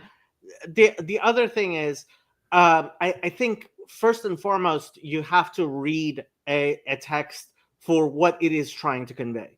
And that is my main thing with what Daniel 9 is trying to convey. I think when you read Daniel 9, it's very clear. It's trying to convey a sense of, okay, this is a prophecy that is difficult and not. I mean, chapter 12 of the final chapter of the Mishnah Torah. Maimonides says, like, anybody who's trying to tell you they have a definitive answer, right? Because there's so much division, like, just don't bother with it. Move on to those things which are most important. And it's almost a fulfillment of Daniel's prophecy to me that Christians would actually come with Daniel and say, here, this has happened. Do you understand how I see that as a fulfillment of Daniel's prophecy? Yeah, no, I thought it was funny reading Maimonides that he agrees with us that Jesus is prophesied by Daniel. He just disagrees on what verses, because he thinks it's the verses about the one who will make you stumble. So I thought that was sort of funny, but it seems to me, right, that it's the prophecy in Daniel is intentionally vague in certain ways, right? So, for example, it's unclear which decree is the decree to rebuild the city. There's a whole bunch of them in Ezra and Nehemiah, and I think this is intentional in Daniel, so that way people were not counting the exact years, right? I think this is very intentional. There's a big Messianic fervor in sort of the 1st century AD. And like, I get in like Judaism now, Daniel is not seen as too important of a book, but it seems very clear to me that in like the Dead Sea Scrolls and all the Second Temple Jewish texts and all the New Testament, Daniel is one of the most important books. And I think that's because the book of, I think they were looking at the year saying, all right, we're not sure exactly how to count it. There's lots of different calendars in the ancient world, so it's hard to sort out exactly how many years have passed. But they're saying, all right, it's sometime right around now. And so there's this big Messianic fervor at this time, right, and stuff. And so this to me seems like it should be fulfilled right around this time. And then I read the Jewish commentaries I go and I read Rashi, and Rashi says it was fulfilled around this time. And if to me, right, let's say, for example, all right, you could determine sometime in the 1st century, but none of the dates really match Jesus, right? And we could say, all right, that's maybe what inspired the Jesus movement was this Daniel text, but it turns out it doesn't work out. They got the years wrong because people are not as good at keeping track of years back in the ancient world, especially over centuries. I'd fully buy that. But to me, what's fascinating is that the years didn't work out perfectly. And that to me is so interesting, that the church fathers are actually having trouble working out all the years and stuff because they don't have really good records of the ancient Near East and all these decrees and stuff. And now that we have all that, and then it works out perfectly to the year, it wasn't just discovered now. You know, I found this same interpretation that I was giving in Cornelius a Lapide, who's a Catholic biblical commentator from, I think, the 1700s. So it's not like it came out of just all of a sudden we discovered it. Like, it was there. But to have such a perfect confirmation of the years and stuff, that to me shows, all right, it actually was a fulfillment. Because when Rashi thinks, yes, this was a fulfillment, he's going from the Seder, I think the Seder Olam very clearly thinks it was fulfilled with the destruction of the Second Temple. And that's why the years are changed around from Persian history. And then those years don't work out. Right? And especially Rashi's interpretation doesn't even make any sense of the text to me. So both of those things sort of then confirm to me that this text really is about Jesus. And there's these 4 kingdoms, and we're in the time of Rome now. It, to me, everything just fits together so perfectly with a Christian interpretation of Daniel, like down to every verse. And that's why I've spent so much time with Daniel. To me, it just fits so well with a Christian interpretation. And I can't make any sense of the Jewish interpretations of the book. So I will tell you personally, I have a very unorthodox, although I don't, as nobody's told me that it is not acceptable for an Orthodox Jew to have this interpretation. I do think Christianity was in fact Mashiach ben Yosef, right? And so this whole idea of the Josephite Messiah, which generally, I mean, we just don't bring up around Christians because it just seems like Christians don't have the background to really understand what it is. And in fact, Nachmanides, in his writing of the Disputation, says, yeah, I didn't bother bringing up Mashiach ben Yosef because I didn't think because I thought he would just misinterpret it and not understand it.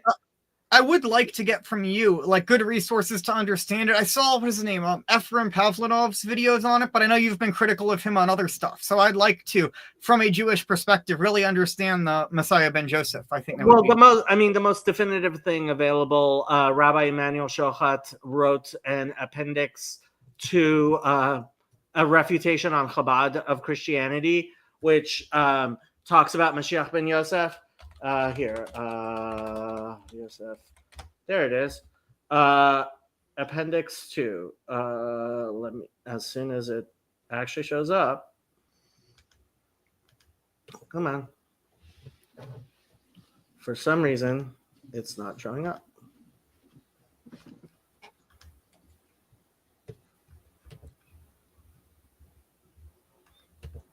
I don't know why Chabad is having trouble. There we go. Okay.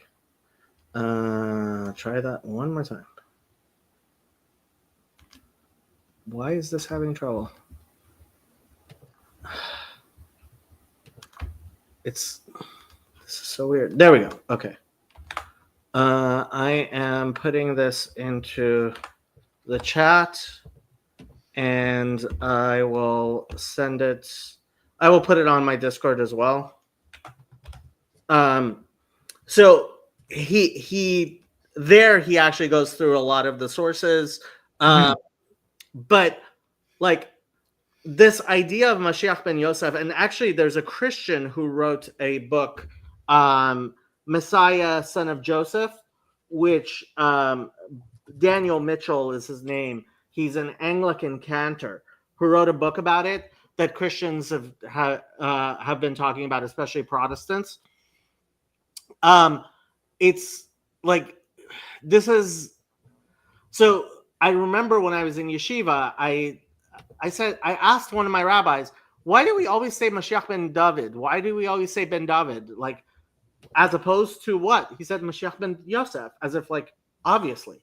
And so this is a concept that is mentioned in the Talmud. It's mentioned in various places. The problem was that Christians for thousands of years asserted that this concept was a rabbinic invention, which was a rabbinic invention meant to kind of explain away Jesus. And is Ephraim Palvanov that guy? The 30 Noahide laws. Oh, yeah. Well, I will say, I've watched a lot of his videos. I think that was one of his weaker series. Like, a lot of his other ones I felt like were much better argued. I mean, just to be clear, he's definitely more learned than I am. And, like, between me and him, listen to him. At the same time, he is definitely not within the mainstream. Like he's within Orthodox Judaism. His views and his methodology is not mainstream, and certainly he's not like Rabbi Breitowitz, who is a broadly respected rabbi. Same thing with Emmanuel Shochat. Like you have rabbis who you could compare to Catholic bishops of sorts, right, or cardinals, right? That type of reputation is gained, like it's kind of by mutual assent. But when you have studied at least a little bit, you gain a capacity to be able to gauge someone's mastery of the Jewish corpus. So Pavlinov, the way he speaks about things, it's not the way that is taught in actual yeshivas and stuff. That makes sense. Yeah. As a quick humor break, I need to send you this high IQ anti-Semitism tweet that a friend just DM'd me. Okay. You're gonna get a kick out of this one.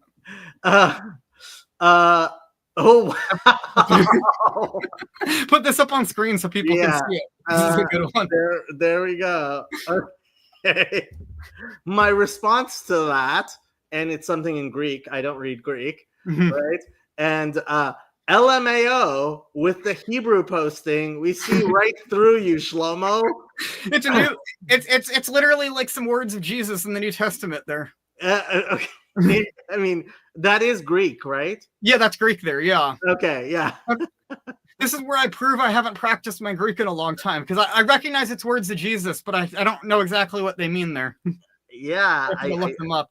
I don't know Greek enough to yeah. But I love the Hebrew posting, and it's literal words of Jesus in Greek. This guy has 3,000 followers, 3,400. Yeah, is he joking? I don't know. I mean, there were people who looked at my profile and thought I was serious. So I know. Yeah. Okay, we have been going for over 4 hours. I do have to go. My channel is here. You're always welcome, and we might schedule more discussions. Yeah. If you have a minute, there was one question I wanted to ask you. Sure. Yeah, which is, I made those two threads, right? One responding to Maimonides, and then another one trying to lay out how I understand the Christian approach to what the Messiah is. Because when I look at the list of sort of what role Maimonides thinks the Messiah is playing, it seems to be playing a very different role than what Christians understand. Because for me, right, it seems like for you guys, the main thing that was given was the Torah. There's nothing superior to the Torah. Correct. And then the Messiah, his purpose is to point us back to the practice of Torah. Correct. Versus for us, right, the Torah is part of this grander narrative. So for us, the prophets are building upon the Torah, it's developing. There's this great story going on that then culminates in Jesus. And this is where I think we mean very different things when we're asking, did Jesus fulfill the Old Testament? We're asking, right, if it's a book, is this the correct last chapter to the book, or is this the correct climax to the book? Versus you guys almost seem to be asking more, is there a list of prophecies such that he'll be the person who will point us back to the Torah, which is what really matters? So, I mean, in my discussions with Christians, what has become really clear to me is that Christians say that the ultimate revelation of God on earth was the life of Jesus, right? The life of Jesus, his crucifixion, his resurrection, and then his ascension. What Judaism very clearly teaches is throughout our liturgies, throughout, I would say, the book of Psalms, right, is that the greatest revelation and the turning point of history is the revelation of God on Mount Sinai to Israel and the entire world, right? So there's that psalm, which psalm is it? Psalm 119. No, not 119 also, but I'm okay, it might be by the Greek numbering, because no. I just happened to use a Septuagint translation of the Psalms many years ago when I started regularly praying the Psalms, and so that's the numbering that's stuck in my head now. So for example, Psalm 29, I believe is so Psalm 29, and you may remember this from going to synagogue, right? Mm-hmm. We sing this psalm when the Torah is being returned to the ark, right? And I don't think most Christians realize that we believe that this is referring to the Torah and Mount Sinai, right? Mm-hmm. Kol Hashem shover arazim ve'shaber Hashem et arzei ha'lavanon. Right, the voice of the Lord breaks the cedars. Yea, the Lord breaks the cedars of Lebanon. Mm-hmm. Or Malacha Hayam Kitanus. That's. I think this is going to come down right to the Trinity versus not accepting the Trinity, because for us, then these are references to the Word of God, who's the second person of the Trinity. Well, the Word of 114 mm-hmm. 5, right? Why do you what ails thee, O sea, that thou fleest, thou Yarden, that thou art driven back, right? We believe all of this refers to the revelation of the Word of God on Mount Sinai. See, this seems to me to be sort of a key difference then in our interpretation of all these texts, because this verse here, O Jordan, that you turn back, that's actually directly quoted in the East on the icon of the, or not directly quoted, but it's alluded to in the icon of the baptism of Jesus.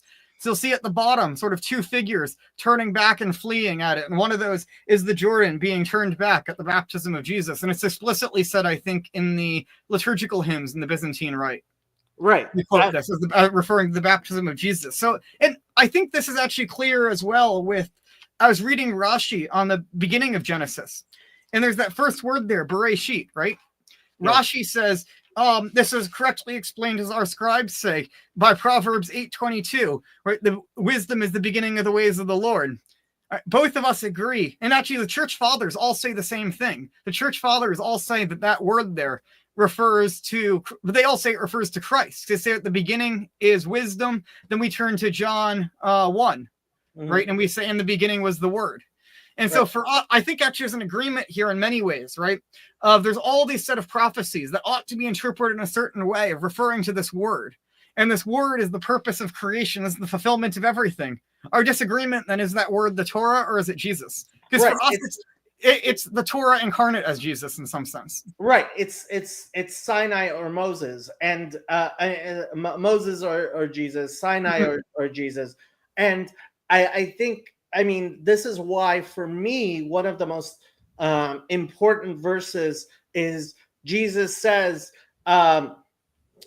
if you do not, if you believed in Moses, you would believe in me. Mm-hmm. Since you do not believe in Moses, how can you believe in me? Mm-hmm. Which is why, again, I go back to, I don't believe, like, if by Christian you mean person who follows the teachings of Jesus, I think Orthodox Jews are the only Christians. Well, what about it seems to me there's lots of things then Jesus has where he is calling us to something higher than the Torah. But I think we have to do a separate discussion on the historical Jesus, I think, and get really down into those. I'd like to discuss some of the gospel passages with you.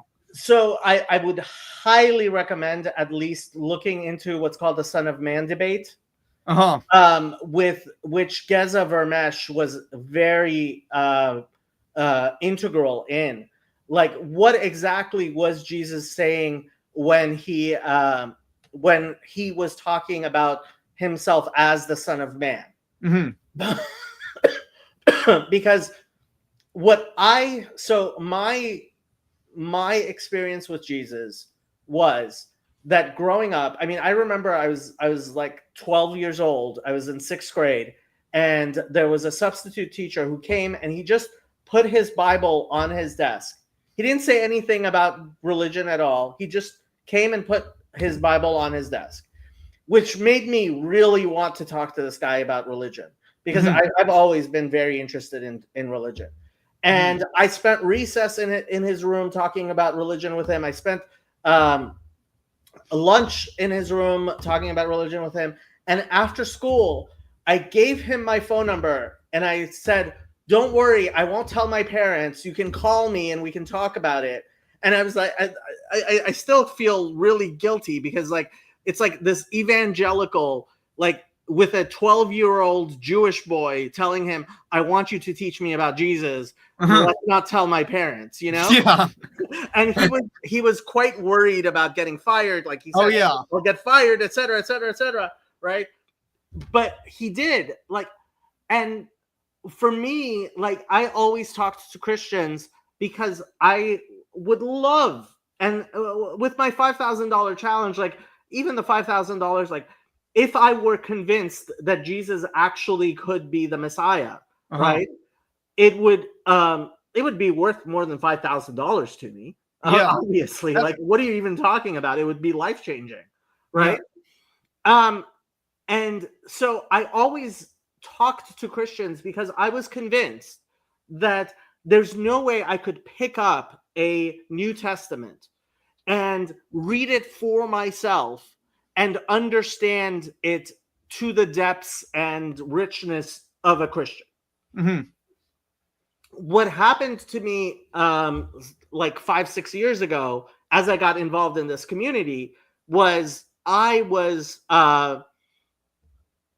had a lot of atheists and Christians who started asking me about the details of the things that Jesus would be talking about. For example, including the things like phylacteries and tzitzit and haftarah, like all of these things which Christians really have no, like, Judaism is a great mystery to a lot of Christians. It really is, right?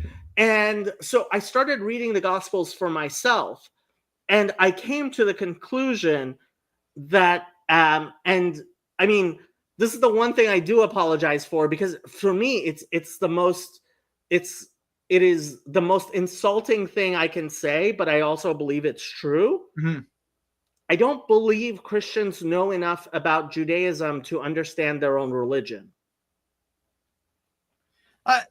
I'd say, I think the way a Protestant might approach it, I would very much agree, versus I think for a Catholic, right, our context for understanding Scripture, at least in a theological sense, is the Catholic Church. But we can also then further gain a deeper understanding through studying things in the original historical context, which I very much agree then, right? Studies on Second Temple Judaism, I think, have really helped enrich the faith and enriched our understanding of the Scriptures. But I think in such a way that, for me, when I read, for example, St. Thomas Aquinas, right, or I read other medieval theologians, I get a lot out of them. I don't necessarily always agree with every little detail of how they might read a verse, because I might say, all right, maybe we have some better understanding now of some of these details. But to me, I've never encountered something where I fundamentally understand the faith differently from learning about the Jewish background of something. I mean, to me, it sounds like, so I'll talk about, for example, the Lord's Prayer, right? Our Father who art in heaven, hallowed be thy name, right? So when I first read that, what hit me very clearly, right, is I've studied enough Talmud to know that there are many cases in which people ask rabbis, how do we pray? Meaning, what is the liturgy of the Amidah, the standing 18 blessing prayer, which is the heart of Jewish prayer, right? And various rabbis give various opinions, and they will say things like Avot Shamayim Kedushat Hashem, which would translate to Father or Fathers, heaven, and the sanctity of the name, right? And so and this is in the Catholic Catechism, early Christians used to say the the Our Father, the Lord's Prayer 3 times a day, in the same way that that Jews say the Amidah 3 times a day, right? It seems very clear to me that the original teaching of Jesus must have been Jesus's version, right? Of these are the orders of the blessings of the Amidah, and I'm guessing he had 18 Shmonesre, right? The 18 like we have them, right? Although may have been different order, whatever it was. And what ended up happening is Christians ended up reading a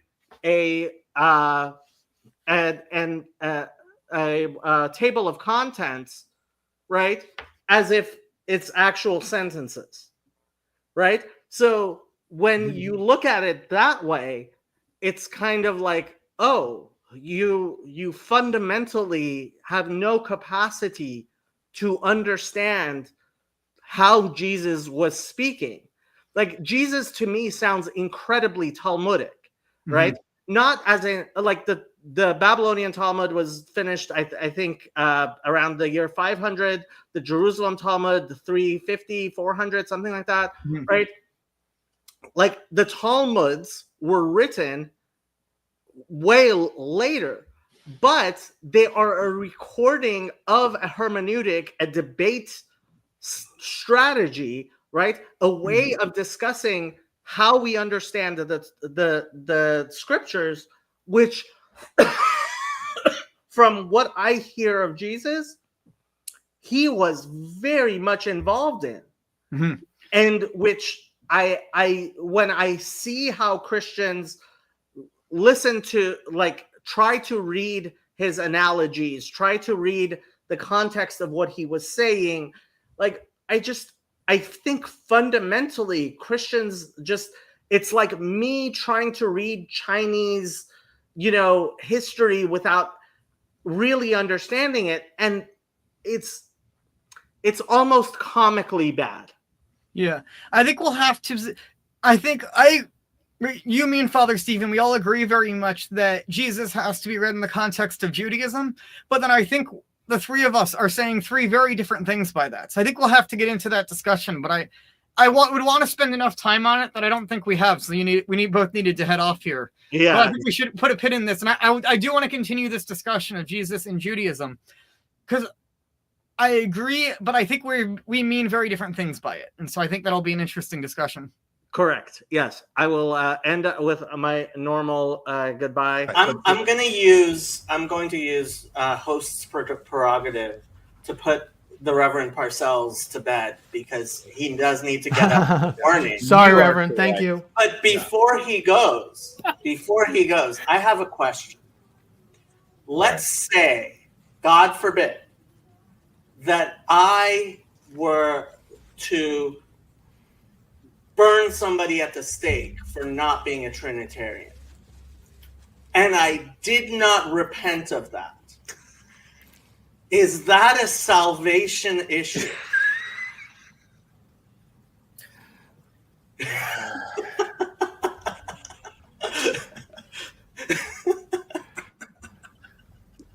Sometimes Jacob takes that devil's advocate thing too far. There's a proverb that says something like, "Don't answer a fool according to his folly." But there's a proverb that says, "Answer a fool according to his folly." There is. Exactly right. I'm going to leave it to you guys to determine, which of those was applicable in this situation as I go. So, but anyhow, good. Thank you, Reverend. Good to Thank chat you. with you all. Thank you. Good night. The